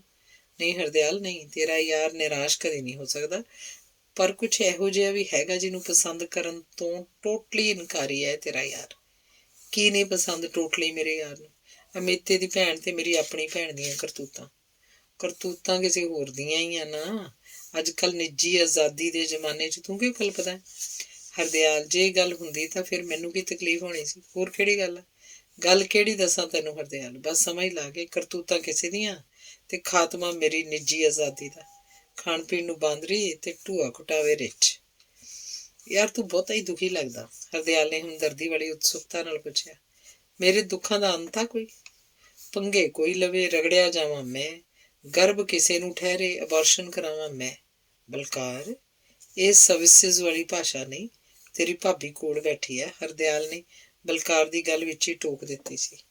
ਭਾਬੀ ਨੂੰ ਕਿਹੜਾ ਪਤਾ ਨਹੀਂ, ਮੀਨਾ ਇਹਨਾਂ ਨਾਲ ਘੰਟਾ ਘੰਟਾ ਫੋਨ ਤੇ ਗੱਲ ਕਰਦੀ ਰਹਿੰਦੀ ਹੈ। ਇਹ ਤੋਂ ਵੱਧ ਕਰਾਰੀ ਗੱਲ ਕਿਹੜੀ ਹੋਣੀ ਸੀ ਇਹਨਾਂ ਕੋਲ ਕਰਨ ਲਈ? ਕਿਉਂ ਭਾਬੀ ਜੀ, ਤੁਹਾਨੂੰ ਨਹੀਂ ਪਤਾ? ਬਲਕਾਰ ਨੇ ਤੇਜੀ ਵੱਲ ਵੇਖਦਿਆਂ ਹੋਇਆਂ ਪੁੱਛਿਆ ਸੀ। ਜਵਾਬ ਵਿੱਚ ਤੇਜੀ ਜ਼ੋਰ ਨਾਲ ਹੱਸ ਪਈ। ਤੁਸੀਂ ਹੱਸੇ ਕਿਉਂ ਭਾਬੀ ਜੀ? ਬਲਕਾਰ ਦੇ ਪੁੱਛਣ ਦੇ ਬਾਵਜੂਦ ਵੀ ਤੇਜੀ ਹੱਸਦੇ ਜਾ ਰਹੀ ਸੀ। ਗੱਲ ਕੀ ਆ, ਸਿੱਧੀ ਤਰ੍ਹਾਂ ਦੱਸ ਖਾਂ, ਹਰਦਿਆਲ ਨੇ ਤੇਜੀ ਨੂੰ ਡਾਂਟਦਿਆਂ ਕਿਹਾ। ਬਲਕਾਰ ਭਾਜੀ, ਮੈਨੂੰ ਮੀਨਾ ਭੈਣ ਜੀ ਦੀ ਗੱਲ ਯਾਦ ਕਰਕੇ ਹਾਸਾ ਆ ਗਿਆ। ਉਹ ਜਦੋਂ ਟੈਲੀਫੋਨ ਤੇ ਮੀਤੇ ਦੀ ਭੈਣ ਦੀਆਂ ਗੱਲਾਂ ਦੱਸਦੇ ਸਨ ਤਾਂ ਪਤਾ ਥੋੜ੍ਹੀ ਕੁ ਦੇਰ ਪਿੱਛੋਂ ਕੀ ਕਹਿਣ। ਤੇਜੀ ਗੱਲ ਵਿੱਚ ਹੀ ਛੱਡ ਕੇ ਫਿਰ ਹੱਸਣ ਲੱਗ ਪਈ। ਕੀ ਕਹਿੰਦੇ ਸੀ ਮੀਨਾ ਭਾਬੀ ਜੀ? ਦੱਸਦੇ ਕਿਉਂ ਨਹੀਂ? ਹਰਦਿਆਲ ਫਿਰ ਕੁਝ। ਉਹ ਤਾਂ ਕੁੱਤੀ ਆ, ਕੁੱਤੀ, ਤੇਜੀ ਨੇ ਦੱਸ ਹੀ ਦਿੱਤਾ ਸੀ, ਪਰ ਕੁਝ ਝੱਕ ਕੇ ਉਹ ਆਪਣੇ ਕਹੇ ਉੱਤੇ ਪ੍ਰਤੀਕਿਰਿਆ ਦੀ ਉਡੀਕ ਕਰਨ ਲੱਗ ਪਈ। ਮੀਨਾ ਕੀ ਸਾਰੇ ਹੀ ਕਹਿੰਦੇ ਆ? ਬਲਕਾਰ ਕੁਝ ਦੇਰ ਬੋਲਿਆ ਸੀ। ਇੱਥੇ ਕੁੱਤੀ ਸ਼ਬਦ ਸਿਰਫ ਕਿਸੇ ਜਾਨਵਰ ਦਾ ਸੂਚਕ ਨਾ ਹੋ ਕੇ ਆਚਰਣ ਸੰਬੰਧੀ ਵਿਸ਼ੇਸ਼ਣ ਸੀ। ਸਾਹਬ ਚਾਹ ਲੱਗ ਗਈ। ਇੱਕ ਨੌਕਰ ਨੇ ਕੋਲ ਆ ਕੇ ਕਿਹਾ, ਬਲਕਾਰ, ਮੀਨਾ ਭਾਬੀ ਜੀ ਨੂੰ ਵੀ ਬੁਲਾਓ, ਫਿਰ ਚਾਹ ਪੀਏ। ਆਪਾਂ ਚਾਹ ਸ਼ੁਰੂ ਕਰੀਏ? ਉਹਨੇ ਬੁਲਾਇਆ ਵੀ ਨਹੀਂ ਆਉਣਾ ਜੇ ਉਹਦਾ ਸ਼ੀਸ਼ਾ ਵੇਖ ਵੇਖ ਕੇ ਤਸੱਲੀ ਨਾ ਹੋਈ। ਨਹੀਂ ਯਾਰ, ਭਾਬੀ ਦੇ ਆਇਆਂ ਤੇ ਚਾਹ ਪੀਣੀ ਹੈ, ਮੈਂ ਲਿਆਉਂਦਾ ਵਾਂ ਉਹਨਾਂ ਨੂੰ ਸੱਦ ਕੇ। ਹਰਦਿਆਲ ਨੇ ਕਮਰੇ ਤੋਂ ਬਾਹਰ ਨਿਕਲਦਿਆਂ ਹੀ ਸਾਂਝੇ ਵਰਾਂਡੇ 'ਚੋਂ ਖੱਬੇ ਪਾਸੇ ਮੁੜ ਕੇ ਮਸਾਂ 10 ਕੁ ਕਦਮਾਂ ਦੀ ਦੂਰੀ ਤੇ ਆਉਣ ਵਾਲਾ ਪਹਿਲਾ ਦਰਵਾਜ਼ਾ ਖੜਕਾਇਆ। ਅੰਦਰੋਂ ਇਸਤਰੀ ਦੀ ਆਵਾਜ਼ 'ਚ ਕਮ ਇਨ ਸੁਣਾਈ ਦਿੱਤਾ। ਹਰਦਿਆਲ ਅੰਦਰ ਦਾਖਲ ਹੋ ਗਿਆ ਤੇ ਉਸ ਵੇਖਿਆ ਕਿ ਬਲਕਾਰ ਦੇ ਦੱਸੇ ਅਨੁਸਾਰ ਮੀਨਾ ਠੀਕ ਹੀ ਸ਼ੀਸ਼ੇ ਸਾਹਮਣੇ ਕਾਰਜਰਤ ਸੀ, ਪਰ ਉਹਦਾ ਕੰਮ ਨਿਬੜ ਗਿਆ ਲੱਗਦਾ ਸੀ, ਕਿਉਂਕਿ ਇਸ ਵਕਤ ਉਹ ਕੋਈ ਸ਼ਿੰਗਾਰ ਕਾਰਜ ਨਹੀਂ ਸੀ ਕਰ ਰਹੀ, ਬਲਕਿ ਕੀਤੇ ਗਏ ਕੰਮ ਉੱਤੇ ਆਖਰੀ ਝਾਤਾਂ ਪਾ ਕੇ ਆਪਣੇ ਆਪ ਨੂੰ ਪੂਰਨ ਤਸੱਲੀ ਦੇਣਾ ਚਾਹੁੰਦੀ ਸੀ। ਉਹਨੇ ਆਉਣ ਵਾਲੇ ਨੂੰ ਅੰਦਰ ਆਉਣ ਦੀ ਆਗਿਆ ਤਾਂ ਦੇ ਦਿੱਤੀ, ਪਰ ਅੰਦਰ ਆ ਚੁੱਕੇ ਵੱਲ ਵੇਖਣ ਦੀ ਜ਼ਰੂਰਤ ਨਹੀਂ ਸਮਝੀ। ਆਪਣੇ ਮਹੱਤਵ ਦੀ ਉੱਚਤਾ ਦੇ ਪ੍ਰਗਟਾ ਲਈ ਉਹਦਾ ਇਹ ਵੀ ਇੱਕ ਅੰਦਾਜ਼ ਸੀ। ਭਾਬੀ ਜੀ ਸਤਿ ਸ਼੍ਰੀ ਅਕਾਲ। ਆਹਾ ਹਰਦਿਆਲ ਭਾਜੀ, ਵੈਲਕਮ। ਕਿਆ ਮਜ਼ੇਦਾਰ ਸਰਪ੍ਰਾਈਜ਼ ਹੈ। ਉਹ ਮੁੜੀ ਤੇ ਆਪਣੇ ਨਿਸ਼ਚਿਤ ਵਤੀਰੇ ਅਨੁਸਾਰ ਭਰਵੀਂ ਮੁਸਕਾਨ ਬਖੇਰ ਕੇ ਬੋਲਣਾ ਸ਼ੁਰੂ ਕੀਤਾ। ਅੱਖਾਂ ਮਟਕਾਉਣੀਆਂ ਉਹਦੀ ਇੱਕ ਹੋਰ ਸਥਾਈ ਸਹਿਜ ਕਿਰਿਆ ਸੀ। ਸੰਬੋਧਨੀ ਸ਼ਬਦਾਂ 'ਚੋਂ ਸਦਾ ਸਾਹਮਣੇ ਵਾਲੇ ਛੋਟੀ ਉਮਰ ਵਾਲੇ ਨੂੰ ਵੀ ਆਪਣੇ ਤੋਂ ਉਮਰ ਵਿੱਚ ਵੱਡਾ ਸਮਝ ਕੇ ਆਪਣੇ ਮੁਟਿਆਰੀ ਭਾਵਾਂ ਦੀ ਅਭਿਵਿਅਕਤੀ ਕਰਦੀ ਹੁੰਦੀ ਸੀ। ਤਾਂ ਹੀ ਤਾਂ ਉਹਨੇ ਉਮਰੋਂ ਬਲਕਾਰ ਤੋਂ ਵੀ ਛੋਟੇ ਹਰਦਿਆਲ ਨੂੰ ਭਾਜੀ ਕਹਿ ਕੇ ਸੰਬੋਧਿਤ ਕੀਤਾ ਸੀ। ਭਾਬੀ ਜੀ, ਅਸੀਂ ਤੁਹਾਡੇ ਆਨਰ ਵਿੱਚ ਚਾਹ ਦਾ ਜਸ਼ਨ ਸ਼ੁਰੂ ਕਰਨ ਦੀ ਆਗਿਆ ਦੀ ਉਡੀਕ 'ਚ ਆਓ ਨਾ, ਤੁਸੀਂ ਜਸ਼ਨ ਸ਼ੁਰੂ ਹੋਵੇ। ਹਰਦਿਆਲ ਨੇ ਅਧਿਕਾਰੀ ਵਰਗ ਦੀਆਂ ਮਹੱਤਵਪੂਰਨ ਤੇ ਪ੍ਰਸ਼ੰਸਾ ਪਸੰਦ ਪਤਨੀਆਂ ਲਈ ਢੁਕਵੇਂ ਸ਼ਬਦਾਂ ਦੀ ਵਰਤੋਂ ਕਰਕੇ ਸਫਲਤਾਪੂਰਵਕ ਉਪਚਾਰਿਕਤਾ ਨਿਭਾਈ। ਮੀਨਾ ਫੁੱਲ ਕੇ ਕੁੱਪਾ ਹੋ ਗਈ ਤੇ ਮਿਹਨਤ ਕਰਕੇ ਸ਼ਿੰਗਾਰੇ ਹੋਏ ਉਹਦੇ ਬੁੱਲ੍ਹਾਂ ਉੱਤੇ ਮੁਸਕਾਨ ਦਾ ਹੜ ਆ ਗਿਆ। Oh really, how sweet of you. ਮੀਨਾ ਉੱਚ ਵਰਗੀ ਅੰਦਾਜ਼ 'ਚ ਨਾਰੀ ਚਲਿੱਤਰਤਾ ਦੀ ਵਰਖਾ ਕਰਦੀ ਹੋਈ ਹਰਦਿਆਲ ਵੱਲ ਵਧੀ। ਉਹਨੇ ਆਪਣਾ ਸੱਜਾ ਹੱਥ ਅੱਗੇ ਵਧਾਇਆ, ਜਿਹਨੂੰ ਹਰਦਿਆਲ ਨੇ ਦੋਹਾਂ ਹੱਥਾਂ 'ਚ ਲੈ ਕੇ ਫਿਰ ਇੱਕ ਹੱਥ ਨਾਲ ਫੜੀ ਆਪਣੇ ਬਰਾਬਰ ਤੋਰਦਾ ਹੋਇਆ ਤੇਜੀ ਤੇ ਬਲਕਾਰ ਕੋਲ ਲੈ ਆਇਆ। ਲਓ ਜੀ, ਚਾਹ ਦਾ ਜਸ਼ਨ ਸ਼ੁਰੂ ਕਰੋ। ਹਰਦਿਆਲ ਨੇ ਮੀਨਾ ਨੂੰ ਸੋਫੇ ਤੇ ਬਿਠਾ ਕੇ ਉਹਦਾ ਹੱਥ ਛੱਡ ਦਿੱਤਾ।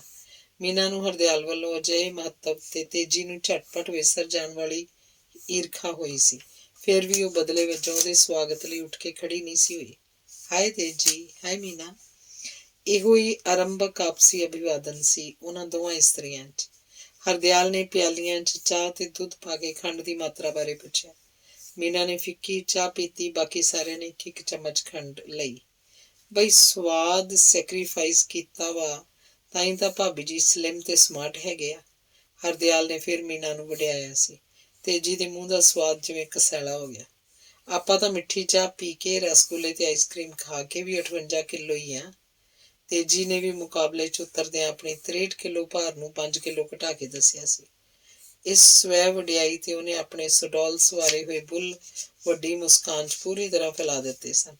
ਰੁਕ ਜਾ 4 ਸਾਲ, ਤੂੰ ਵੀ ਬਛੇਰੀ ਤੋਂ ਹੱਥ ਨਹੀਂ ਬਣ ਜਾਏਂਗੀ। ਹਰਦਿਆਲ ਦੇ ਇਸ ਕਥਨ ਤੋਂ ਤੇਜੀ ਦਾ ਤਾਂ ਗਦਗਦ ਹੋ ਗਈ।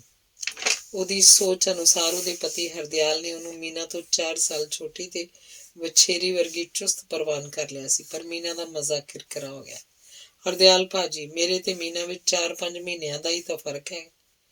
ਮੇਰੀ ਹਾਈਟ ਵੱਧ ਹੈ ਨਾ, ਇਸ ਲਈ ਮੇਰਾ ਵੇਟ ਵੀ ਵੱਧ ਹੈ, ਪਰ ਮੈਂ ਓਵਰ ਵੇਟ ਨਹੀਂ ਹੈਗੀ। ਮੀਨਾ ਕਿਸੇ ਹੋ ਚੁੱਕੇ ਨੁਕਸਾਨ ਦੀ ਪੂਰਤੀ ਕਰਨ 'ਚ ਲੱਗੀ ਹੋਈ ਸੀ, ਪਰ ਯਤਨ ਅਧੂਰਾ ਰਹਿ ਗਿਆ ਕਿਉਂਕਿ ਇਸੇ ਵਕਤ ਜਸ ਤੇ ਜਗੀਰ ਦੇ 2 ਗੁਟਕਦੀਆਂ ਕਬੂਤਰੀਆਂ ਵਾਂਗ ਅੰਦਰ ਆ ਵੜੀਆਂ। ਉਹਨਾਂ ਦੇ ਸਵਾਗਤ 'ਚ ਸਾਰੇ ਉੱਠ ਕੇ ਖੜੇ ਹੋ ਗਏ। ਬੰਦਿਆਂ ਦੀ ਸਤਿ ਸ਼੍ਰੀ ਅਕਾਲ ਤੇ ਇਸਤਰੀਆਂ ਦੀ ਹਾਏ ਉਪਰੰਤ ਹਾਲ ਚਾਲ ਪੁੱਛਿਆ ਦੱਸਿਆ ਗਿਆ। ਚਾਰੇ ਇਸਤਰੀਆਂ ਦਾ ਲੰਮੇ ਚਿਰ ਤੋਂ ਚੰਡੀਗੜ੍ਹ ਨਿਵਾਸ ਰਿਹਾ ਹੋਣ ਕਰਕੇ ਆਪਸੀ ਜਾਣ ਪਹਿਚਾਣ ਗੂੜੀ ਸੀ। ਜਗੀਰ ਮੀਤੇ ਦੀ ਪਤਨੀ ਸੀ ਤੇ ਜਸ ਮੀਤੇ ਦੀ ਭੈਣ। ਇਹਦਾ ਅਗਲੀ ਸਵੇਰ ਆਨੰਦ ਕਾਰਜ ਹੋਣਾ ਸੀ। ਅਸੀਂ ਅਜੇ ਆਈਆਂ ਹੀ ਸੀ, ਪਾਣੀ ਪੀਂਦਿਆਂ ਨੂੰ ਪਤਾ ਲੱਗ ਗਿਆ ਕਿ ਤੁਸੀਂ ਆਈਆਂ ਜੇ। ਮੈਂ ਤਾਂ ਜਗੀਰ ਭਾਬੀ ਨੂੰ ਇੱਧਰ ਖਿੱਚ ਕੇ ਲੈ ਆਈ ਪਈ, ਤੁਹਾਨੂੰ ਥੱਲੇ ਲੈ ਕੇ ਚੱਲੀਏ। ਦੇਰ ਲੱਗ ਗਈ ਸਾਨੂੰ ਅੰਮ੍ਰਿਤਸਰ। ਸ਼ਾਪਿੰਗ ਬੜੀ ਕਰਨੀ ਸੀ, ਬਿਊਟੀ ਪਾਰਲਰ ਵੀ ਜਾਣਾ ਸੀ। ਦਿਨ ਤਾਂ ਝੱਟ ਹੀ ਮੁੱਕ ਗਿਆ। ਮੈਂ ਤਾਂ ਬਿਊਟੀਸ਼ੀਅਨ ਨੂੰ ਆਪਣੇ ਨਾਲ ਹੀ ਲੈ ਆਈ ਹਾਂ, ਕਾਰ 'ਚ ਬਿਠਾ ਕੇ। ਲੱਗੀ ਰਵੇ ਸਾਰੀ ਰਾਤ, ਮੈਨੂੰ ਭਾਵੇਂ ਖੁਰਚਣ ਲਿਪਣ। ਕਰਦੀ ਤਾਂ ਨਖਰੇ ਸੀ। ਜਦੋਂ ਬਲਕਾਰ ਵੀਰ ਜੀ ਦੇ ਰੀਡਰ ਨੇ ਜਰਾ ਕੁ ਲਾਲ ਅੱਖ ਵਿਖਾਈ ਤਾਂ ਬੰਦਾ ਬਣ ਕੇ ਬਹਿ ਗਈ ਕਾਰ 'ਚ। ਉਹਦਾ ਸਮਾਨ ਤੇ ਅਸਿਸਟੈਂਟ ਬਲਕਾਰ ਵੀਰ ਜੀ ਦੇ ਰੀਡਰ ਦੀ ਜੀਪ 'ਚ ਆ ਰਿਹਾ ਹੈ ਪਿੱਛੇ। ਚਲੋ ਛੱਡੋ ਤੁਸੀਂ, ਮੈਂ ਥੱਲੇ ਚਾਹ ਲਾਉਣ ਲਈ ਕਹਿ ਕੇ ਆਈ ਹਾਂ। ਇਹ ਚਾਹ ਵੀਰ ਜੀ ਨੂੰ ਪੀਣ ਦਿਓ। ਰੁੱਕ ਬੋਲਣ ਵਾਲੀ ਵਿਆਹ ਵਾਲੀ ਕੁੜੀ ਜਸ ਨੇ ਅੱਗੇ ਹੋ ਕੇ ਮੀਨਾ ਤੇ ਤੇਜੀ ਦੇ ਹੱਥ ਫੜ ਕੇ ਉਹਨਾਂ ਨੂੰ ਉਠਾ ਲਿਆ। ਉਹ ਖੜੀਆਂ ਤਾਂ ਹੋ ਗਈਆਂ, ਪਰ ਉਹਨਾਂ ਨੇ ਹਰਦਿਆਲ ਤੇ ਬਲਕਾਰ ਵੱਲ ਵੇਖਿਆ। ਜਾਓ ਜਾਓ ਤੁਸੀਂ, ਜਸ ਠੀਕ ਕਹਿੰਦੀ ਹੈ। ਇਹ ਬਲਕਾਰ ਦੇ ਸ਼ਬਦ ਸਨ। ਝੱਟ ਹੀ ਚਾਰੇ ਇਸਤਰੀਆਂ ਕਮਰੇ ਤੋਂ ਬਾਹਰ ਹੋ ਗਈਆਂ। ਚੰਗਾ ਹੋਇਆ ਹਰਦਿਆਲ, ਰੌਲਾ ਚਲਿਆ ਗਿਆ। ਹੁਣ ਆਪਾਂ ਕੋਈ ਚੱਜ ਦੀ ਗੱਲ ਤਾਂ ਕਰ ਸਕਾਂਗੇ, ਪਰ ਪਹਿਲਾਂ ਚਾਹ ਪੀ ਲਈਏ ਡਟ ਕੇ। ਅੰਗ 5ਵਾਂ। ਕਿੰਨੇ ਚਿਰ ਪਿੱਛੋਂ ਇਹੋ ਜਿਹੀ ਕੰਪਨੀ ਨਸੀਬ ਹੋਣ ਲੱਗੀ ਆ ਤੇਰੇ ਨਾਲ ਯਾਰ ਬਲਕਾਰ। ਗੂੜੇ ਮਿੱਤਰ ਨਾਲ ਦਿਲ ਦੀਆਂ 10 ਪੁੱਛ ਕੇ ਮਿਲਣ ਵਾਲੇ ਆਨੰਦ ਦੀ ਆਸ ਵਿੱਚ ਭਿੱਜੇ ਹੋਏ ਹਰਦਿਆਲ ਨੇ ਕਿਹਾ। ਹਾਂ ਯਾਰ, ਸਾਲ ਤੋਂ ਵੀ ਉੱਤੇ ਹੋ ਗਿਆ। ਅੱਜ ਕੱਢਾਂਗੇ ਸਾਰੀਆਂ ਕਸਰਾਂ। ਚੰਗਾ ਹੋਇਆ ਖੱਸੀ ਫੌਜ ਚਲੀ ਗਈ, ਨਹੀਂ ਤਾਂ ਉਹਨਾਂ ਨੇ ਫਜ਼ੂਲ ਦੀ ਚਾਂਦਮਾਰੀ ਕਰੀ ਜਾਣੀ ਸੀ। ਦੱਸ ਯਾਰ, ਕੋਈ ਹੱਡ ਬੀਤੀ ਜਾਂ ਜੱਗ ਬੀਤੀ? ਬਲਕਾਰ ਨੇ 2 ਕੱਪਾਂ ਚਾਹ ਬਣਾਉਂਦਿਆਂ ਕਿਹਾ। ਇੱਕ IAS ਦੀ ਹੱਡ ਬੀਤੀ ਤੇ ਜੱਗ ਬੀਤੀ ਵੱਖੋ ਵੱਖਰੀ ਨਹੀਂ ਹੁੰਦੀ।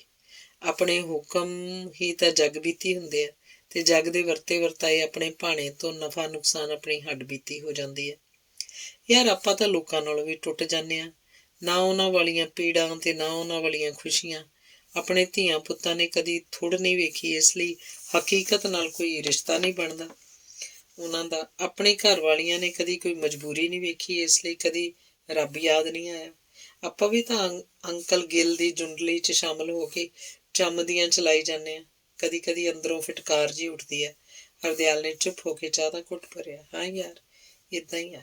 ਮੈਨੂੰ ਯਾਦਾਂ ਦੀਆਂ ਪਗਡੰਡੀਆਂ ਕਦੀ ਉਸ ਮੁਕਾਮ 'ਤੇ ਲੈ ਜਾਂਦੀਆਂ ਜਿੱਥੇ ਭੂਤਕਾਲ 'ਚ ਮੇਰਾ ਦਾਦਾ ਚਮੜੇ ਦੀਆਂ ਪੁਰਾਣੀਆਂ ਜੁੱਤੀਆਂ ਗੰਢ ਗੰਢ ਕੇ ਜੁੱਤੀ ਦੇ ਮਾਲਕ ਕੋਲੋਂ ਇੱਕ ਆਨਾ ਮਿਲਣ 'ਤੇ ਕਿਰਤਾਰਤ ਹੋ ਜਾਂਦਾ ਸੀ, ਤੇ ਕਦੇ ਇਸ ਵਰਤਮਾਨ ਦਾ ਸ਼ਾਹਕਾਰ ਮੈਨੂੰ ਅੱਜ ਦੇ ਮੁਕਾਮ 'ਤੇ ਲੈ ਆਉਂਦਾ ਵਾ, ਜਿੱਥੇ ਮੇਰੀਆਂ ਚੰਮਦੀਆਂ ਚਲਾਈਆਂ ਸੋਨੇ ਦੀਆਂ ਸ਼ਰਫੀਆਂ ਤੋਂ ਵੀ ਵੱਧ ਹੈਗੀਆਂ ਵਾ। ਇਸ ਸਭ ਵਿੱਚ ਸਾਡੇ ਪਿੰਡ ਵਾਲੇ ਸੁਖਚੈਨ ਸਿੰਘ ਦਾ ਸਦਾ ਰਹਿਣ ਵਾਲਾ ਖਿਆਲ ਮੈਨੂੰ ਪਤਾ ਕਿਉਂ ਨਹੀਂ ਸ਼ਰਮਸਾਰੀ ਦੀ ਜਿਲਣ 'ਚ ਖੋਭ ਦਿੰਦਾ ਵਾ। ਸੁਖਚੈਨ ਸਿੰਘ? ਉਹ ਕੌਣ ਆ? ਤੂੰ ਕੀ ਮਾੜਾ ਕੀਤਾ ਵਾ ਉਹਦੇ ਨਾਲ? ਹਰਦਿਆਲ, ਨਿੱਜੀ ਤੌਰ 'ਤੇ ਮੈਂ ਉਹਦੇ ਨਾਲ ਕੁਝ ਮਾੜਾ ਨਹੀਂ ਕੀਤਾ, ਪਰ ਉਹਦੇ ਨਾਲ ਮਾੜਾ ਹੋਇਆ ਬਹੁਤ ਆ। ਉਹਦੇ ਨਾਲ ਸਿਸਟਮ ਨੇ ਮਾੜਾ ਕੀਤਾ। ਜਿਸ ਸਿਸਟਮ ਨੇ ਮੇਰੀਆਂ ਚੰਮਦੀਆਂ ਵੀ ਚਲਵਾਈਆਂ, ਉਸੇ ਸਿਸਟਮ ਨੇ ਸੁਖਚੈਨ ਦਾ ਚੰਮ ਲਾ ਕੇ ਉਹਦੀ ਹਰ ਆਸ ਨੂੰ ਮਿੱਟੀ 'ਚ ਰੋਲਿਆ। ਪਰ ਉਸ ਬੰਦੇ ਦਾ ਨਿਰੰਤਰ ਜੱਦੋ-ਜਹਿਦ ਮੈਨੂੰ ਸਦਾ ਹੀ ਹਰਾਈ ਰੱਖਦਾ। ਤੇਰਾ ਉਹਦੇ ਨਾਲ ਜੱਦੋ-ਜਹਿਦ ਨਾਲ ਕੀ ਟਕਰਾਅ ਆ ਬਲਕਾਰ? ਟਕਰਾਅ ਨਹੀਂ, ਬਲਕਿ ਸਾਂਝ ਪਾਉਣੀ ਚਾਹੁੰਦਾ ਵਾਂ ਮੈਂ। ਅਸਲ 'ਚ ਜੱਦੋ-ਜਹਿਦ ਹੈ ਹੀ ਨਹੀਂ, ਇਹ ਤਾਂ ਇੱਕ ਦੌੜ ਆ। ਮੈਂ ਇਸ ਦੌੜ 'ਚ ਸੁਖਚੈਨ ਨਾਲ ਮਿਲਣਾ ਚਾਹੁੰਦਾ, ਪਰ ਮੇਰੇ ਹਜ਼ਾਰ ਯਤਨ 'ਤੇ ਵੀ ਉਹ ਮੈਨੂੰ ਆਪਣੇ ਨਾਲ ਰਲਾਉਣ ਲਈ ਤਿਆਰ ਨਹੀਂ ਹੁੰਦਾ ਤੇ ਮੇਰੇ ਦਿਲ 'ਚੋਂ ਉਹਦੇ ਨਾਲ ਰਲਣ ਦੀ ਖਾਸ਼ ਮੁੱਕ ਨਹੀਂ ਸਕਦੀ। ਮਾਮਲਾ ਕੰਪਲੀਕੇਟਿਡ ਆ। ਕੌਣ ਆ ਇਹ ਸੁਖਚੈਨ ਸਿੰਘ? ਯਾਰ, ਸਾਡੇ ਪਿੰਡ ਦਾ ਜੱਟਾਂ ਦਾ ਮੁੰਡਾ ਵਾ। 10ਵੀਂ ਤੱਕ ਮੇਰੇ ਨਾਲ ਪੜ੍ਹਦਾ ਰਿਹਾ। ਮੇਰੇ ਨਾਲ ਖਾਲਸਾ ਸਕੂਲ, ਬਾਬੇ ਬਕਾਲੇ, ਤੈਨੂੰ ਵੀ ਯਾਦ ਆ ਸਕਦਾ ਜੇ ਥੋੜ੍ਹਾ ਜਿਹਾ ਦਿਮਾਗ 'ਤੇ ਜ਼ੋਰ ਦੇਵੇਂ। ਇੱਕ ਲੰਮਾ ਜਿਹਾ ਮੁੰਡਾ ਹੁੰਦਾ ਸੀ, ਪੱਗ ਬਹੁਤ ਵਧੀਆ ਬੰਦਾ ਸੀ ਤੇ ਸਾਡੀ ਵਾਰੀ 10ਵੀਂ 'ਚੋਂ ਫਸਟ ਆਇਆ ਸੀ। ਲੈ, ਉਹ ਸੁਖਚੈਨ? ਮੈਂ ਤਾਂ ਉਹਨੂੰ ਬਹੁਤ ਚੰਗੀ ਤਰ੍ਹਾਂ ਜਾਣਦਾ ਵਾਂ। ਮੇਰੇ ਨਾਲ ਹੀ ਤਾਂ ਉਹਨੇ MA ਕੀਤੀ ਸੀ ਇਕਨੋਮਿਕਸ ਦੀ, ਦੁਆਬਾ ਕਾਲਜ ਜਲੰਧਰ ਤੋਂ। ਬਲਕਾਰ, ਹੁਣ ਮੇਰੇ ਮਨ 'ਚ ਇੱਕ ਸਵਾਲ ਉੱਠਦਾ ਵਾ ਵੀ ਉਹਨੇ 10ਵੀਂ ਤੱਕ ਕੀਤੀ ਤੇਰੇ ਨਾਲ, ਪਰ MA ਕੀਤੀ ਮੇਰੇ ਨਾਲ। ਮੈਂ ਤਾਂ ਤੇਰੇ ਨਾਲੋਂ 2 ਸਾਲ ਪਿੱਛੇ ਸੀ। ਸੁਖਚੈਨ 2 ਸਾਲ ਪਿੱਛੇ ਕਿਸ ਤਰ੍ਹਾਂ ਰਹਿ ਗਿਆ? ਯਾਰ, ਸੁਖਚੈਨ ਦੇ ਦੁਖਾਂਤ ਦਾ ਪਹਿਲਾ ਕਾਂਡ ਹੀ 2 ਸਾਲ ਪਿੱਛੇ ਰਹਿ ਜਾਣਾ ਵਾ। ਉਹਦਾ ਸਰੀਰ ਵਧੀਆ ਸੀ, ਦੌੜਾਕ ਸੀ, ਸਕੂਲ ਦਾ ਸਭ ਤੋਂ ਵਧੀਆ। ਉਹਦੇ ਸੂਬੇਦਾਰ ਮਾਮੇ ਨੇ ਉਹਨੂੰ ਮਿਲਟਰੀ 'ਚ ਭਰਤੀ ਕਰਵਾਤਾ। ਅੱਛਾ, ਫੇਰ ਉਹਨੇ ਆਰਮੀ ਛੱਡੀ ਕਿਉਂ? ਇਹ ਤਾਂ ਬੜੀ ਤਰੱਕੀ ਕਰਦਾ। ਬਾਡੀ ਉਹਦੀ ਬੜੀ ਸ਼ਾਨਦਾਰ ਸੀ। ਉਹਨੇ ਤਾਂ ਕਾਲਜ ਵਿੱਚ ਐਥਲੈਟਿਕਸ ਦੇ ਕਈ ਪ੍ਰਾਈਜ਼ ਜਿੱਤੇ ਸੀ। ਹਰਦਿਆਲ, ਦੱਸਿਆ ਨਾ ਤੈਨੂੰ, ਬਸ ਇੱਥੋਂ ਹੀ ਉਹਦਾ ਦੁਖਾਂਤ, ਪਹਿਲਾ ਚੈਪਟਰ ਸ਼ੁਰੂ ਹੁੰਦਾ। ਉਹਦੇ ਪਿਓ ਨੇ ਉਹਦੇ ਕੋਲੋਂ ਆਰਮੀ ਛੁਡਵਾਤੀ। ਉਹ ਆਪਣੇ ਪੁੱਤ ਸੁਖਚੈਨ ਨੂੰ ਉੱਚ ਵਿੱਦਿਆ ਦਵਾ ਕੇ ਵੱਡਾ ਅਫਸਰ ਬਣਾਉਣਾ ਚਾਹੁੰਦਾ ਸੀ। ਵੱਡਾ ਅਫਸਰ, ਜਿਹੋ ਜਿਹੇ ਅਫਸਰ ਆਪਾਂ ਬਣੇ ਹੈਗੇ ਆ। ਉਹ ਪੜ੍ਹਾਈ 'ਚ ਬਹੁਤ ਚੰਗਾ ਸੀ, ਵਧੀਆ ਐਥਲੀਟ ਸੀ, ਪਰਸਨੈਲਿਟੀ ਉਹਦੀ ਬੜੀ ਰੋਹਬਦਾਰ ਸੀ, ਕੁਆਲੀਫਿਕੇਸ਼ਨ ਵੀ MA ਸੀ। ਬਣਿਆ ਕਿਉਂ ਨਾ ਅਫਸਰ? ਉਹ ਕਿਸੇ ਮਾੜੇ ਕੰਮ 'ਚ ਪੈ ਗਿਆ ਸੀ? ਹਰਦਿਆਲ ਨੇ ਸਵਾਲ ਦੇ ਅੰਤ 'ਚ ਜਿਵੇਂ ਅੰਦਾਜ਼ਾ ਲਾਇਆ ਹੋਵੇ। ਕੁਛ ਮਾੜਾ ਨਹੀਂ ਕੀਤਾ ਉਹਨੇ। ਉਹਦਾ ਸਭ ਕੁਝ ਚੰਗਾ ਹੀ ਚੰਗਾ ਸੀ। ਉਹਦੀ ਮਾਰਕਸ, ਪਰਸੈਂਟੇਜ ਆਪਾਂ ਤੋਂ ਕਿਤੇ ਉੱਤੇ ਸੀ। ਬਸ ਇੱਕ ਕਮੀ ਸੀ ਉਹਦੇ 'ਚ ਕਿ ਉੱਚੀ ਜਾਤ ਦਾ ਜੱਟ ਸੀ, ਜਿਨ੍ਹਾਂ ਲਈ ਕੋਈ ਰਿਜ਼ਰਵੇਸ਼ਨ ਨਹੀਂ ਹੁੰਦੀ। ਅਫਸਰ ਬਣਨਾ ਤਾਂ ਦੂਰ, ਉਹ ਸਕੂਲ ਮਾਸਟਰ ਵੀ ਨਹੀਂ ਬਣ ਸਕਿਆ। ਉਹਨੇ ਬੜਾ ਚਾਹਿਆ ਕਿ ਉਹ B.Ed ਕਰ ਲਏ, ਪਰ ਡੋਨੇਸ਼ਨ, ਰਿਜ਼ਰਵੇਸ਼ਨ ਤੇ ਕਰਪਸ਼ਨ ਨੇ ਉਹਨੂੰ ਢੱਗੇ ਕੁੱਟਣ ਜੋਗਾ ਹੀ ਰਹਿਣ ਤਾ ਹੈ। ਢੱਗੇ ਕੁੱਟਣ ਜੋਗਾ? ਇਹ ਕੀ ਗੱਲ ਬਲਕਾਰ? ਉਹ ਇੰਨਾ ਪੜ੍ਹ ਕੇ ਵੀ ਵਾਹੀ ਕਰਦਾ ਵਾ?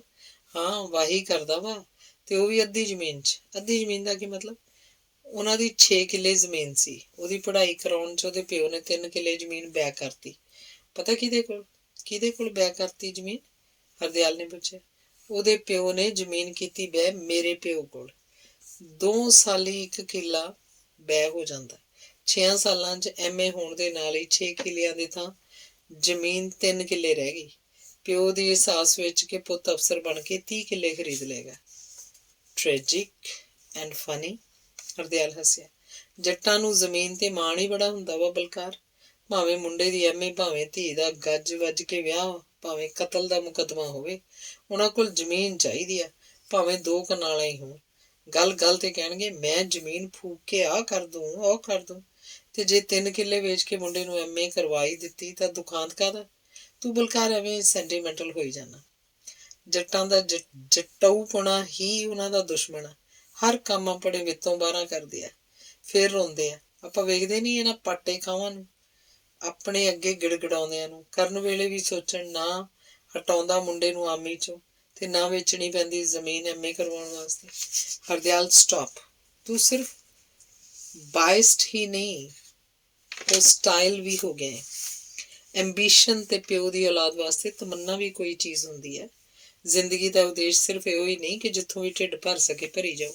ਮੈਂ ਤਾਂ ਕਹਿੰਦਾ ਵਾ, ਐਂਬੀਸ਼ਨ ਵੀ ਇਨਸਾਨੀ ਹੱਕ ਆ, ਮੰਨ ਲੈਂਦਾ ਵਾ। ਪਰ ਜੇ ਸੁਖਚੈਨ ਦੇ ਪਿਤਾ ਨੇ ਆਪਣੀ ਐਂਬੀਸ਼ਨ ਤੇ ਤਮੰਨਾ ਦੀ ਪੂਰਤੀ ਲਈ 3 ਕਿੱਲੇ ਜ਼ਮੀਨ ਤੇ ਕੀਮਤ ਦੀ ਸ਼ਕਲ 'ਚ ਅਦਾ ਕਰ ਹੀ ਦਿੱਤੇ, ਤਾਂ ਕੀ ਹੋ ਗਿਆ? ਯਾਰ ਬਲਕਾਰ, ਐਵੇਂ ਨਾ ਸੈਂਟੀਮੈਂਟਲ ਹੋ। ਹਰਦਿਆਲ ਗੱਲ ਮੁਕਾਉਣੀ ਚਾਹੁੰਦਾ ਸੀ।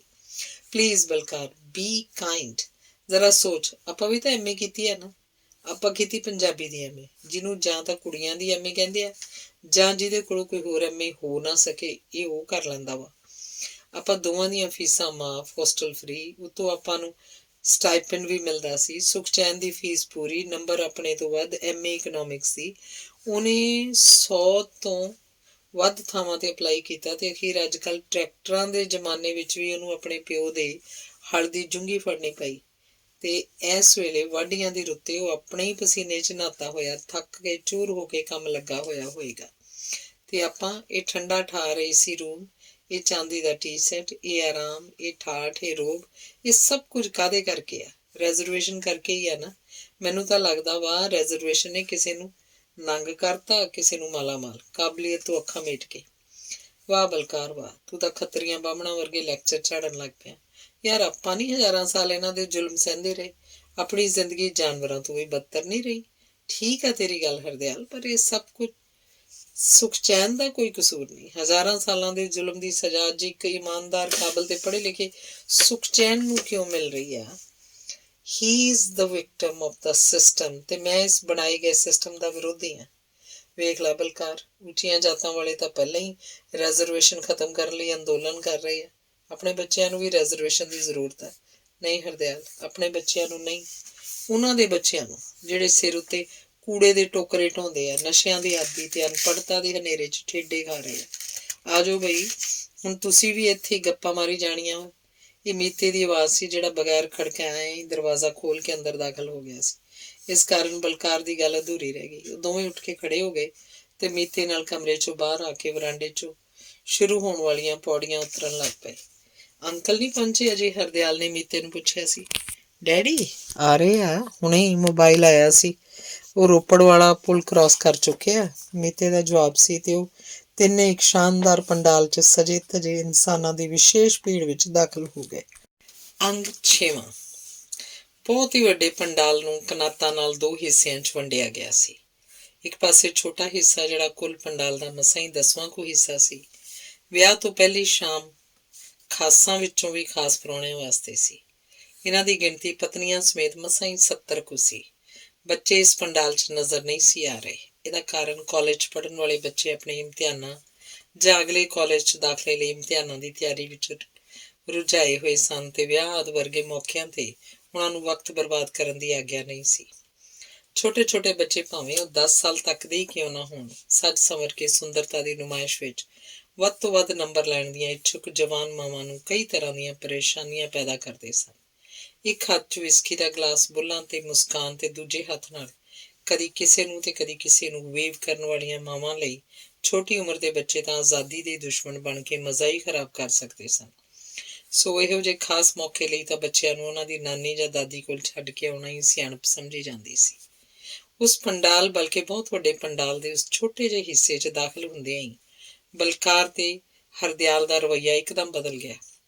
ਅਜੇ ਹੁਣੇ ਤਾਂ ਇੱਕ ਦੂਜੇ ਦੇ ਬਚਪਨ ਤੋਂ ਜਾਣੂ, ਬਚਪਨ ਦੀਆਂ ਸੱਚਾਈਆਂ ਤੋਂ ਜਾਣੂ, ਇੱਕ ਦੂਜੇ ਨੂੰ ਸੰਬੋਧਨ ਸਮੇਂ ਤੂੰ ਸ਼ਬਦ ਦੀ ਵਰਤੋਂ ਬੇਝਿਜਕ ਕਰਦੇ ਸਨ, ਪਰ ਪੰਡਾਲ 'ਚ ਆਉਂਦਿਆਂ ਹੀ ਉਹਨਾਂ ਦਾ ਆਪਸੀ ਵਰਤਾਰਾ ਮੌਕੇ ਤੇ ਸਲੀਕੇ ਦੀਆਂ ਬੰਦਿਸ਼ਾਂ 'ਚ ਕੱਸਿਆ ਗਿਆ।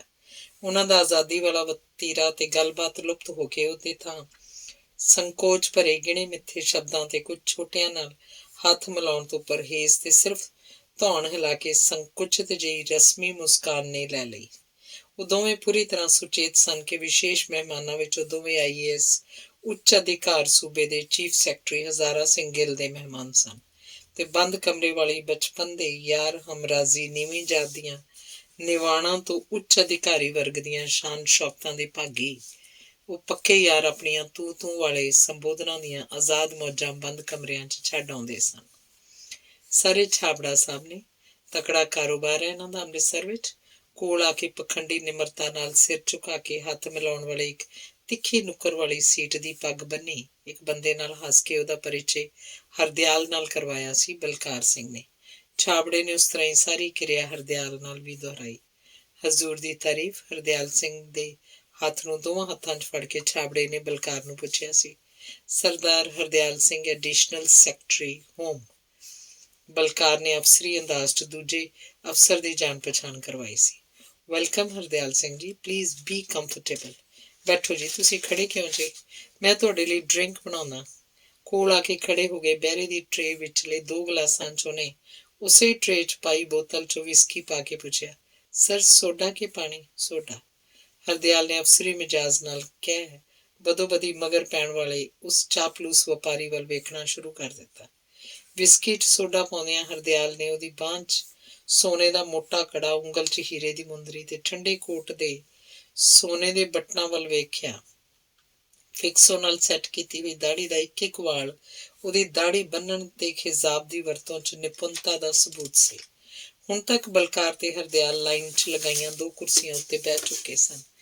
ਪਲੀਜ਼ ਸਰ, ਬੜੇ ਹੀ ਸਲੀਕੇ ਤੇ ਸਟਾਈਲ ਨਾਲ ਬਹਿਰੇ ਦੀ ਟਰੇ 'ਚੋਂ ਵਿਸਕੀ ਵਾਲਾ ਗਲਾਸ ਛਾਬੜੇ ਨੇ ਹਰਦਿਆਲ ਨੂੰ ਪੇਸ਼ ਕੀਤਾ। ਥੈਂਕ ਯੂ, ਹਰਦਿਆਲ ਨੇ ਗਲਾਸ ਫੜਦੇ ਹੋਏ ਕਿਹਾ ਤੇ ਫਿਰ ਛਾਬੜੇ ਨੇ ਇਹੋ ਹੀ ਕਿਰਿਆ ਬਲਕਾਰ ਨਾਲ ਦੁਹਰਾਈ।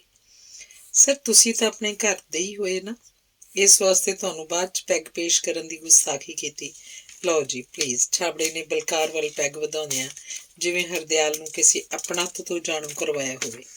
ਨੋ ਪ੍ਰੋਬਲਮ, ਤੁਸੀਂ ਵੀ ਲਓ ਛਾਬੜਾ ਜੀ। ਬਲਕਾਰ ਨੇ ਸੰਕੋਚ ਕਾਇਮ ਰੱਖਦਿਆਂ ਹੀ ਸਲੀਕਾ ਨਿਭਾਇਆ। ਉਹ ਜਾਣਦਾ ਸੀ ਕਿ ਵੱਡੇ ਅਫਸਰਾਂ ਨਾਲ ਛਾਬੜੇ ਵਰਗੇ ਵਪਾਰੀ ਵਿਸਕੀ ਪੀਣ ਵੇਲੇ ਵਾਲੇ ਬੇਤਕਲਫੀ ਹਾਸਲ ਕਰਨ ਲਈ ਕੀ ਪ੍ਰਾਪਤ ਪਾਪੜ ਵੇਲਿਆ ਕਰਦੇ ਹਨ, ਜੋ ਬਾਅਦ ਵਿੱਚ ਅਫਸਰ ਲਈ ਔਖ ਦਾ ਕਾਰਨ ਬਣਦਾ ਹੈ। ਨਹੀਂ ਸਰ, ਮੈਂ ਤਾਂ ਅੱਜ ਮਹਿਮਾਨਾਂ ਦੀ ਸੇਵਾ ਹੀ ਕਰਾਂਗਾ। ਤੁਸੀਂ ਲਓ ਪਲੀਜ਼। ਮੈਂ ਤੁਹਾਡੇ ਲਈ ਚਿਕਨ ਲੈਗ ਮੰਗਵਾਵਾਂ। ਛਾਬੜਾ ਛੇਤੀ ਛੇਤੀ ਉੱਥੋਂ ਉਸੇ ਮੇਜ਼ ਵੱਲ ਚਲਾ ਗਿਆ ਜਿੱਥੇ ਖਾਣ ਪੀਣ ਵਾਲੀਆਂ ਚੀਜ਼ਾਂ ਪਈਆਂ ਹੋਈਆਂ ਸਨ। ਬੜਾ ਖਿਆਲ ਰੱਖ ਰਿਹਾ ਆਪਣਾ ਇਹ ਬੰਦਾ, ਹਰਦਿਆਲ ਨੇ ਹੌਲੀ ਜਿਹੀ ਪੁੱਛਿਆ। ਇਹ ਲਸੂੜੇ ਦੀ ਗਿਟਕ ਗਿੱਲ ਸਾਹਿਬ ਦੇ ਮੂੰਹ ਚੜਿਆ ਵਾ, ਇਹਨੂੰ ਲਿਫਟ ਨਾ ਦਿਓ। ਇਸੇ ਦੇ ਜਵਾਈ ਦਾ ਬੱਸਾਂ ਵਾਲਾ ਸਕੈਂਡਲ ਸੀ ਜਲੰਧਰ, ਜਿਹਦੇ 'ਚ ਇੱਕ ਪਰਮਟ ਤੇ ਤਿੰਨ ਬੱਸਾਂ ਚਲਾਈਆਂ ਜਾ ਰਹੀਆਂ ਸੀ। ਆਹ ਪੰਡਾਲ, ਕੈਟਰਿੰਗ, ਮੁਰਗੇ, ਵਿਸਕੀ ਵਗੈਰਾ ਸਭ ਇਸੇ ਦੀ ਕਰਾਮਾਤ ਆ। ਬਲਕਾਰ ਨੇ ਹਰਦਿਆਲ ਨੂੰ ਸਾਵਧਾਨ ਕੀਤਾ। ਫਿਰ ਤਾਂ ਇਹਨੇ ਘੱਟੋ ਘੱਟ 5 ਲੱਖ ਰੁਪਏ ਲਾਏ ਹੋਣਗੇ ਜ਼ਰੂਰ। ਗਿੱਲ ਸਾਹਿਬ ਦੇ ਮੂੰਹ ਤਾਂ ਚੜੇਗਾ ਹੀ। ਇਹਨੇ ਇੱਕ ਪੈਸਾ ਵੀ ਨਹੀਂ ਲਾਇਆ। ਇਸ ਵੱਡੀ ਮੱਛੀ ਨੇ ਛੋਟੀਆਂ ਮੱਛੀਆਂ ਹੀ ਫਸਾਈਆਂ ਹੈਗੀਆਂ ਵਾ। ਮੈਂ ਫਿਰ ਦੱਸੂਗਾ। ਉਹ ਆ ਰਿਹਾ। ਕੋਲ ਆ ਰਹੇ ਛਾਬੜੇ ਨੂੰ ਵੇਖ ਕੇ ਦੋਵੇਂ ਚੁੱਪ ਹੋ ਗਏ। ਛਾਬੜੇ ਦੇ ਨਾਲ ਲਿਆਂਦੇ ਬਹਿਰੇ ਦੀ ਟਰੇ 'ਚੋਂ ਦੋ ਵੱਡੀਆਂ ਪਲੇਟਾਂ ਵਾਰੀ ਚੁੱਕ ਕੇ ਹਰਦਿਆਲ ਤੇ ਬਲਕਾਰ ਦੀਆਂ ਕੁਰਸੀਆਂ ਵਿੱਚ ਕਰ ਲਈ ਤੇ ਪਾਈ ਤੇ ਰੱਖ ਦਿੱਤੀਆਂ। ਇੱਕ ਪਲੇਟ 'ਚ ਤੰਦੂਰੀ ਮੁਰਗੇ ਦੀਆਂ ਲੱਤਾਂ ਤੇ ਦੂਜੇ ਵਿੱਚ ਭੁੰਨਿਆ ਹੋਇਆ ਨਮਕੀਨ ਕਾਜੂ ਸੀ।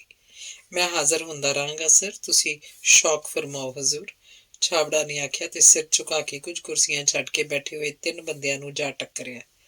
ਇਹ ਤਿੰਨ ਬੰਦੇ ਕੋਈ ਰਾਜਸੀ ਹਸਤੀਆਂ ਸਨ। ਇਹਨੇ ਪੰਡਾਲ, ਵਿਸਕੀ ਵਗੈਰਾ ਫ੍ਰੀ 'ਚ ਹੀ ਕਰਾ ਦਿੱਤਾ। Very smart. ਹਰਦਿਆਲ ਨੇ ਵਧੀਆ ਖੁਸ਼ਬੂ ਛੱਡਦੀ ਮੁਰਗੇ ਦੀ ਲੱਤ ਤੇ ਦੰਦੀ ਵੱਢ ਕੇ ਮੂੰਹ 'ਚ ਮਸਾਲੇਦਾਰ ਮਾਸ ਦੰਦਾਂ ਹੇਠ ਲਿਆਉਣ ਦੇ ਯਤਨ ਦੌਰਾਨ ਹੀ ਕਿਹਾ। ਨਾਟ ਐਟ ਆਲ, ਕੋਈ ਸਮਾਰਟ ਨਹੀਂ ਏ। ਚੀਟ ਆ, ਪੂਰਾ ਚੀਟ। ਗਿੱਲ ਸਾਹਿਬ ਦਾ ਤੇ ਮੇਰਾ ਨਾਂ ਵਰਤਦਾ ਵਾ। ਇੱਥੇ ਤਾਂ ਜੇ ਕੁਛ ਆਇਆ ਵਾ ਸੋ ਆਇਆ। ਇਹਦੇ ਘਰ ਪਤਾ ਨਹੀਂ ਕਿੰਨਾ ਕੁ ਗਿਆ ਹੋ। ਇਹ ਕਿਸ ਤਰ੍ਹਾਂ? ਤੁਹਾਨੂੰ ਵੀ ਪਤਾ ਹੈ ਹਰਦਿਆਲ ਜੀ, ਤੁਸੀਂ ਰਾਜਧਾਨੀ 'ਚ ਮਨਿਸਟਰਾਂ ਲਈ ਹੀ ਫਾਈਲਾਂ ਤਿਆਰ ਕਰਾਉਂਦੇ ਰਹਿ ਗਏ।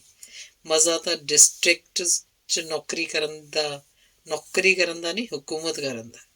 ਮੈਂ ਤੁਹਾਨੂੰ ਸਭ ਦੱਸੂਗਾ, ਪਰ ਇੱਕ ਗੱਲ ਦਾ ਖਿਆਲ ਰੱਖਣਾ, 2 ਪੈਗਾਂ ਤੋਂ ਵੱਧ ਨਹੀਂ ਪੀਣੀ, ਨਹੀਂ ਤਾਂ ਛਾਬੜੇ ਵਰਗੇ ਖੁੱਲ੍ਹਾ ਲੈਣ ਲੱਗ ਪੈਂਦੇ ਆ। ਆਪਾਂ ਵਾਪਸ ਆਪਣੇ ਕਮਰੇ 'ਚ ਪੀਵਾਂਗੇ, ਜਾ ਕੇ ਜਗਰਾਤਾ ਕਰਾਂਗੇ ਸਾਰੀ ਰਾਤ ਦਾ। ਫਿਰ ਮੈਂ ਸੁਣਾਊਂਗਾ ਤੁਹਾਨੂੰ ਇਸ ਵਿਆਹ ਦੇ ਸਿਹਰੇ ਤੇ ਸਿੱਖਿਆ। ਅੱਛਾ, ਖਾਣ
पंडाल ते केटरिंग मुफ्त मली करवा ਦਿੱਤੀ ਉਹ ਕਿਸ ਤਰ੍ਹਾਂ? ਵੈਰੀ ਸਿੰਪਲ ਯਾਰ। ਸਾਰਾ ਸ਼ਹਿਰ ਜਾਣਦਾ ਵਾ ਕਿ ਛਾਬੜੇ ਦੀ ਚੀਫ ਸੈਕਟਰੀ ਤੇ ਐਡੀਸ਼ਨਲ ਡੀਸੀ ਨਾਲ ਘਿਓ ਖਿਚੜੀ ਹੈ। ਇਸ ਤਰ੍ਹਾਂ ਦਾ ਇਮੇਜ ਬਣਾਉਣ 'ਚ ਛਾਬੜਾ ਹੈਗਾ ਵੀ ਉਸਤਾਦ ਆ।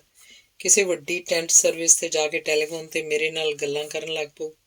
ਫਿਰ ਵਾਧੂ ਘਾਟੂ ਗੱਲਾਂ ਕਰਕੇ ਵਿਚਾਰੇ ਦੁਕਾਨਦਾਰਾਂ ਨੂੰ ਡਰਾ ਕੇ ਦਸਤ ਲਾ ਦਿੰਦਾ ਵਾ। ਵਿਚਾਰੇ ਵਪਾਰੀ ਡਰਦੇ ਪਈ ਦਰਿਆ 'ਚ ਰਹਿ ਕੇ ਮਗਰਮੱਛ ਨਾਲ ਵੈਰ ਨਹੀਂ ਰੱਖੀਦਾ। ਜੋ ਜੋ ਛਾਬੜਾ ਕਹੀ ਗਿਆ ਉਹ ਘਲਾਈ ਗਏ।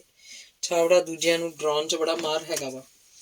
ਇਹ ਲੋਕਾਂ ਦੇ ਕੰਮ ਵਿਗਾੜਦਾ ਵੀ ਆ ਤੇ ਸਵਾਰਦਾ ਵੀ ਆ। ਸਾਰੇ ਸਰਕਾਰੀ ਤੇ ਵਪਾਰੀ ਬੰਦੇ ਇਹਦੇ ਨਾਲ ਬਣਾ ਕੇ ਹੀ ਰੱਖਦੇ। ਯਾਰ ਗੋਲੀ ਮਾਰ ਛਾਬੜੇ ਨੂੰ। ਤੂੰ ਕਹਿੰਦਾ ਸੀ ਵੀ ਮੀਤੇ ਦੀ ਭੈਣ ਦੇ ਵਿਆਹ ਦੀ ਸਿੱਖਿਆ ਤੇ ਸਿਹਰਾ ਸੁਣਾਏਗਾ, ਜਿੱਦਾਂ ਤੈਨੂੰ ਪਤਾ ਹੀ ਨਹੀਂ।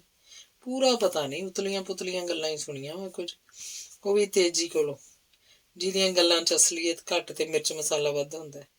ਮਿਰਚ ਮਸਾਲੇ ਦੀ ਹੱਟੀ ਤੇ ਹੋਰ ਕੀ ਮਿਲੂ। ਭਈ ਹਰਦਿਆਲ ਉਹਦਾ ਸਾਰਾ ਸਿਲਸਿਲਾ ਹੀ ਮਸਾਲੇਦਾਰ ਆ। ਬਸ ਇਹ ਵਿਆਹ ਵਾਲੀ ਜੱਸ ਜਿੱਥੇ ਵੀ ਗਈ ਇਹਨੇ ਚਾਰ ਚੁਫੇਰਾ ਹੀ ਚਟਪਟਾ ਕਰ ਦਿੱਤਾ। ਯਾਰ ਤੂੰ ਵੀ ਮਸਾਲੇ ਧੂੜਨ ਲੱਗ ਪਿਆ। ਟੂ ਦੀ ਪੁਆਇੰਟ ਗੱਲ ਕਰ ਖਾ।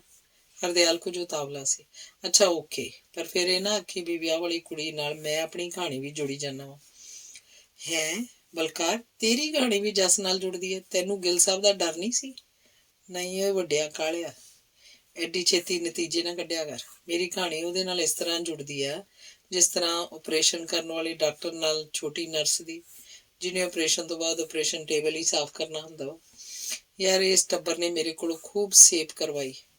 ਮੈਨੂੰ ਅਜੇ ਵੀ ਲੱਗਦਾ ਵਾ ਬਈ ਮੈਂ ਨੀਵੀਂ ਜਾਤ ਦਾ ਇਹਨਾਂ ਉੱਚੀ ਜਾਤ ਵਾਲਿਆਂ ਦੀ ਅਜੇ ਵੀ ਸੇਪ ਕਰਨ ਡਿਆ ਵਾਂ। ਹਾਲ ਤੇਰਾ ਵੀ ਇਹੋ ਹੀ ਹੈ, ਕਹਿਣ ਨੂੰ ਭਾਵੇਂ ਆਪਾਂ ਵੱਡੇ ਅਫਸਰ ਆ। ਬਲਕਾਰ ਨੇ ਛੇਤੀ ਛੇਤੀ ਗਲਾਸ ਖਾਲੀ ਕੀਤਾ। ਉਹ ਆਵਾਜ਼ਾਰ ਸੀ। ਨਹੀਂ ਬਲਕਾਰ, ਛੋਟੀ ਜਾਤ ਦਾ ਨਹੀਂ, ਇਹ ਛੋਟੀ ਵੱਡੀ ਕੁਰਸੀ ਦਾ ਫਰਕ ਆ। ਜੇ ਤੇਰੀ ਗੱਲ ਠੀਕ ਆ ਤਾਂ ਜੋ ਆਪਾਂ ਦੋਵੇਂ ਕਰਦੇ ਆਂ ਗਿੱਲ ਸਾਹਿਬ ਲਈ, ਕੋਈ ਹੋਰ ਢਿੱਲੋਂ ਸੰਧੂ ਕਿਉਂ ਨਹੀਂ ਕਰਦਾ? ਉਹਨਾਂ ਮੌਕਾ ਹੀ ਆਪਾਂ ਨੂੰ ਦਿੱਤਾ ਵਾ। ਆਪਾਂ ਨੂੰ ਵੀ ਤਾਂ ਕਿੰਨਾ ਫਾਇਦਾ ਹੈ ਸਿਕਿਉਰਿਟੀ ਦਾ। ਸਾਰੇ ਆਪਣੇ ਨਾਲ ਈਰਖਾ ਰੱਖਦੇ ਆ। ਆਹੋ ਈਰਖਾ ਰੱਖਦੇ ਆ। ਆਪਾਂ ਨੂੰ ਵੇਖਦੇ ਮੂੰਹ 'ਚ ਕਹਿੰਦੇ ਆ ਸਾਲਾ ਕੁੱਤਾ। ਉੱਤੋਂ ਭਾਵੇਂ ਹੱਸ ਹੱਸ ਕੇ ਗੱਲਾਂ ਕਰਨ। ਤੈਨੂੰ ਕੀ ਪਤਾ ਹਰਦਿਆਲ, ਆਪਾਂ ਭਾਵੇਂ ਜੋ ਮਰਜ਼ੀ ਬਣ ਜਾਈਏ, ਇਹ ਨੀਵੀਂ ਜਾਤ ਦਾ ਠੱਪਾ ਆਪਾਂ ਤੋਂ ਨਹੀਂ ਲੱਥਣਾ। ਇਹ ਤਾਂ ਆਪਣੇ ਪੈਸੇ ਤੇ ਰੁਤਬੇ ਨੂੰ ਹੀ ਸਲਾਮਾ ਵਾ ਕਹਿਣਗੇ ਆਪਾਂ ਨੂੰ। ਉਹੀ ਕੁੱਤਾ ਫਲਾਣਾ, ਕੁੱਤਾ ਢੀਂਗੜਾ। ਮੈਂ ਤਾਂ ਕਹਿੰਦਾ ਵਾਂ ਲੱਗਾ ਹੀ ਰਹੇ ਆਪਾਂ ਉੱਤੇ ਨੀਵੀਂ ਜਾਤ ਦਾ ਠੱਪਾ। ਇਹ ਜੋ ਆਪਾਂ ਨੂੰ ਮਿਲਿਆ ਵਾ ਨਾ, ਆਪਣੀ ਕਾਬਲੀਅਤ ਕਰਕੇ ਨਹੀਂ, ਨੀਵੀਂ ਜਾਤ ਲਈ ਰਿਜ਼ਰਵੇਸ਼ਨ ਕਰਕੇ ਆ। ਹੁਣ ਤੈਨੂੰ ਔਖ ਹੋਣ ਲੱਗ ਪਿਆ ਵਾ। ਉਦੋਂ ਤੂੰ ਇੱਕ ਉੱਚੀ ਜਾਤ ਵਾਲੇ MA ਪਾਸ ਲਈ ਅਥਰੂ ਵਗਾਉਣ ਡਿਆ ਸੀ। ਅੱਜ ਤੂੰ ਆਪਣੀ ਉੱਚੀ ਕੁਰਸੀ ਭੁੱਲ ਕੇ ਨੀਵੀਂ ਜਾਤ ਨੂੰ ਕਲਪਣ ਲੱਗ ਪਿਆ। ਵਿਸਕੀ ਦੀ ਸ਼ਰਾਰਤ ਲੱਗਦੀ ਹੈ ਜਿਹਨੇ ਤੈਨੂੰ ਵੀ ਕਨਫਿਊਜ਼ ਕਰਤਾ। ਨਹੀਂ ਯਾਰ ਮੈਂ ਕਨਫਿਊਜ਼ਡ ਨਹੀਂ। ਚੰਗਾ ਚੱਲ ਫਿਰ ਦੱਸ ਆਪਣੀ ਨਰਸ ਬਣਨ ਵਾਲੀ ਗੱਲ। ਆਪਰੇਸ਼ਨ ਕਿਸੇ ਡਾਕਟਰ ਨੇ ਕੀਤਾ ਤੇ ਤੂੰ ਬਾਅਦ ਵਿੱਚ ਸਿਰਫ ਉਸ ਆਪਰੇਸ਼ਨ ਵਾਲੇ ਮੇਜ਼ ਤੇ ਲਹੂ ਤੇ ਮਾਸ ਤੇ ਲੋਥੜੇ ਹੀ ਸਾਫ਼ ਕੀਤੇ? ਐਗਜ਼ੈਕਟਲੀ। ਡਾਕਟਰ ਸੀ ਜੱਸ, ਅੱਜ ਵਾਲੇ ਇਸ ਵਿਆਹ ਦੀ ਕੁੜੀ, ਤੇ ਨਰਸ ਮੈਂ। ਯਾਰ ਗੱਲ ਲੰਮੀ ਨਾ ਕਰ। ਲੈ ਸੁਣ, ਇੱਕ ਸਮੇਂ ਮੇਰਾ ਕੋਈ ਗॉडफादर ਨਹੀਂ ਸੀ। ਮੈਂ ਡੈਪੂਟੇਸ਼ਨ ਤੇ ਭੇਜ ਦਿੱਤਾ ਰਣਥੰਭੋਰ ਵਾਈਲਡ ਸੈਂਚੁਰੀ ਦਾ ਐਡਮਿਨਿਸਟ੍ਰੇਟਰ ਬਣਾ ਕੇ। ਮੈਂ 6 ਸਾਲ ਉੱਥੇ ਉਜਾੜਾਂ 'ਚ ਖੱਜਲ ਹੁੰਦਾ ਰਿਹਾ। ਮੇਰੇ ਕੰਮ ਨੂੰ ਚੰਗਾ ਆ ਕੇ ਇੱਕ ਵਾਰ ਐਕਸਟੈਂਸ਼ਨ ਵੀ ਦੇ ਦਿੱਤੀ ਸੀ। ਮੈਂ ਸਿਦਕ ਕਰਕੇ ਜੰਗਲੀ ਜਾਨਵਰਾਂ ਲਈ ਜੋ ਵੀ ਕਰ ਸਕਦਾ ਸੀ ਵੱਧ ਤੋਂ ਵੱਧ ਕਰਦਾ ਰਿਹਾ। ਮੈਂ ਤੈਨੂੰ ਫਿਰ ਦੱਸੂਗਾ ਮੈਂ ਕਿਸ ਤਰ੍ਹਾਂ ਉਸ ਸੈਂਚੁਰੀ ਵਿੱਚ ਸ਼ੇਰ, ਚੀਤੇ, 12 ਸਿੰਗੇ, ਮਗਰਮੱਛ ਬਚਾਏ ਤੇ ਵਧਾਏ। ਪਰ ਮੇਰਾ ਜੀ ਨਹੀਂ ਸੀ ਲੱਗਦਾ ਉੱਥੇ। ਮੈਂ ਜਿਵੇਂ ਆਈ ਅਫਸਰ ਨਾ ਹੋਵਾਂ, ਉਸ ਜੰਗਲ ਦਾ ਚੌਕੀਦਾਰ ਹੋਵਾਂ। ਆਖਰ ਸੁਣੇਂਗੇ ਰੂੜੀ ਵਾਂਗ ਮੇਰੀ 6 ਸਾਲਾਂ ਬਾਅਦ। ਗਿੱਲ ਸਾਹਿਬ ਨੂੰ ਕੋਈ ਵਧੀਆ ਯੈਸਮੈਨ ਚਾਹੀਦਾ ਸੀ। ਉਹਨਾਂ ਨੇ ਮੈਨੂੰ ਰੀਕਾਲ ਕਰਵਾ ਕੇ ਅਜਮਾਉਣ ਦਾ ਫੈਸਲਾ ਕੀਤਾ ਤੇ ਪੰਜਾਬ 'ਚ ਵੱਡੇ ਬਜਟ ਨਾਲ ਆਰੰਭੀ ਸਪੋਰਟ ਪ੍ਰੋਜੈਕਟ ਦਾ ਮੈਨੂੰ ਚੇਅਰਮੈਨ ਬਣਾ ਦਿੱਤਾ। ਖਿਡਾਰੀਆਂ ਦੀ ਕਿਸਮਤ ਮੇਰੀ ਕਲਮ ਨਾਲ ਬਣ ਸਕਦੀ ਸੀ ਜਾਂ ਮਿੱਟੀ ਵਿੱਚ ਮਿਲ ਸਕਦੀ ਸੀ। ਇਸੇ ਦੌਰਾਨ ਗਿੱਲ ਸਾਹਿਬ ਦੀ ਬੇਟੀ ਜੈਸ ਨੂੰ ਮੈਂ ਸਟੇਟ ਹਾਕੀ ਟੀਮ 'ਚ ਖਿਡਵਾਇਆ ਤੇ ਤੂੰ ਜਾਣਦਾ ਸਭ ਕੁਝ ਕਿੱਦਾਂ ਕਰਵਾਈਦਾ। ਫਿਰ ਇਸੇ ਬੀਬੀ ਰਾਣੀ ਨੂੰ ਏਸ਼ੀਅਨ ਗੇਮਸ ਵਿੱਚ ਦੇਸ਼ ਦੀ ਨੁਮਾਇੰਦਗੀ ਲਈ ਵੀ ਭੇਜ ਦਿੱਤਾ। ਕੁਛ ਨਾ ਕੁਛ ਤਾਂ ਉਹ ਹਾਕੀ ਖੇਡਣਾ ਜਾਣਦੀ ਸੀ। ਬਾਕੀ ਟ੍ਰੇਨਿੰਗ ਤੇ ਪ੍ਰੈਕਟਿਸ ਤੇ ਮੇਰੀ ਕਾਰਗੁਜ਼ਾਰੀ। ਏਸ਼ੀਆ 'ਚ ਇੰਡੀਆ ਨੂੰ ਸਿਲਵਰ ਮੈਡਲ ਮਿਲਿਆ ਸੀ ਹਾਕੀ 'ਚ ਉਸ ਵਾਰੀ। 10 ਘੋੜਿਆਂ 'ਚ ਕਈ ਵਾਰ ਇੱਕ ਮੋਟੇ ਤਾਜੇ ਖੋਤੇ ਨੂੰ ਰਲਾਇਆ ਜਾ ਸਕਦਾ। ਬਸ ਫਿਰ ਬੀਬੀ ਰਾਣੀ ਬਣ ਗਈ ਸਪੋਰਟਸ ਗਰਲ। ਟੂਰ ਤੇ ਟੂਰਨਾਮੈਂਟ ਤੇ ਸਪੋਰਟਸ ਬॉय ਹੋ ਗਿਆ ਉਹ ਹੀ ਜੋ ਅੱਜ ਕੱਲ ਆਮ ਹੁੰਦਾ ਵਾ। ਬੀਬੀ ਰਾਣੀ ਪ੍ਰੈਗਨੈਂਟ। ਪਹਿਲਾਂ ਤਾਂ ਲੁਕੋਈ ਰੱਖੀ ਗੱਲ, ਪਰ ਮਾਂ ਤਾੜ ਗਈ। ਚੌਥੇ ਮਹੀਨੇ 'ਚ ਆਪਰੇਸ਼ਨ ਅਬਾਰਸ਼ਨ ਮੈਨੂੰ ਸੌਂਪਿਆ ਗਿਆ। ਇਸ ਤਰ੍ਹਾਂ ਮੈਂ ਬਣਿਆ ਡਾਕਟਰਾਂ ਦੇ ਆਪਰੇਸ਼ਨ ਵਾਲੀ ਮੇਜ਼ ਤੇ ਤੋਂ ਵਗਿਆ ਲਹੂ ਸਾਫ਼ ਕਰਨ ਵਾਲਾ। ਬਲਕਾਰ ਨੇ ਚੁੱਪ ਹੋ ਕੇ ਖਾਲੀ ਗਲਾਸ ਵੱਲ ਵੇਖਿਆ। ਹਰਦਿਆਲ ਉਹਦੀ ਲੋੜ ਨੂੰ ਸਮਝ ਗਿਆ। ਯਾਰ ਤੇਰੀ ਵਿੱਥਿਆ ਲੰਮੀ ਆ, ਤੂੰ ਲੱਗਾ ਚੱਲ ਤੇ ਆਹ ਫੜ। ਹਰਦਿਆਲ ਨੇ ਬਲਕਾਰ ਨੂੰ ਗਲਾਸ ਫੜਾਉਂਦੇ ਹੋਏ ਆਖਿਆ। ਹੁਣ ਅੱਗੇ ਦੀ ਸੁਣ। ਬਲਕਾਰ ਨੇ ਦਾੜੀ ਤੇ ਹੱਥ ਫੇਰ ਕੇ ਸੋਫੇ ਤੋਂ ਥੋੜੀ ਕੁ ਟੇਢ ਮਾਰਦੇ ਨੇ ਕਿਹਾ। ਉਹ ਮੁੰਡਾ ਜਿਹਦੇ ਨਾਲ ਬੀਬੀ ਜੱਸ ਦਾ ਅਫੇਅਰ ਕਲਾਈਮੈਕਸ ਤੱਕ ਪਹੁੰਚਾ ਸੀ, ਨੈਸ਼ਨਲ ਹਾਕੀ ਟੀਮ ਦਾ ਮੈਂਬਰ ਸੀ। ਬੜਾ ਜ਼ਬਰਦਸਤ ਫਾਰਵਰਡ ਸੀ। ਡੀ ਵਿੱਚ ਉਹਨੂੰ ਬਾਲ ਮਿਲ ਜਾਏ ਤਾਂ ਗੋਲ ਦੀ ਗਰੰਟੀ ਹੁੰਦੀ ਸੀ। ਉਹ ਪੁਲਿਸ ਵਿੱਚ ASI ਸੀ ਤੇ ਉਹ ਵੀ ਸਪੋਰਟਸ ਕੋਟੇ 'ਚੋਂ। ਉਹ ਜੇ ਸਮਝਦਾਰ ਹੁੰਦਾ ਚੁੱਪ ਰਹਿੰਦਾ ਵੀ ਜਿੰਨਾ ਕੁ ਮੌਜ ਮੇਲਾ ਕਰ ਲਿਆ ਵਾਹ ਭਲੀ, ਪਰ ਉਹਦੇ ਨਾਲਦਿਆਂ ਨੇ ਉਹਨੂੰ ਚੁਕਾ ਕੇ ਉਹਦੇ ਕੋਲੋਂ ਰੌਲਾ ਪਵਾ ਦਿੱਤਾ ਤੇ ਉਹ ਵੇਖਣ ਲੱਗ ਪਿਆ ਖਾਬ ਗਿੱਲ ਸਾਹਿਬ ਦਾ ਜਵਾਈ ਬਣਨ ਦੇ। ਨਾਲੇ ਅਖਬਾਰ ਵਾਲਿਆਂ ਨੇ ਕੁਝ ਟਿੰਡ ਵਿੱਚ ਕਾਨਾ ਪਾਇਆ। ਅੱਛਾ ਫਿਰ ਕੀ ਹੋਇਆ? ਹੋਣਾ ਕੀ ਸੀ? ਉਹੀ ਹੋਇਆ ਜੋ ਸਰਕਾਰ ਨੂੰ ਮਨਜ਼ੂਰ। ਉਹ ਵਧੀਆ ਸੈਂਟਰ ਫਾਰਵਰਡ ਕਈ ਕਸੂਰਾਂ ਕਰਕੇ ਟੀਮ 'ਚੋਂ ਬਾਹਰ, ਤੇ ਅੱਜ ਕੱਲ੍ਹ ਫਿਰੋਜ਼ਪੁਰ ਜ਼ਿਲ੍ਹੇ ਦੇ ਕਿਸੇ ਦੂਰ ਦੁਰਾਡੇ ਥਾਣੇ 'ਚ ਲੱਗਾ ਤੇ ਕਿਸਮਤ ਦੇ ਤਮਾਸ਼ੇ ਨੂੰ ਭੁਲਾਉਣ ਲਈ ਬੇਕਸੂਰਾਂ ਨੂੰ ਛਿੱਤਰਵਾਉਂਦਾ ਹੋਏਗਾ ਤੇ ਗਲਾਸ ਚਾੜ੍ਹੀ ਜਾਂਦਾ ਹੋਊ ਕਿਸੇ ਮਾੜੀ ਕਿਸਮ ਦੀ ਸ਼ਰਾਬ ਦਾ। ਮਰ ਜਾਊ ਕਿਤੇ ਅਣਿਆਈ ਮੌਤੇ। ਲਮੇ ਨੇ ਖਤਾ ਕੀ ਸਦੀਆਂ ਨੇ ਸਜ਼ਾ ਪਾਈ। ਵਾਹ ਬਲਕਾਰ ਭਾਈ, ਪਰ ਤੇਰੀ ਕਹਾਣੀ ਤੋਂ ਵੱਧ ਉਸ ਹਾਕੀ ਪਲੇਅਰ ਦੀ ਕਹਾਣੀ ਵੱਧ ਜੁੜੀ ਰਹੀ ਬੀਬੀ ਜੱਸੀ ਨਾਲ, ਜਿਸ ਕੁਆਰੀ ਕੰਜਕ ਨੇ ਭਲਕੇ ਡੋਲੀ ਚੜ੍ਹ ਜਾਣਾ ਵਾ। ਅੱਗੇ ਕੀ ਭਾਣੇ ਵਰਤਣਗੇ? ਕੀ ਵਰਤਣੇ ਆ ਭਾਣੇ? ਜੱਸੀਏ ਪਵਾੜੇ ਹੱਥੀਏ, ਜਿੱਥੇ ਜਾਵੇਂਗੀ ਪਵਾੜੇ ਪਾਵੇਂਗੀ। ਪਹਿਲਾਂ ਇੰਡੀਆ ਸੀ, ਹੁਣ ਕਨੇਡੇ 'ਚ ਪੈਣਗੇ ਪਵਾੜੇ। ਵਾਰਿਸ ਸ਼ਾਹ ਨਾਲ ਆਦਤਾਂ ਜਾਂਦੀਆਂ ਨੇ ਭਾਵੇਂ ਕੱਟੀਏ ਪੂਰੀਆਂ ਜੀ। ਏਸੀ ਕਮਰੇ ਦੀ ਠੰਡ 'ਚ ਚੌਥੇ ਪੈਗ ਨਾਲ ਬਲਕਾਰ ਦਾ ਨਸ਼ਾ ਖਿੜ ਗਿਆ ਸੀ। ਉਹਨੇ ਹੀਰ ਦੀ ਇਹ ਲਾਈਨ ਗਾ ਕੇ ਸੁਣਾਈ। ਕਨੇਡਾ ਕਿਉਂ ਕੀਤਾ ਰਿਸ਼ਤਾ ਜੱਸੀ ਦਾ, ਹੋਰ ਹੋਣਾ ਹੀ ਕਿੱਥੇ ਸੀ, ਤਾਂ ਵੀ ਦੱਸਦਾ ਸਹੀ। ਯਾਰ ਸਿੱਧੀ ਜੀ ਗੱਲ ਆ, ਵੱਡੇ ਘਰ ਦੀ ਮਸ਼ਹੂਰ ਹੋ ਚੁੱਕੀ ਕੁੜੀ ਬਰਾਬਰ ਦਾ ਘਰ ਜੇ ਲੱਭ ਵੀ ਪੈਂਦਾ ਤਾਂ ਅੱਗੇ ਜਾ ਕੇ ਵਿਗਾੜ ਪੈਣ ਦਾ ਡਰ ਸੀ। ਬਾਹਰ ਵੈਸਟ ਵਿੱਚ ਤਾਂ ਇਹੋ ਜਿਹੀਆਂ ਗੱਲਾਂ ਨੂੰ ਗੁਨਾਹ ਨਹੀਂ, ਐਡਵੈਂਚਰ ਸਮਝਿਆ ਜਾਂਦਾ ਵਾ। ਮੈਂ ਤੇ ਕਹਾਂਗਾ ਬਈ ਨਿੰਗ ਤੇ ਵਹੁਟੀ ਰਾਜ਼ੀ ਬਾਜੀ ਵਸਣ ਰਸਣ। ਮੇਰੇ ਜੁੰਮੇ ਜੋ ਲਾਇਆ ਸੀ ਮੈਂ ਤੇ ਵਾਹਵਾ ਪੁਗਾ ਦਿੱਤਾ। ਮੇਰਾ ਕੰਮ ਤਾਂ ਛਾਬੜੇ ਵਰਗੇ ਸੌਖਾ ਕਰ ਦਿੰਦੇ ਆ। ਹਰਦਿਆਲ ਯਾਰ ਤੂੰ ਵੀ ਵਾਹਵਾ ਮਾਲ ਮੱਤਾ ਲੈ ਕੇ ਆਇਆ ਹੋਏਗਾ। ਜੋ ਡੈਡੀ ਨੇ ਘਲਾਤਾ ਆਪਾਂ ਲੈ ਆਏ, ਕਿਹੜਾ ਸਿਰ ਤੇ ਭਾਰ ਚੁੱਕਣਾ ਸੀ। ਭਈ ਹਰਦਿਆਲ ਤੇਰੀਆਂ ਵੀ ਮੌਜਾਂ ਵਾ ਡੈਡੀ ਇਨ ਲਾਅ ਦੇ ਸਿਰ ਤੇ। ਉਹ ਪ੍ਰਿੰਸੀਪਲ ਸੈਕਟਰੀ ਇੰਡਸਟਰੀ ਤੇ ਉਹਨਾਂ ਦੀ ਮਿਹਰਬਾਨੀ ਕਰਕੇ ਤੂੰ ਵੀ ਐਡੀਸ਼ਨਲ ਸੈਕਟਰੀ ਹੈਗਾ। ਹੋਰ ਕੀ ਚਾਹੀਦਾ ਵਾ? ਤੇਰੀਆਂ ਵੀ ਘੱਟ ਮੌਜਾਂ ਨਹੀਂ, ਤੂੰ ਵੀ ਜ਼ਿਲ੍ਹੇ ਦਾ ਮਾਲਕ ਆ। ਅਜੇ ਨਹੀਂ ਪੂਰਾ ਮਾਲਕ ਹੋ ਜਾਵਾਂ ਭਾਵੇਂ, ਜੇ ਗਿੱਲ ਸਾਹਿਬ ਦੀ ਕਿਰਪਾ ਹੁੰਦੀ ਰਹੀ। ਉਹ ਤਾਂ ਤੇਰੇ ਰਿਣੀ ਆ ਯਾਰ, ਤੂੰ ਖੁਸ਼ਕਿਸਮਤ ਆ, ਤੇਰੀ ਗਿੱਲ ਸਾਹਿਬ ਨਾਲ ਸਿੱਧੀ ਗੱਲਬਾਤ ਆ। ਮੈਨੂੰ ਤਾਂ ਆਪਣੇ ਸਹੁਰੇ ਕੋਲੋਂ ਕੋਈ ਕੰਮ ਕਰਵਾਉਣ ਲਈ ਉਹਦੀ ਧੀ ਦੀ ਆਪਣੇ ਉੱਤੇ ਮਲਕੀਅਤ ਸਵੀਕਾਰ ਕਰਕੇ ਵਾਲੀਆਂ ਜਾਂ ਝੁਮਕੇ ਪੇਸ਼ ਕਰਨੇ ਪੈਂਦੇ ਆ। ਬੜਾ ਜੁਗਤੀਆਂ ਤੂੰ ਵੀ ਭਾਈ। ਜੁਗਤੀ ਕਾਹਦਾ ਵਾ? ਗੌਂ ਬਣਾਏ ਜਿਉਂ। ਡੈਡੀ ਦੀ ਸਰਵਿਸ 3 ਸਾਲ ਰਹਿ ਗਈ ਆ। ਗਿੱਲ ਸਾਹਿਬ ਨਾਲ ਉਹਨਾਂ ਦੀ ਚੰਗੀ ਬਣਦੀ ਆ। ਦੋਵੇਂ ਜਣੇ ਜਾਂਦੇ ਜਾਂਦੇ ਕਿਸੇ ਚੰਗੇ ਟਿਕਾਣੇ ਲਾ ਜਾਣਗੇ। ਮੇਰਾ ਕੀ ਹੈ, ਮੈਂ ਤਾਂ ਡੈਡੀ ਦੀ ਧੀ ਦੀ ਹੀ ਖਿਦਮਤ ਕਰਨੀ ਆ। ਡੈਡੀ ਤੋਂ ਹਰਦਿਆਲ ਦਾ ਇਸ਼ਾਰਾ ਆਪਣੇ ਸਹੁਰੇ ਤੇ ਤੇਜੀ ਦੇ ਪਿਤਾ ਵੱਲ ਸੀ। ਯਾਰ ਕਿੰਨੇ ਵੱਜ ਗਏ? ਹਰਦਿਆਲ ਨੇ ਢੋਲ ਲਾਈ ਬੈਠੇ ਬਲਕਾਰ ਨੂੰ ਪੁੱਛਿਆ। 1:45 ਸੋਈਏ ਫਿਰ? ਨਾ ਭਈ ਨਾ, ਬਿਲਕੁਲ ਨਹੀਂ। ਅਜੇ ਤਾਂ ਮੈਂ ਤੈਨੂੰ ਮੀਤੇ ਦੀ ਭੈਣ ਦੀ ਕਹਾਣੀ ਸੁਣਾਈ, ਅਜੇ ਆਪਣੀ ਭੈਣ ਦੀ ਕਹਾਣੀ ਸੁਣਾਉਣੀ ਹੈ। ਛੱਡ ਯਾਰ, ਕਹਾਣੀਆਂ ਬਗਾਨੀਆਂ ਭੈਣਾਂ ਦੀਆਂ ਹੀ ਸੁਣਾ ਕੇ ਮਜ਼ਾ ਆਉਂਦਾ। ਆਪਣੀ ਭੈਣ ਦੀ ਕਹਾਣੀ ਉੱਤੇ ਤਾਂ ਪੜਦਾ ਹੀ ਪਾਉਣਾ ਚਾਹੀਦਾ। ਹਰਦਿਆਲ ਨੂੰ ਨੀਂਦ ਦਬਾ ਰਹੀ ਸੀ, ਪਰ ਬਲਕਾਰ ਸੌਣ ਦੇ ਰੌਂਅ 'ਚ ਨਹੀਂ ਸੀ। ਇਸ ਵਕਤ ਨਾਲ ਦੇ ਕਮਰੇ 'ਚੋਂ ਆ ਕੇ ਮੀਨਾ ਇਸ ਕਮਰੇ 'ਚ ਦਾਖਲ ਹੋਈ। ਤੁਸੀਂ ਅਜੇ ਤੱਕ ਸੁੱਤੇ ਨਹੀਂ? ਇਹ ਮੀਨਾ ਦਾ ਸਵਾਲ ਸੀ ਉਹਨਾਂ ਦੋਵਾਂ ਲਈ। ਪਰ ਤੁਸੀਂ ਜਾਗੇ ਕਿਉਂ ਜੇ ਮੈਡਮ? ਜਵਾਬ 'ਚ ਬਲਕਾਰ ਦਾ ਸਵਾਲ ਸੀ। ਉਹ ਤਾਂ ਤੇਜੀ ਜੀ ਜਾਗ ਕੇ ਕੱਪੜੇ ਬਦਲਣ ਲੱਗ ਪਏ। ਮੈਂ ਸੋਚਿਆ ਮੈਂ ਵੀ ਸ਼ਾਵਰ ਲੈ ਕੇ ਗਾਊਨ 'ਚ ਹੋ ਲਵਾਂ।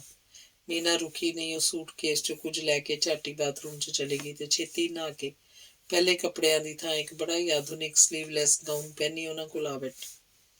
ਮੈਨੂੰ ਤਾਂ ਪਿਆਸ ਲੱਗੀ ਹੈ, ਬਲਕਾਰ ਕੋਲ ਬੈਠਦੀ ਮੀਨਾ ਨੇ ਆਖਿਆ। ਕਾਹਦੀ ਪਿਆਸ? ਵਿਸਕੀ ਦੀ ਕਿ ਪਾਣੀ ਦੀ? ਬਲਕਾਰ ਨੇ ਖੁਸ਼ ਲਹਿਜੇ ਵਿੱਚ ਮੀਨਾ ਨੂੰ ਖੁੱਲਣ ਦਾ ਮੌਕਾ ਦਿੱਤਾ। ਕਿਸੇ ਵਿੱਚ ਵੀ ਕੋਈ ਹਰਜ ਨਹੀਂ। ਮੀਨਾ ਦੀ 2.5 ਘੰਟੇ ਦੀ ਤੇ ਨਹਾ ਕੇ ਕੱਪੜੇ ਬਦਲ ਕੇ ਏਸੀ ਰੂਮ ਦੀ ਠੰਡ 'ਚ ਤਰੋ ਤਾਜ਼ਾ ਹੋ ਕੇ ਉਹਨਾਂ ਨਾਲ ਸ਼ਾਮਲ ਹੋਣ ਲਈ ਤਿਆਰ ਸੀ। ਇਸੇ ਵਕਤ ਤੇਜੀ ਵੀ ਉੱਥੇ ਆ ਗਈ। ਉਹ ਵੀ ਨੀਂਦ ਦੇ ਆਰਾਮ ਤੋਂ ਬਾਅਦ ਨਹਾ ਕੇ ਡੀਪ ਕੱਟ ਸਲੀਵਲੈਸ ਗਾਊਨ ਵਿੱਚ ਕਲੀ ਵਾਂਗ ਖਿੜੀ ਹੋਈ ਸੀ। ਕਮ ਔਨ ਭਾਬੀ ਜੀ, ਆਪਣੀ ਸਹੇਲੀ ਦਾ ਸਾਥ ਦਿਓ, ਵਿਚਾਰੀ ਪੈਗ ਲੈਣ ਤੋਂ ਸ਼ਰਮਾ ਰਹੀ ਹੈ। ਗਲਾਸਾਂ 'ਚ ਵਿਸਕੀ ਪਾ ਰਹੇ ਬਲਕਾਰ ਨੇ ਚਹਿਕਦਿਆਂ ਹੋਇਆ ਕਿਹਾ। ਉਹ ਸ਼ੇਅਰ, ਥੈਂਕ ਯੂ, ਤੇਜੀ ਦਾ ਉੱਤਰ ਸੀ। 16 ਪੈਗਾਂ ਵਾਲੀ ਬੋਤਲ ਵਿੱਚ ਉਹਨਾਂ ਨੇ 4-4 ਪੈਗ ਹੀ ਪੀਤੇ ਸਨ। ਬੋਤਲ ਵਿੱਚ 8 ਪੈਗਾਂ ਜੋਗੀ ਵਿਸਕੀ ਅਜੇ ਵੀ ਬਾਕੀ ਸੀ। ਹੁਣ ਪੀਣ ਵਾਲੇ 4 ਹੋ ਗਏ ਸਨ। ਛੇਤੀ ਗਲਾਸਾਂ 'ਚ ਵਿਸਕੀ ਤੇ ਵਿਸਕੀ ਵਿੱਚ ਸੋਡਾ ਤੇ ਗਲਾਸ ਚੌਂ ਦੇ ਹੱਥਾਂ ਵਿੱਚ ਜਾ ਕੇ ਬੁੱਲਾਂ ਨੂੰ ਲੱਗ ਗਏ। ਬਾਕੀ ਤਿੰਨੇ ਤਾਂ ਹੌਲੀ ਹੌਲੀ ਘੁੱਟ ਭਰ ਰਹੇ ਸਨ, ਪਰ ਬਲਕਾਰ ਨੇ ਝਟਪਟ ਗਲਾਸ ਖਾਲੀ ਕਰਕੇ ਮੇਜ਼ ਤੇ ਰੱਖ ਦਿੱਤਾ। ਇੰਨੀ ਛੇਤੀ ਪੀਂਦੇ ਜੇ ਤਾਂ ਹੀ ਤਾਂ ਤੁਹਾਨੂੰ ਚੜ੍ਹ ਜਾਂਦੀ ਹੈ। ਪਬਲਿਕ ਵਿੱਚ ਇਮੇਜ ਖਰਾਬ ਹੁੰਦਾ ਹੈ। ਇਹ ਮੀਨਾ ਦੀ ਬਲਕਾਰ ਨੂੰ ਡਾਂਟ ਤੇ ਚੇਤਾਵਨੀ ਸੀ। ਨੋ ਪ੍ਰੋਬਲਮ ਨਾਓ। ਮੈਂ ਹਰਦਿਆਲ ਨੂੰ ਆਪਣੀ ਭੈਣ ਰਿਟਾਇਰਡ ਪ੍ਰਿੰਸੀਪਲ ਰਵੇਲ ਕੌਰ ਜੀ ਦੀ ਕਹਾਣੀ ਸੁਣਾਉਣੀ ਹੈ। ਆਪਣੀ ਨਨਾਣ ਦੇ ਸ਼ੁਰੂ ਹੋਣ ਵਾਲੇ ਕਰਤੂਤਨਾਮੇ ਤੋਂ ਮੀਨਾ ਨੂੰ ਖੁਸ਼ੀ ਹੋਈ। ਉਹਦਾ ਲਹਿਜਾ ਬਦਲ ਗਿਆ ਤੇ ਉਹਨੇ ਸਹਿਯੋਗ ਦੇ ਮੂਡ ਵਿੱਚ ਆ ਕੇ ਸਲਾਦ ਦੀ ਪਲੇਟ ਬਲਕਾਰ ਦੇ ਸਾਹਮਣੇ ਕੀਤੀ। ਬਲਕਾਰ ਨੇ ਟਮਾਟਰ ਦਾ ਇੱਕ ਟੁਕੜਾ ਖਾ ਕੇ ਵਿਸਕੀ ਦੀ ਕੜਵਾਹਟ ਨੂੰ ਤਿੱਖੇਪਣ ਨੂੰ ਘੱਟ ਕੀਤਾ। ਇੱਕ ਕਹਾਣੀ ਹੈ ਭੈਣ ਜੀ ਦੀ, ਕਿੰਨੀਆਂ ਕੁ ਸੁਣਾਓਗੇ? ਰਾਤ ਅੱਧੀ ਤੋਂ ਟੱਪ ਗਈ ਹੈ। ਮੀਨਾ ਸਹਿਯੋਗ ਤੋਂ ਉਕਸਾਹਟ ਤੱਕ ਪਹੁੰਚ ਗਈ ਸੀ। ਸਾਰੀਆਂ ਹੀ ਸੁਣਾਉਂਗਾ ਮੀਨਾ। ਮੈਂ ਹਰਦਿਆਲ ਨੂੰ ਮੀਤੇ ਦੀ ਭੈਣ ਦੀ ਕੰਪਲੀਟ ਸਟੋਰੀ ਸੁਣਾਈ ਹੈ।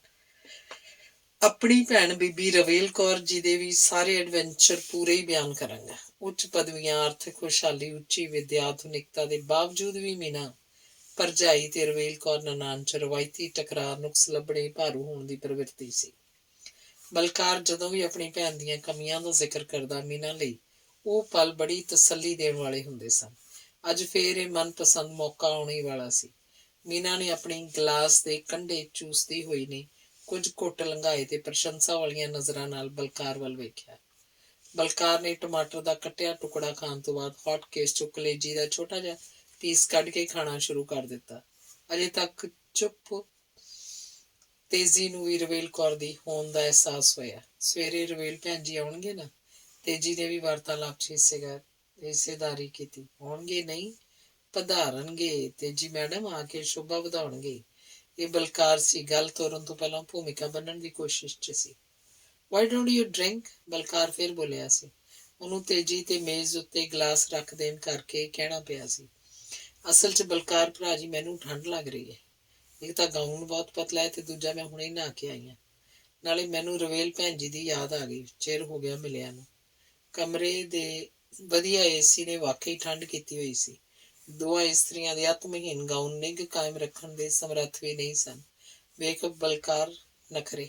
ਜੇਠ ਦੇ ਮਹੀਨੇ 'ਚ ਮੇਮ ਸਾਹਿਬ ਨੂੰ ਠੰਡ ਲੱਗਣ ਰਹੀ ਹੈ। ਹਰਦਿਆਲ ਨੇ ਤੇਜੀ ਨਾਲ ਵੇਖਦਿਆਂ ਕਿਹਾ, ਯਾਰ ਬਲਕਾਰ, ਇਸ ਪਿੰਡ 'ਚ ਬਿਜਲੀ ਦੀ ਸਪਲਾਈ ਤਾਂ ਚੰਡੀਗੜ੍ਹ ਨੂੰ ਮਾਤ ਨਹੀਂ ਪਾਉਂਦੀ। ਨਾ ਫਲਕਚੁਏਸ਼ਨ, ਨਾ ਲੋਡ ਸ਼ੈਡਿਊਲ, ਪਰ ਰਈਆਂ ਪਿੰਡ ਤੋਂ ਪਿੰਡ ਤੱਕ ਆਉਣ ਵਾਲੀ ਸੜਕ ਦਾ ਇੰਨਾ ਬੁਰਾ ਹਾਲ ਕਿਉਂ? ਭਰਾਵਾਂ ਦੀ ਖਹਿ ਬਾਜੀ, ਹੋਰ ਕੀ ਮਤਲਬ? ਵੀ ਹਰਦਿਆਲ, ਕਦੀ ਕੋਈ ਇੱਕ ਸਕਾ ਭਰਾ ਦੂਜੇ ਭਰਾ ਦੀ ਇੱਜ਼ਤ ਤੇ ਚੜ੍ਹਦੀ ਕਲਾ ਵੇਖ ਕੇ ਖੁਸ਼ ਹੋਇਆ?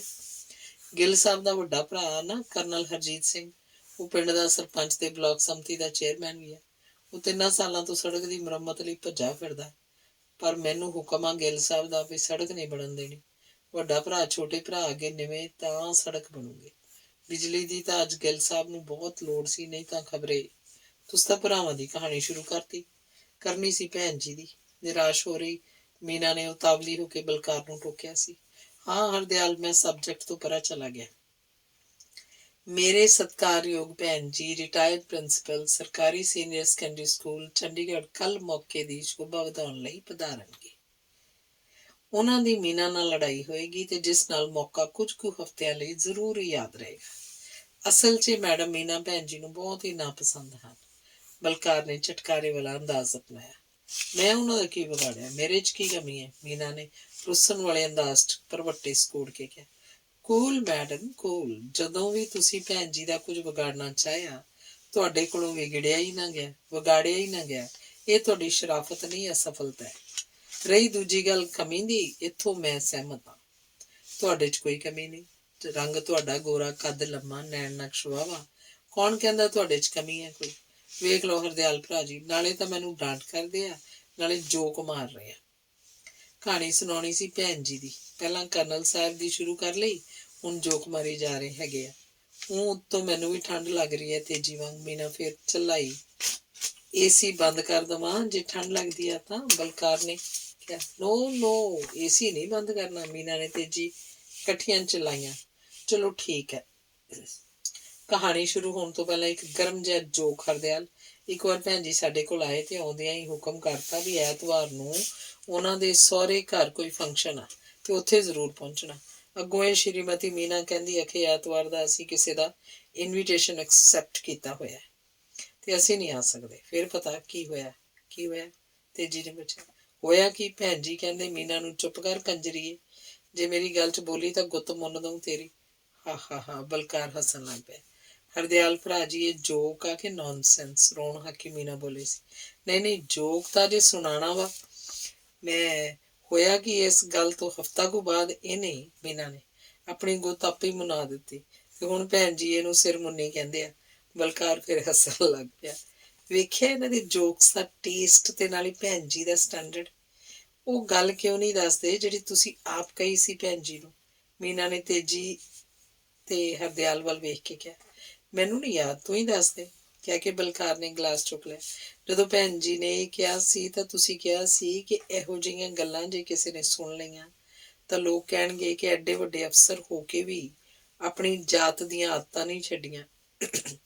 ਯਾਦ ਕਰੋ, ਕਿਹਾ ਸੀ ਨਾ ਤੁਸੀਂ? ਮੀਨਾ ਹੱਥ 'ਚ ਗਲਾਸ ਫੜੀ ਸਿੱਧੀ ਬਲਕਾਰ ਵੱਲ ਵੇਖ ਰਹੀ ਸੀ। ਇਹ ਤਾਂ ਮੈਂ ਹੁਣ ਵੀ ਕਹਿੰਦਾ ਵਾਂ ਵੀ ਭੈਣ ਜੀ ਦੀ ਜ਼ਬਾਨ ਨਹੀਂ ਚੰਗੀ, ਤਾਂ ਹੀ ਤਾਂ ਸਾਡੇ ਭਾਈਆ ਜੀ ਭਗੌੜੇ ਹੋ ਗਏ ਸੀ। ਬਲਕਾਰ ਫੇਰ ਹੱਸਿਆ ਸੀ। ਹੈਂ, ਤੁਹਾਡੇ ਭਾਈਆ ਜੀ ਭਗੌੜੇ ਹੋ ਗਏ? ਹਰਦਿਆਲ ਦਾ ਸਵਾਲ ਸੀ। ਹਾਂ ਬਿਲਕੁਲ। ਵੇਰਵਾ ਬਾਅਦ 'ਚ, ਪਹਿਲਾਂ ਸਾਰੇ ਆਪੋ ਆਪਣਾ ਪੈਗ ਮੁਕਾਓ ਤੇ ਆਖਰੀ ਪੈਗ ਬਣਾਈਏ। ਆਖਰੀ ਪੈਗ ਮੁਕਾਉਂਦੇ ਹੀ ਮੈਂ ਭੈਣ ਜੀ ਦੀ ਕਹਾਣੀ ਵੀ ਮੁਕਾ ਦਿਆਂਗਾ। ਫਿਰ everybody can go to sleep. ਗਲਾਸਾਂ 'ਚ ਬਚੀ ਹੋਈ ਥੋੜ੍ਹੀ ਥੋੜ੍ਹੀ ਵਿਸਕੀ ਤਿੰਨਾਂ ਨੇ ਮੁਕਾ ਦਿੱਤੀ। ਬਲਕਾਰ ਤਾਂ ਪਹਿਲਾਂ ਹੀ ਮੁਕਾ ਚੁੱਕਾ ਸੀ। ਫਿਰ ਉਹਨੇ ਚਾਰੇ ਪੈਗ ਬਣਾਏ ਤੇ ਸਭ ਤੋਂ ਪਹਿਲਾਂ ਆਪਣਾ ਗਲਾਸ ਚੁੱਕ ਕੇ ਕਿਹਾ, ਅਗੇਨ ਚੀਅਰਸ। ਸਭ ਨੇ ਗਲਾਸ ਬੁੱਲਾਂ ਨੂੰ ਲਾ ਲਏ। ਸੁਣੋ ਅੱਗੇ ਕਹਾਣੀ। ਸਾਡੀ ਭੈਣ ਜੀ ਵਿੱਚ ਹਿਟਲਰ ਦੀ ਆਤਮਾ ਹੈ ਤੇ ਸਭ ਤੋਂ ਵੱਧ ਉਹਨਾਂ ਤੋਂ ਪੀੜਤ ਹੋਏ ਸਾਡੇ ਭਾਈਆ ਜੀ। ਭੈਣ ਜੀ ਉਦੋਂ ਇੱਕ ਹਾਈ ਸਕੂਲ 'ਚ ਹੈਡ ਮਿਸਟਰ ਸਨ ਤੇ ਸਾਡੇ ਗਰੀਬ ਭਾਈਆ ਜੀ ਹਿਸਾਬ ਦੇ ਮਾਸਟਰ। ਘਰ ਦਾ ਹਿਸਾਬ ਕਿਤਾਬ ਦੋਵਾਂ ਦਾ ਬਰਾਬਰ ਨਹੀਂ ਸੀ। ਭੈਣ ਜੀ ਜ਼ੋਰਾਵਰ ਸੀ। ਜਦੋਂ ਭਾਈਆ ਜੀ ਦੇ ਬਰਦਾਸ਼ਤ ਤੋਂ ਬਾਹਰ ਹੋ ਗਿਆ ਤਾਂ ਉਹਨਾਂ ਨੇ ਆਪਣੀ ਬਦਲੀ ਸਿੱਧੀ ਤਹਿਸੀਲ ਫਾਜ਼ਿਲਕਾ ਦੇ ਇੱਕ ਪਿੰਡ 'ਚ ਕਰਵਾ ਲਈ, ਜਿਹੜਾ ਐਨ ਪਾਕਿਸਤਾਨ ਦੇ ਬਾਰਡਰ ਤੇ ਸੀ। ਭਾਈਆ ਜੀ ਵੀ ਭੈਣ ਜੀ ਵਾਂਗ ਯੂਟੀ ਵਿੱਚ ਡੈਪੂਟੇਸ਼ਨ ਤੇ ਸੀ। ਬੜੀ ਮੁਸ਼ਕਿਲ ਨਾਲ ਚੰਡੀਗੜ੍ਹ ਉਹਨਾਂ ਦੀ ਬਦਲੀ ਕਰਵਾਈ ਸੀ ਭੈਣ ਜੀ ਨੇ। ਭਾਈਆ ਜੀ ਆਪਣੀ ਰੋਟੀ ਆਪ ਪਕਾਉਂਦੇ ਤੇ ਦੁੱਧ ਵਾਸਤੇ ਉਹਨਾਂ ਨੇ ਇੱਕ ਬੱਕਰੀ ਰੱਖ ਲਈ ਸੀ। ਅੱਜ ਤਾਂ ਮੁਖਾਲ ਨਾਲ ਆਪਣੇ ਭਾਈਆ ਜੀ ਨੂੰ ਮਹਾਤਮਾ ਗਾਂਧੀ ਕਹਿਣ ਲੱਗ ਪਏ। ਸਾਡੇ ਭੈਣ ਜੀ ਉੱਥੇ ਜਾ ਕੇ ਵੀ ਭਾਈਆ ਜੀ ਦੀ ਲਾਹ ਪਾ ਕਰ ਆਇਆ ਕਰਨ। ਮੈਂ ਮਸਾਂ ਹੀ ਸਮਝਾਇਆ ਵੀ ਭੈਣ ਜੀ ਆਪਣੇ ਉੱਤੇ ਕਾਬੂ ਰੱਖੋ, ਕਿਤੇ ਭਾਈਆ ਜੀ ਬਾਰਡਰ ਤੋਂ ਪਾਰ ਹੀ ਨਾ ਚਲੇ ਜਾਣ। ਬਲਕਾਰ ਫੇਰ ਹੱਸਿਆ। ਸਾਰੇ ਧਿਆਨ ਨਾਲ ਸੁਣ ਰਹੇ ਸਨ। ਅੱਗੇ ਕਹਾਣੀ ਇਸ ਤਰ੍ਹਾਂ ਤੁਰਦੀ ਆ ਕਿ ਕਿਸੇ ਨੇ ਭੈਣ ਜੀ ਦੇ ਦਿਲ 'ਚ ਗੱਲ ਬਿਠਾਤੀ ਕਿ ਜੀਰਕਪੁਰ 'ਚ ਇੱਕ ਬਾਬਾ ਹੈਗਾ ਵਾ ਤੇ ਉਹ ਭੈਣ ਜੀ ਨੂੰ ਵਸੀ ਕਰਨ ਦੀ ਸਿੱਧੀ ਦੇ ਕੇ ਭਾਈਆ ਜੀ ਨੂੰ ਉਹਨਾਂ ਦਾ ਗੁਲਾਮ ਬਣਾ ਦਊ। ਬਸ ਫੇਰ ਕੀ ਸੀ, ਭੈਣ ਜੀ ਪਹੁੰਚ ਗਏ ਉਸ ਬਾਬੇ ਕੋਲ। ਹੁਣ ਤੱਕ ਭੈਣ ਜੀ ਦੀ ਕੋਠੀ ਵੀ ਚੰਡੀਗੜ੍ਹ ਬਣ ਗਈ ਸੀ।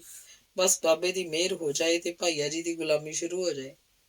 ਭੈਣ ਜੀ ਤਾਂ ਸ਼ਨਿਚਰਵਾਰ ਦੀ ਰਾਤ ਇੱਕ ਦੋ ਜਣੀਆਂ ਨਾਲ ਹੋਰ ਉਸ ਬਾਬੇ ਦੀ ਚੌਂਕੀ ਭਰਿਆ ਕਰਨ। ਸਾਰੀ ਰਾਤ ਪਤਾ ਨਹੀਂ ਇਹਨਾਂ ਨੇ ਕਿੰਨੀਆਂ ਕੁ ਢੋਲਕੀਆਂ ਪਾੜੀਆਂ ਹੋਣੀਆਂ ਵਾ ਕੁੱਟ-ਕੁੱਟ ਕੇ। ਜਦੋਂ ਭਜਨ ਗਾਉਂਦੀ ਸੀ ਨਾ ਇਹ ਜਨਾਨਾ ਫੌਜ, ਲਾਗਲੇ ਮੱਕੀ ਦੇ ਖੇਤਾਂ 'ਚ ਸਾਰੇ ਹੀ ਕਾਂ ਤੇ ਤੋਤੇ ਉੱਡ ਜਾਂਦੇ ਸੀ। ਬਲਕਾਰ ਫੇਰ ਰੁਕ ਕੇ ਹੱਸਣ ਲੱਗ ਪਿਆ। ਉਹਨੇ ਆਪਣੇ ਗਲਾਸ ਵਿੱਚ 2-3 ਘੁੱਟ ਪੀਤੇ। ਵੈਰੀ ਇੰਟਰਸਟਿੰਗ, ਤੇਜੀ ਨੇ ਪ੍ਰਸ਼ੰਸਾ ਕੀਤੀ। ਅਜੇ ਤੁਸੀਂ ਅੱਗੇ ਤਾਂ ਸੁਣੋ। ਇੱਕ ਦਿਨ ਐਤਵਾਰ ਸਵੇਰੇ ਹੀ ਭੈਣ ਜੀ ਮੇਰੇ ਕੋਲ ਆਏ ਤੇ ਕਹਿੰਦੇ, ਬਲਕਾਰ ਉਸ ਬਾਬੇ ਨੂੰ ਗ੍ਰਿਫਤਾਰ ਕਰਾਓ, ਉਹਦਾ ਪੱਕਾ ਬਦਮਾਸ਼ ਹੈ। ਉਸ ਰਾਤ ਭੈਣ ਜੀ ਤੇ 2-3 ਭਗਤਣੀਆਂ ਉਹਦੇ ਕੋਲ ਰਾਤ ਦੀ ਚੌਂਕੀ ਤੇ ਸੀਗੀਆਂ। ਬਾਬੇ ਨੇ ਕਰਤੀ ਹੋਣੀ ਆ ਕੋਈ ਹਰਕਤ। ਮੈਂ ਸਮਝਾਇਆ ਬਦਨਾਮੀ ਹੋਊਗੀ, ਚੁੱਪਚਾਪ ਉੱਥੋਂ ਜਾਣਾ ਬੰਦ ਕਰ ਦਿਓ।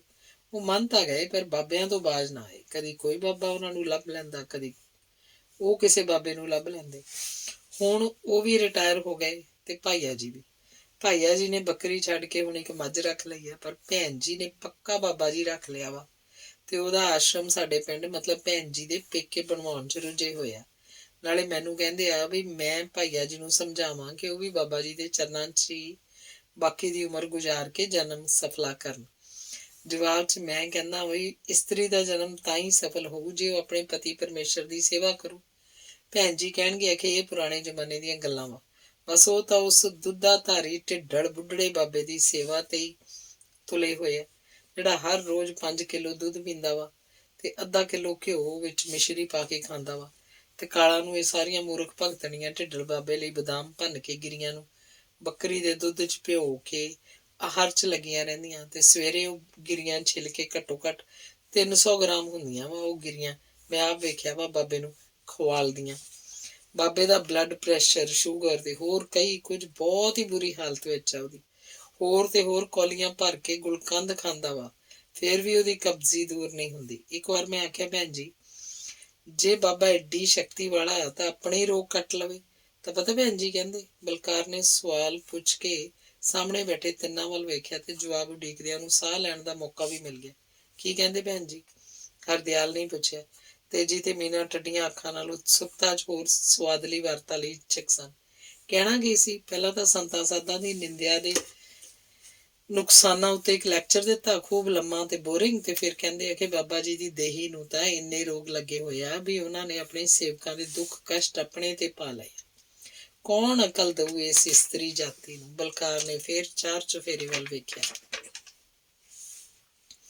ਕਿਉਂ ਇਸਤਰੀ ਜਾਤੀ ਨੂੰ ਅਕਲ ਨਹੀਂ? ਅਕਲ ਕੋਈ ਬੰਦਿਆਂ ਦੇ ਹਿੱਸੇ ਤਾਂ ਨਹੀਂ ਆਈ? ਮੀਨਾ ਭੈਣ ਜੀ ਤੁਸੀਂ ਭਾਜੀ ਦਾ ਨਜ਼ਰੀਆ ਬਦਲਦੇ ਕਿਉਂ ਨਹੀਂ? ਤੁਸੀਂ ਤਾਂ ਕੋਈ ਵੂਮਨ ਆਰਗੇਨਾਈਜੇਸ਼ਨ ਦੇ ਪ੍ਰਧਾਨ ਤੇ ਆਫਿਸ ਹੋਲਡਰ ਜੇ। ਇਹ ਤੇਜੀ ਸੀ। ਉਹ ਸੰਬੋਧਨ ਤਾਂ ਬਲਕਾਰ ਨੂੰ ਹੋਈ ਸੀ ਪਰ ਫਿਰ ਉਹ ਮੀਨਾ ਵੱਲ ਹੋ ਗਈ। ਤੇਜੀ ਮੈਡਮ, ਇਸ ਵਕਤ ਮੀਨਾ ਮੈਡਮ ਮੇਰੀ ਸਪੋਰਟ ਕਰਨਗੇ ਕਿਉਂਕਿ ਮੈਂ ਇਹਨਾਂ ਦੀ ਨਨਾਣ ਤੇ ਨਨਾਣ ਦੀਆਂ 7 ਸੰਗਣ ਸਹੇਲੀਆਂ ਦਾ ਕਾਰਟੂਨ ਬਣਾਉਣ ਡਿਆ ਵਾਂ। ਸੱਸ ਨਨਾਣ ਕੈਟਾਗਰੀ ਦੀਆਂ ਔਰਤਾਂ ਨੂੰ ਤਾਂ ਮੀਨਾ ਤੱਕ ਹੀ, ਹਰ ਕੋਈ ਔਰਤਾਂ ਦੇ ਸਮਾਜ ਵਿੱਚੋਂ ਹੀ ਛੇਕਣ ਲਈ ਤਿਆਰ ਰਹਿੰਦੀ ਹੈ। ਕਿਉਂ ਮੀਨਾ ਡਾਰਲਿੰਗ? ਬਲਕਾਰ ਨੇ ਝਟਕਾਰਾ ਲਿਆ। ਤੁਸੀਂ ਆਪਣੀ ਗੱਲ ਮੁਕਾਓ। ਸਿਰਫ ਰਿਸ਼ਤੇਦਾਰ ਹੋਣ ਨਾਲ ਹੀ ਕਿਸੇ ਨੂੰ ਪਿਆਰ ਤੇ ਸਤਿਕਾਰ ਦਾ ਹੱਕ ਨਹੀਂ ਮਿਲ ਜਾਂਦਾ। ਮੀਨਾ ਸਿਆਸਤਦਾਨਾਂ ਵਰਗਾ ਬਿਆਨ ਦੇ ਕੇ ਨਨਾਣ ਰੂਪ ਸੱਸ ਦੀ ਹੋ ਰਹੀ ਭੰਡੀ ਦਾ ਨਜ਼ਾਰਾ ਤਾਂ ਲਿਆ ਪਰ ਆਪਣੇ ਆਪ ਨੂੰ ਵੱਖਰਾ ਹੀ ਰੱਖਣਾ ਚਾਹਿਆ। ਛੱਡੋ ਇਹ ਝਗੜਾ ਪਤੀ ਪਤਨੀ ਦਾ। ਬਲਕਾਰ ਯਾਰ ਤੂੰ ਉਸ ਬਾਬੇ ਦੀ ਗੱਲ ਕਰ, ਹਰਦਿਆਲ ਨੇ ਕਿਹਾ। ਕੀ ਗੱਲ ਕਰਨੀ ਆ ਉਸ ਬਾਬੇ ਦੀ? 30 ਰੰਨਾਂ ਉਹਦੀ ਸੇਵਾ ਕਰਦੀਆਂ ਵਾ, ਹਾਥੀ ਜਿੰਨਾ ਖਾਂਦਾ ਵਾ, ਰੱਜੇ ਝੋਟੇ ਵਾਂਗ ਘਰਕਦਾ ਵਾ। ਉਹ ਤਾਂ ਪੈਰਾਸਾਈਟ ਆ ਸੁਸਾਇਟੀ ਦਾ। ਮੇਰਾ ਤਾਂ ਜੀ ਕਰਦਾ ਵੀ ਉਹਨੂੰ ਛਿੱਤਰ ਮਾਰ ਮਾਰ ਕੇ ਕੱਢਾਂ ਉੱਥੋਂ, ਪਰ ਭੈਣ ਜੀ ਦੇ ਯੁੱਧ ਤੋਂ ਡਰਦਾ ਮੈਂ। ਹਰਦਿਆਲ ਨੇ ਮਨ 'ਚ ਗੁੱਸਾ ਤੇ ਪਛਤਾਵਾ ਨਾਲੋਂ ਨਾਲ ਸੀ। ਇਹ ਭੈਣ ਜੀ ਤੋਂ ਤਾਂ ਡਰਦੇ ਨੇ ਹਰਦਿਆਲ ਭਰਾ ਜੀ, ਪਰ ਮੈਨੂੰ ਡਰਾਉਂਦੇ ਆ। ਜੇ ਹੈ ਇਹਨਾਂ ਵਿੱਚ ਦਮ ਤਾਂ ਹਟਾਉਣ ਭੈਣ ਜੀ ਨੂੰ ਇਹਨਾਂ ਬਾਬਿਆਂ ਤੋਂ। ਇੱਕ ਬਾਬੇ ਨੇ ਤਾਂ ਭੈਣ ਜੀ ਦੀ ਇੱਜ਼ਤ ਨੂੰ ਹੱਥ ਪਾ ਲਿਆ ਸੀ। ਮੀਨਾ ਨੇ ਚਲਦੀ ਗੱਲ ਦਾ ਫਾਇਦਾ ਉਠਾਉਣ ਦਾ ਯਤਨ ਕੀਤਾ। ਇਸ ਕੰਮ ਦੀ ਐਕਸ਼ਨ ਪਲਾਨ ਬਣੀ ਪਈ ਆ। ਇਸ ਬਾਬੇ ਨੂੰ ਸੁਖ ਚੈਨ ਕੱਢੇਗਾ ਪਿੰਡੋਂ ਬਾਹਰ ਤੇ ਭੈਣ ਜੀ ਨੂੰ ਭਾਈਆ ਜੀ ਕੋਲ ਮੈਂ ਪਹੁੰਚਾਵਾਂਗਾ। ਭੈਣ ਜੀ ਨੇ ਤਾਂ ਬਾਬੇ ਦਾ ਡੇਰਾ ਵੀ ਉਹਨਾਂ 3 ਕਿੱਲਿਆਂ 'ਚ ਬਣਾਉਣ ਦੀ ਸਲਾਹ ਬਣਾਈ ਆ ਜਿਹੜੇ ਮੇਰੇ ਪਾਪਾ ਜੀ ਨੇ ਸੁਖਚੈਨ ਦੇ ਪਿਤਾ ਕੋਲੋਂ ਖਰੀਦੇ ਸੀ। ਇਹ ਜ਼ਮੀਨ ਦੀ ਵੱਟ ਵੀ ਸੁਖਚੈਨ ਦੀ ਜ਼ਮੀਨ ਨਾਲ ਲੱਗਦੀ ਹੈ। ਯਾਰ ਬਲਕਾਰ, ਸੁਖਚੈਨ ਦੀ ਸਟੋਰੀ ਉੱਥੇ ਹੀ ਰਹਿ ਗਈ, ਉਹ ਵੀ ਸੁਣਾ। ਨਹੀਂ, ਉਹ ਹੁਣ ਨਹੀਂ ਸੁਣਾਈ ਜਾ ਸਕਦੀ ਸੁਖਚੈਨ ਦੀ ਸਟੋਰੀ। ਉਹ ਗ੍ਰੇਟ, ਉਹ ਮਹਾਨ। ਆਪਾਂ ਵਿਸਕੀ ਪੀ ਕੇ ਏਸੀ ਰੂਮ 'ਚ ਇਸ ਜੇਠ ਮਹੀਨੇ 'ਚ ਹੀ ਠੰਡੇ ਠਾਰ ਹੋਏ ਪਏ ਆ, ਪਰ ਆਪਣੇ ਤੋਂ ਵੱਧ ਕਾਬਲ ਸੁਖਚੈਨ ਸਾਰਾ ਦਿਨ ਵਾਢੀ ਕਰਕੇ ਹੁਣ ਬੇਸੁੱਧ ਸੁੱਤਾ ਹੋਏਗਾ ਤਾਂ ਕਿ ਅਗਲੇ ਦਿਨ ਫੇਰ ਕੰਮ ਕਰਕੇ ਥੱਕ ਕੇ ਚੂਰ ਹੋ ਜਾਏ। ਹੁਣ ਸੁਖਚੈਨ ਦੀ ਯਾਦ ਸਾਰੀ ਵਿਸਕੀ ਉਤਾਰ ਦੇਗੀ। ਮੈਨੂੰ ਤਾਂ ਸਮਾਜਿਕ ਵਿਵਸਥਾ ਕਰਕੇ ਆਪਣੇ ਆਪ ਤੇ ਸੁਖਚੈਨ ਦਾ ਬਹੁਤ ਵੱਡਾ ਕਰਜ਼ਾ ਲੱਗਦਾ ਵਾ। ਇਸ ਤਰ੍ਹਾਂ ਲੱਗਦਾ ਜਿਵੇਂ ਇਸ ਸਭ ਸੁੱਖ ਆਰਾਮ ਉੱਤੇ ਹੱਕ ਤਾਂ ਸੁਖਚੈਨ ਦਾ ਸੀ ਪਰ ਉਹਦਾ ਹੀ ਹੱਕ ਆਪਾਂ ਖੋਹ ਲਿਆ। ਉਹਦੀ ਕਹਾਣੀ ਹੁਣ ਨਹੀਂ। ਹੁਣ ਸੌਂ ਜਾਓ, ਸਾਰੇ ਸੌਂ ਜਾਓ। ਹੁਣ 2 ਵੱਜ ਗਏ ਆ। ਜਦੋਂ ਭੋਗੀ ਸੌਣ ਲੱਗਦੇ ਤੇ ਜੋਗੀ ਜਾਗ ਪੈਂਦੇ ਆ। ਸਾਰੇ ਸੌਂ ਜਾਓ। ਬਲਕਾਰ ਉੱਤੇ ਨਸ਼ੇ ਤੇ ਸੁਖਚੈਨ ਪ੍ਰਤੀ ਵਿਚਾਰਾਂ ਦੇ ਪ੍ਰਭਾਵ ਨੇ ਉਹਨੂੰ ਬੇਚੈਨ ਕਰ ਦਿੱਤਾ ਸੀ। ਉਹ ਸੋਫੇ ਤੋਂ ਉੱਠ ਕੇ ਬਿਸਤਰੇ ਵੱਲ ਵਧਿਆ ਤੇ ਤੇਜੀ ਵੀ ਹਰਦਿਆਲ ਨੂੰ ਸੰਭਾਲਦੀ ਹੋਈ ਉੱਠ। ਅੰਗ 8ਵਾਂ। ਅਗਲੇ ਦਿਨ ਸਵੇਰ ਤੋਂ ਗਿੱਲ ਸਾਹਿਬ ਦੇ ਘਰ ਰੌਣਕ ਦਾ ਪਾਰਾਵਾਰ ਨਹੀਂ ਸੀ। ਕਾਰਾਂ ਦਾ ਜਮਘਟਾ ਇੰਨਾ ਸੀ ਕਿ ਕਾਰਾਂ ਖੜੀਆਂ ਕਰਨ ਲਈ ਥਾਂ ਨਹੀਂ ਸੀ। ਹਰ ਆਉਣ ਵਾਲੀ ਕਾਰ 'ਚ ਕੋਈ ਮਹੱਤਵਪੂਰਨ ਹਸਤੀ ਜਾਂ ਪਰਿਵਾਰ ਉਤਰਦਾ। ਪੇਸ਼ ਕੀਤੇ ਜਾਣ ਵਾਲੇ ਕੀਮਤੀ ਤੋਹਫੇ ਨੂੰ ਸੰਭਾਲਦੇ ਹੋਏ ਗਿੱਲ ਸਾਹਿਬ ਦੇ ਸਾਹਮਣੇ ਹੋ ਕੇ ਸਤਿ ਸ਼੍ਰੀ ਅਕਾਲ ਬੁਲਾਉਣ ਤੋਂ ਬਾਅਦ ਅਲੱਗ ਹੋਣ ਵਾਲੇ ਹੱਥ ਤੋਹਫੇ ਵਾਲਾ ਪੈਕਟ ਤੇ ਸ਼ਗਨ ਵਾਲਾ ਲਿਫਾਫਾ ਗਿੱਲ ਸਾਹਿਬ ਦੇ ਨਜ਼ਰ ਕਰਦੇ। ਤੋਹਫਿਆਂ ਦੀ ਕੀਮਤ ਗਿੱਲ ਸਾਹਿਬ ਦੀ ਨਜ਼ਰ 'ਚ ਮਨਜ਼ੂਰੀ ਹਾਸਲ ਕਰਨ ਦੀ ਸਮਰੱਥਾ ਵਾਲੀ ਹੁੰਦੀ ਸੀ। ਰੰਗ ਬਿਰੰਗਾ ਲਿਫਾਫਾ ਜਿਸ ਉੱਤੇ ਗੋਟੇ ਦੀ ਡੋਰੀ ਬੱਧੀ ਹੁੰਦੀ ਘੱਟੋ ਘੱਟ ਆਪਣੇ ਅੰਦਰ 11,000 ਰੁਪਏ ਦੀ ਰਕਮ ਲਈ ਹੁੰਦਾ ਸੀ। ਇਸ ਤਰ੍ਹਾਂ ਦੇ ਨਜ਼ਰਾਨੇ ਲੈ ਕੇ ਬੇਸ਼ੁਮਾਰ ਅਫਸਰ, ਕਾਰੋਬਾਰੀ ਬੰਦੇ, ਰਾਜਨੀਤਿਕ ਇਲਾਕੇ ਦੀਆਂ ਖਾਸ ਹਸਤੀਆਂ ਤੇ ਰਿਸ਼ਤੇਦਾਰ ਸਨ।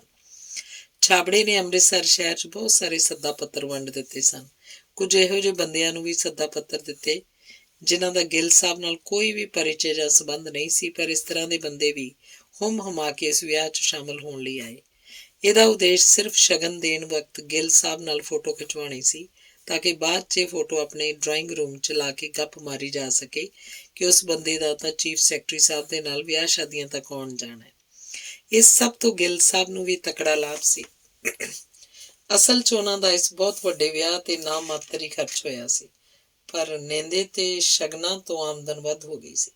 ਕਈ ਸਿਰ ਸੜੇ ਘੁਸਰ ਮੁਸਰ ਵਿੱਚ ਕਈ ਦਿੰਦੇ ਖੁੱਲ੍ਹੇਆਮ ਚਿੱਟੇ ਦਿਨ ਰਿਸ਼ਵਤਖੋਰੀ ਦਾ ਇੱਕ ਤਰੀਕਾ ਇਹ ਵੀ ਹੈ। ਹਰਦਿਆਲ ਤੇ ਬਲਕਾਰ ਦਾ ਵੀ ਇਹੋ ਹੀ ਖਿਆਲ ਸੀ। ਉਹ ਦੋਵੇਂ ਪ੍ਰਾਹੁਣਿਆਂ ਦੀ ਭੀੜ ਵਿੱਚ ਨਾਲੋਂ ਨਾਲ ਕੁਰਸੀਆਂ ਉੱਤੇ ਬੈਠੇ ਸਭ ਤਮਾਸ਼ਾ ਵੇਖ ਰਹੇ ਸਨ। ਯਾਰ ਬਲਕਾਰ, ਗਿੱਲ ਸਾਹਿਬ ਚੰਡੀਗੜ੍ਹ ਹੀ ਵਿਆਹ ਕਰ ਲੈਂਦੇ ਤਾਂ ਕਈਆਂ ਨੂੰ ਸੌਖ ਰਹਿੰਦਾ। ਇੰਨੀ ਗਰਮੀ 'ਚ ਇੰਨਾ ਲੰਮਾ ਸਫ਼ਰ ਤੇ ਵੇਖ ਜ਼ਰਾ ਐਂ ਲੱਗਦਾ ਜਿੱਦਾਂ ਸਾਰਾ ਹੀ ਸੈਕਟਰੀਏਟ ਇੱਥੇ ਹੀ ਆ ਗਿਆ ਹੋਵੇ। ਹਾਂ ਹਰਦਿਆਲ, ਕਈਆਂ ਨੂੰ ਸੌਖ ਰਹਿੰਦਾ। ਉਹਨਾਂ ਮਜਨੂਆਂ ਨੂੰ ਵੀ ਡੋਲੀ ਤੁਰਦੀ ਵੇਖਣ ਨੂੰ ਮਿਲਦੀ। ਕਿਹੜੇ ਮਜਨੂਆਂ ਨੂੰ? ਉਹ ਫੱਤੋ ਦੇ ਯਾਰਾਂ ਨੂੰ, ਹੋਰ ਕਿਹੜਿਆਂ ਨੂੰ? ਉਹਨਾਂ ਨੂੰ ਕਿਸੇ ਨੇ ਕੋਲ ਫਟਕਣ ਦੇਣਾ ਸੀ? ਚੀਫ ਸੈਕਟਰੀ ਸਟੇਟ ਦਾ ਮਾਲਕ ਹੁੰਦਾ। ਨਹੀਂ ਯਾਰ, ਇਹ ਆਸ਼ਕਾਂ ਦੀ ਕੌਮ ਬੜੀ ਭੈੜੀ ਆ। ਮਜਨੂ ਮਾਰਕਾ ਆਸ਼ਕ ਹੋਰ ਭਾਵੇਂ ਕੁਛ ਨਾ ਕਰ ਸਕਣ, ਮੂੰਹ ਬਹੁਤ ਮਾਰਦੇ ਆ। ਤਾਂ ਹੀ ਤਾਂ ਗਿੱਲ ਸਾਹਿਬ ਨੇ ਰਿਸ਼ਤਾ ਕੀਤਾ ਕੈਨੇਡਾ ਦੇ ਵਿਆਹ ਤੇ ਵਿਆਹ ਇੱਥੇ ਪਿੰਡ। ਸਿਆਣਾ ਬੰਦਾ ਰਿਸਕ ਨਹੀਂ ਲੈਂਦਾ। ਯਾਰ ਬਲਕਾਰ, ਗਿੱਲ ਸਾਹਿਬ ਤੋਂ ਸਿੱਧੀਆਂ ਇੰਸਟਰਕਸ਼ਨਸ ਲੈ ਕੇ ਸਿਆਣਾ ਤਾਂ ਤੂੰ ਵੀ ਬਹੁਤ ਹੋ ਗਿਆ। ਕਿੱਥੇ ਵਰਤੇਂਗਾ ਇਹ ਸਿਆਣਪ? ਕਿਤੇ ਵਰਤਣ ਦੀ ਲੋੜ ਤਾਂ ਨਹੀਂ ਪੈਣੀ, ਪਰ ਸਿਆਣਪ ਵਾਕਈ ਬੜੀ ਆ ਗਈ ਹੈ ਮੇਰੇ ਵਿੱਚ। ਹਰਦਿਆਲ, ਹੱਸੀ ਨਾ। ਮੈਂ ਸਿਆਣਪ ਵਰਤਣ ਲਈ ਕੋਈ ਪੰਗਾ ਲਊਂਗਾ। ਹੱਸਦਾ ਤਾਂ ਨਹੀਂ, ਪਰ ਤੇਰੀ ਗੱਲ ਤੇ ਹੈਰਾਨ ਹੋਣ ਦੀ ਆਗਿਆ ਹੈ ਕਿ ਨਹੀਂ? ਕੀ ਫਾਇਦਾ ਹੈਰਾਨ ਹੋਣ ਦਾ ਵੀ? ਹੈਰਾਨੀ ਵੀ ਝੱਟ ਦੂਰ ਹੋ ਜਾਣੀ ਹੈ। ਚੱਲ ਬਲਕਾਰ, ਤੂੰ ਮੇਰੀ ਹੈਰਾਨੀ ਦੂਰ ਕਰ। ਯਾਰ ਲੰਮੀ ਕਹਾਣੀ ਹੈ, ਆਸ-ਪਾਸ ਲੋਕ ਸੁਣਨਗੇ। ਪਰਦੇ ਵਾਲੀਆਂ ਗੱਲਾਂ ਵਾ। ਤੂੰ ਇੱਕ ਕੰਮ ਕਰ, ਕੀ ਜੰਝ ਵਿਦਾ ਹੋਣ ਬਾਅਦ ਚੰਡੀਗੜ੍ਹ ਨਾ ਜਾਈਂ, ਮੇਰੇ ਨਾਲ ਚੱਲੇ। Okay done. ਹਰਦਿਆਲ ਨੇ ਬਲਕਾਰ ਵੱਲ ਹੱਥ ਵਧਾਇਆ। ਬਲਕਾਰ ਨੇ ਉਹਦਾ ਹੱਥ ਆਪਣੇ ਹੱਥ 'ਚ ਲੈ ਕੇ ਹਰਦਿਆਲ ਨੂੰ ਉਠਾਉਂਦਿਆਂ ਹੋਇਆਂ ਹੌਲੀ ਜਿਹੀ ਕਿਹਾ, ਉੱਠ ਯਾਰ, ਜੰਝ ਆ ਗਈ ਕੰਨਿਆ ਕੁਆਰੀ ਦੀ। ਵੱਜਦੇ ਬੈਂਡ ਤੇ ਆਤਿਸ਼ਬਾਜ਼ੀ ਦੇ ਪਟਾਕਿਆਂ ਨਾਲ ਜੰਝ ਬਹੁਤ ਹੀ ਵੱਡੇ ਪੰਡਾਲ ਦੇ ਸਾਹਮਣੇ ਰੁਕੀ। ਘੋੜੀ ਤੇ ਸਵਾਰ ਸਿਹਰੇ ਬੰਨੀ ਹੱਥ 'ਚ ਕਿਰਪਾਨ ਲਈ ਨਿੰਗਰ ਤੇ ਸਾਹਮਣੇ ਸ਼ਰਾਬ ਪੀਤੇ ਮੁੰਡੇ ਭੰਗੜਾ ਪਾ ਰਹੇ ਸਨ। 15 ਕੁ ਮਿੰਟਾਂ ਬਾਅਦ ਮਿਲਣੀ ਸ਼ੁਰੂ ਹੋਈ। ਮਿਲਣੀ ਉਪਰੰਤ ਲਾੜੇ ਸਮੇਤ ਜੰਝ ਪੰਡਾਲ 'ਚ ਦਾਖਲ ਹੋਈ। ਸਜਾਇਆ ਨਾਸ਼ਤਾ ਜਾਂਝੀਆਂ ਨੂੰ ਬਹਿਰੇ ਪੇਸ਼ ਕਰਨ 'ਚ ਰੁੱਝ ਗਏ। ਬਹਿਰਿਆਂ ਦੀ ਵੱਡੀ ਫੌਜ ਕਰਕੇ ਇੰਨੀ ਵੱਡੀ ਜੰਝ ਨੂੰ ਵੀ ਬਿਠਾ ਕੇ ਹੀ ਛਕਾਇਆ ਗਿਆ, ਨਾ ਕਿ ਰਵਾਇਤੀ ਆਪੇ ਭਾਂਡੇ 'ਚ ਪਾਓ ਤੇ ਖਾਈ ਜਾਓ। ਆਨੰਦ ਕਾਰਜ ਉਪਰੰਤ ਦੁਪਹਿਰ ਦਾ ਖਾਣਾ ਹੋਇਆ। 4 ਵਜੇ ਜੰਝ ਵਿਦਾ ਹੋ ਗਈ। ਇੱਕ ਵੱਡੀ ਏਸੀ ਕਾਰ 'ਚ ਲਾੜਾ ਲਾੜੀ ਨੂੰ ਬਿਠਾਇਆ ਗਿਆ। ਬਾਬਲ ਦੇ ਘਰ ਤੁਰਨ ਵੇਲੇ ਧੀ ਨਾ ਰੋਈ ਤੇ ਨਾ ਹੀ ਉਦਾਸ ਹੋਈ। ਉਹ ਸਜੀ ਸਮਰੀ ਹੱਸ ਹੱਸ ਕੇ ਹਰ ਮਿਲਣ ਵਾਲੇ ਨੂੰ ਬਾਈ ਕਰ ਰਹੀ ਸੀ। ਹਾਂ ਭਈ ਹਰਦਿਆਲ, ਕੀ ਪ੍ਰੋਗਰਾਮ? ਹੁਣ ਪ੍ਰੋਗਰਾਮ ਤਾਂ ਤੂੰ ਬਣਾ ਹੀ ਲਿਆ ਸੀ। ਅੱਜ ਰਾਤ ਜਿੱਥੇ ਤੂੰ ਉੱਥੇ ਮੈਂ। ਚੱਲੀਏ ਆਪਾਂ ਆਪਣੇ ਕਮਰੇ 'ਚ ਉੱਤੇ, ਕੁਛ ਦੇਰ ਰੈਸਟ ਕਰੀਏ, ਫਿਰ ਮੀਤੇ ਤੇ ਗਿੱਲ ਸਾਹਿਬ ਕੋਲੋਂ ਆਗਿਆ ਲੈ ਕੇ ਚੱਲਾਂਗੇ। ਠੀਕ। ਇਹ ਕਿੱਥੇ ਗਈਆਂ ਤੇਜੀ ਤੇ ਮੀਨਾ ਭਾਬੀ? ਆਪਣੇ ਨਾਲ ਇੱਕ ਮਿੰਟ ਵੀ ਨਹੀਂ ਰਹੀਆਂ। ਉਹ ਵੇਖ ਮੀਨਾ, ਲੱਗਦਾ ਭੈਣ ਜੀ ਕੋਲੋਂ ਝਿੜਕਾਂ ਖਾ ਰਹੀ ਆ। ਚੱਲ ਆਪਾਂ ਵੀ ਉੱਥੇ ਹੀ ਚੱਲੀਏ, ਨਾਲੇ ਮੈਂ ਭੈਣ ਜੀ ਨੂੰ ਮਿਲ ਲਵਾਂ। ਤੇਜੀ ਵੀ ਉੱਥੇ ਆ। ਹਰਦਿਆਲ ਤੇ ਬਲਕਾਰ ਦੋਵਾਂ ਨੂੰ ਭੈਣ ਜੀ ਨੇ ਸਤਿ ਸ੍ਰੀ ਅਕਾਲ ਬੁਲਾਈ। 5.5 ਫੁੱਟ ਉੱਚੀ, ਸੁਨਹਿਰੀ ਫਰੇਮ ਦੀ ਐਨਕ, ਚਿੱਟਾ ਸੂਟ, ਲੀੜਾ ਤੇ ਗਲ 'ਚ ਚੰਦਨ ਦੀ ਮਾਲਾ ਹੋਣ ਦੇ ਬਾਵਜੂਦ ਸੋਨੇ ਦੇ ਗਹਿਣਿਆਂ ਨੇ ਅਧਿਆਤਮਕ ਪ੍ਰਭਾਵ ਦਾ ਨਾਂ ਨਿਸ਼ਾਨ ਨਹੀਂ ਸੀ ਰਹਿਣ ਦਿੱਤਾ, ਚਾਹੇ ਉਹਦੀ ਗੱਲਬਾਤ ਵਿੱਚ ਧਾਰਮਿਕਤਾ ਸੂਚਕ ਸ਼ਬਦਾਂ ਦੀ ਭਰਮਾਰ ਸੀ। ਮੈਂ ਤਾਂ ਚੱਲੀ ਹਾਂ, ਤੁਹਾਡਾ ਕੀ ਪ੍ਰੋਗਰਾਮ ਹੈ? ਭੈਣ ਜੀ ਨੇ ਬਲਕਾਰ ਨੂੰ ਪੁੱਛਿਆ ਤੇ ਦੱਸਿਆ। ਮੈਂ ਤੇ ਹਰਦਿਆਲ ਦੋਵੇਂ ਆਵਾਂਗੇ ਪਿੰਡ 2 ਕੁ ਘੰਟੇ ਤੱਕ। ਬਲਕਾਰ ਦਾ ਉੱਤਰ ਸੀ। ਬਹੁਤ ਚੰਗਾ, ਬਾਬਾ ਜੀ ਦੇ ਦਰਸ਼ਨ ਕਰਿਓ। ਚੰਗਾ, ਮੈਂ ਤਾਂ ਜਾਨੀ ਹਾਂ, ਕਹਿ ਕੇ ਭੈਣ ਜੀ ਤੁਰਨ ਲੱਗੇ। ਕਿਸ ਤਰ੍ਹਾਂ ਜਾਓਗੇ ਤੁਸੀਂ ਭੈਣ ਜੀ? ਬਾਬਾ ਜੀ ਦੀ ਕਿਰਪਾ ਨਾਲ। ਉਹਨਾਂ ਦੀ ਜੀਪ ਤੇ ਡਰਾਈਵਰ ਮੇਰੇ ਨਾਲ ਨੇ। ਅੱਛਾ, ਮੈਂ ਜਾਵਾਂ? ਇਹ ਸੰਸਾਰੀ ਮੇਲੇ ਸਾਨੂੰ ਨਹੀਂ ਸੁਹਾਉਂਦੇ, ਭੈਣ ਜੀ ਨੇ ਕਿਹਾ ਤੇ ਉੱਥੋਂ ਤੁਰ ਪਏ। ਹਰਦਿਆਲ, ਵੇਖਿਆ ਮਰਜ਼ ਕਿੰਨੀ ਵੱਧ ਚੁੱਕੀ ਹੈ। ਮੈਨੂੰ ਕਾਰਵਾਈ ਤੁਰੰਤ ਆਰੰਭਣੀ ਪਏਗੀ। ਬਲਕਾਰ ਸੋਚ ਕੇ, ਬਹੁਤ ਸੋਚਿਆ ਵਾ। ਚਲੋ ਆਓ ਚੱਲੀਏ। ਬਲਕਾਰ ਨੇ ਹਰਦਿਆਲ ਦਾ ਹੱਥ ਫੜ ਕੇ ਖਿੱਚਿਆ ਤੇ ਉਹ ਚਾਰੇ ਚੁੱਪਚਾਪ ਉੱਥੋਂ ਚੱਲ ਪਏ। ਤੁਸੀਂ ਕੀ ਪ੍ਰੋਗਰਾਮ ਬਣਾ ਲਿਆ ਭੈਣ ਜੀ ਦੇ ਪਿੰਡ ਜਾਣ ਦਾ? ਤੇਜੀ ਨੇ ਆਵਾਜ਼ਾਰੀ ਨਾਲ ਹਰਦਿਆਲ ਨੂੰ ਪੁੱਛਿਆ। ਮੈਂ ਆਪਣਾ ਪ੍ਰੋਗਰਾਮ ਬਣਾਇਆ, ਤੂੰ ਆਪਣਾ ਬਣਾ ਲੈ, ਹਰਦਿਆਲ ਨੇ ਦਾ ਤੇਜੀ ਨੂੰ ਉੱਤਰ ਸੀ। ਕੀ ਮਤਲਬ? ਜੀ ਕਰੇ ਤਾਂ ਮੇਰੇ ਨਾਲ ਰਹੀ, ਜੀ ਕਰੇ ਚੰਡੀਗੜ੍ਹ ਵਾਪਸ ਚੱਲ ਜਾਈਂ। ਮੈਂ ਇਕੱਲੀ ਚੰਡੀਗੜ੍ਹ ਮੁੜ ਕੇ ਡੈਡੀ ਤੋਂ ਝਿੜਕਾਂ ਖਾਣੀਆਂ ਨੇ? ਅੱਗੇ ਉਹ ਕਹਿੰਦੇ ਨੇ ਵੀ ਮੈਂ ਤੁਹਾਨੂੰ ਪੂਰੀ ਤਰ੍ਹਾਂ ਅਟੈਂਡੈਂਸ ਦਿਆ ਕਰਾਂ। ਤੁਸੀਂ ਡੈਡੀ ਦੇ ਕੰਨ ਭਰਦੇ ਵੀ ਜੀ ਤੇ ਭਰਵਾਉਂਦੇ ਵੀ ਜੀ। ਤੇਜੀ ਥੋੜ੍ਹੀ ਜਿਹੀ ਤਲਕ ਸੀ। ਤੇਜੀ ਡੈਡੀ ਸਿਆਣੇ ਆ। ਅਟੈਂਡੈਂਸ ਤੋਂ ਉਹਨਾਂ ਦਾ ਮਤਲਬ ਆ ਵੀ ਵੱਧ ਤੋਂ ਵੱਧ ਪਹਿਰੇਦਾਰੀ ਕਰਿਆ ਕਰ। ਕੀ ਭਰੋਸਾ ਮਰਦ ਜਾਤ ਦਾ? ਡੈਡੀ ਵੀ ਤਾਂ ਮਰਦ ਹੀ ਆ ਨਾ, ਸਭ ਜਾਣਦੇ ਆ। ਹਰਦਿਆਲ ਨੇ ਤੇਜੀ ਨੂੰ ਚੜਾਉਣ ਵਾਸਤੇ ਉਹਦੇ ਡੈਡੀ ਦੇ ਪੁਰਾਣੇ ਦਬਾਏ ਜਾ ਚੁੱਕੇ ਇੱਕ ਸਕੈਂਡਲ ਵੱਲ ਇਸ਼ਾਰਾ ਕਰ ਦਿੱਤਾ। ਤੇਜੀ ਨੇ ਦੰਦੀਆਂ ਪੀਸੀਆਂ ਤੇ ਹਰਦਿਆਲ ਹੱਸਿਆ। ਬਲਕਾਰ ਗੱਲ ਸਮਝਦੇ ਹੋਏ ਵੀ ਚੁੱਪ ਰਹਿ ਕੇ ਹੀ ਚੁਟਕੀ ਦਾ ਆਨੰਦ ਮਾਣੇ।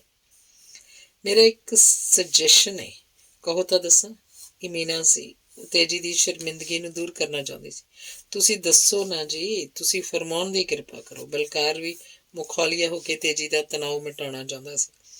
ਮੈਂ ਇਹ ਫਰਮਾਵਾਂਗੀ ਕਿ ਭੈਣ ਜੀ ਮੈਨੂੰ ਤਾਂ ਇੱਥੇ ਹੀ ਪ੍ਰਸ਼ਾਦ ਦੇ ਗਏ ਆ, ਬਥੇਰਾ ਝਿੜਕ ਝੰਬਦਾ, ਸੋ ਮੇਰੇ ਜਾਣ ਦੀ ਤਾਂ ਲੋੜ ਹੈ ਨਹੀਂ। ਮੈਂ ਤੇ ਤੇਜੀ ਅੰਮ੍ਰਿਤਸਰ ਜਾਂਦੀ ਹਾਂ ਤੇ ਤੁਸੀਂ ਪਿੰਡ ਜਾ ਕੇ ਬਾਬਾ ਜੀ ਦੇ ਦਰਸ਼ਨ ਕਰ ਆਓ। ਮੀਨਾ ਨੇ ਵੀ ਚਟਕਾਰਾ ਲੈ ਕੇ ਗੱਲ ਕੀਤੀ। ਐਸੀ ਤੈਸੀ ਬਾਬੇ ਦੇ ਦਰਸ਼ਨਾਂ ਦੀ? ਮੈਂ ਤਾਂ ਇਸ ਬਾਬੇ ਨੂੰ ਹੁਣ ਪੁੱਤ ਬਣਾ ਕੇ ਹਟੂੰਗਾ। ਕਿਸ ਤਰ੍ਹਾਂ ਗੰਦ ਪਾਇਆ ਵਾ ਪਿੰਡ 'ਚ ਇਹਨੇ। ਬਲਕਾਰ ਇੱਕਦਮ ਤਲਖ ਹੋ ਗਿਆ। ਬਾਬੇ ਨੂੰ ਪਿੰਡ ਤਾਂ ਭੈਣ ਜੀ ਲੈ ਕੇ ਆਏ ਸੀ, ਤੇ ਉਹ ਵੀ ਪੇਕਿਆਂ ਦੇ ਪਿੰਡ 'ਚ। ਵਿਚਾਰੇ ਬਾਬੇ ਦਾ ਕੀ ਕਸੂਰ ਆ? ਮੀਨਾ ਛੇੜਛਾੜ ਦੇ ਮੂਡ 'ਚ ਸੀ।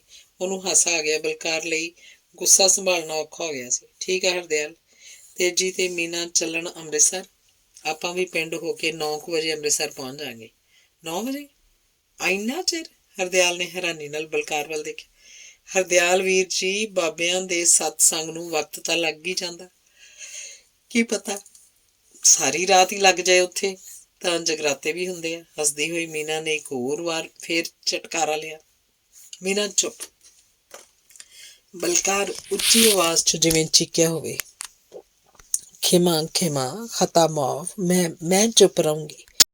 ਮੀਨਾ ਨੇ ਕੰਨ ਫੜ ਕੇ ਕਿਹਾ। ਬਲਕਾਰ ਤੋਂ ਛੁੱਟ ਸਾਰੇ ਹੱਸਣ ਲੱਗ ਪਏ। ਮੀਨਾ ਭਾਬੀ ਜੀ, ਤੁਸੀਂ ਤਾਂ ਬੜੇ ਜੌਲੀ ਹੋ। ਮੈਨੂੰ ਵੀ ਤੁਹਾਡਾ ਹੀ ਪ੍ਰੋਗਰਾਮ ਠੀਕ ਲੱਗਾ। ਓਕੇ ਹਰਦਿਆਲ, ਅਸੀਂ ਅੰਮ੍ਰਿਤਸਰ ਤੇ ਤੁਸੀਂ ਬਾਬੇ ਕੋਲ, ਤੇਜੀ ਕਹਿ ਕੇ ਹੱਸਣ ਲੱਗ ਪਈ। ਬਲਕਾਰ ਯਾਰ, ਬਾਬੇ ਦਾ ਕੁਝ ਕਰਨਾ ਹੀ ਪਊ, ਨਹੀਂ ਤਾਂ ਇਹ ਦੋਵੇਂ ਜਣੀਆਂ ਨੇ ਤਾਂ ਛਣਕਣਾ ਹੀ ਲੱਭ ਲਿਆ ਵਾ ਛਣਕਾਉਣ ਲਈ। ਚਲੋ ਛੱਡੋ, ਆਪਾਂ ਮੀਤੇ ਤੇ ਗਿੱਲ ਸਾਹਿਬ ਨੂੰ ਮਿਲ ਕੇ ਚੱਲ ਪਈਏ। ਠੀਕ ਆ, ਚੱਲੀਏ। ਬੱਲੇ, ਤਦ ਤੱਕ ਮੀਨਾ ਭਾਬੀ ਜੀ ਤੇ ਤੇਜੀ ਪੈਕਿੰਗ ਕਰ ਲੈਣਗੀਆਂ, ਇਕੱਠੇ ਹੀ ਨਿਕਲ ਪਈਏ। ਰਈਏ ਤੋਂ ਭਾਬੀ ਮੀਨਾ ਤੇ ਤੇਜੀ ਅੰਮ੍ਰਿਤਸਰ ਵੱਲ ਤੇ ਆਪਾਂ ਤੁਹਾਡੇ ਪਿੰਡ ਵੱਲ।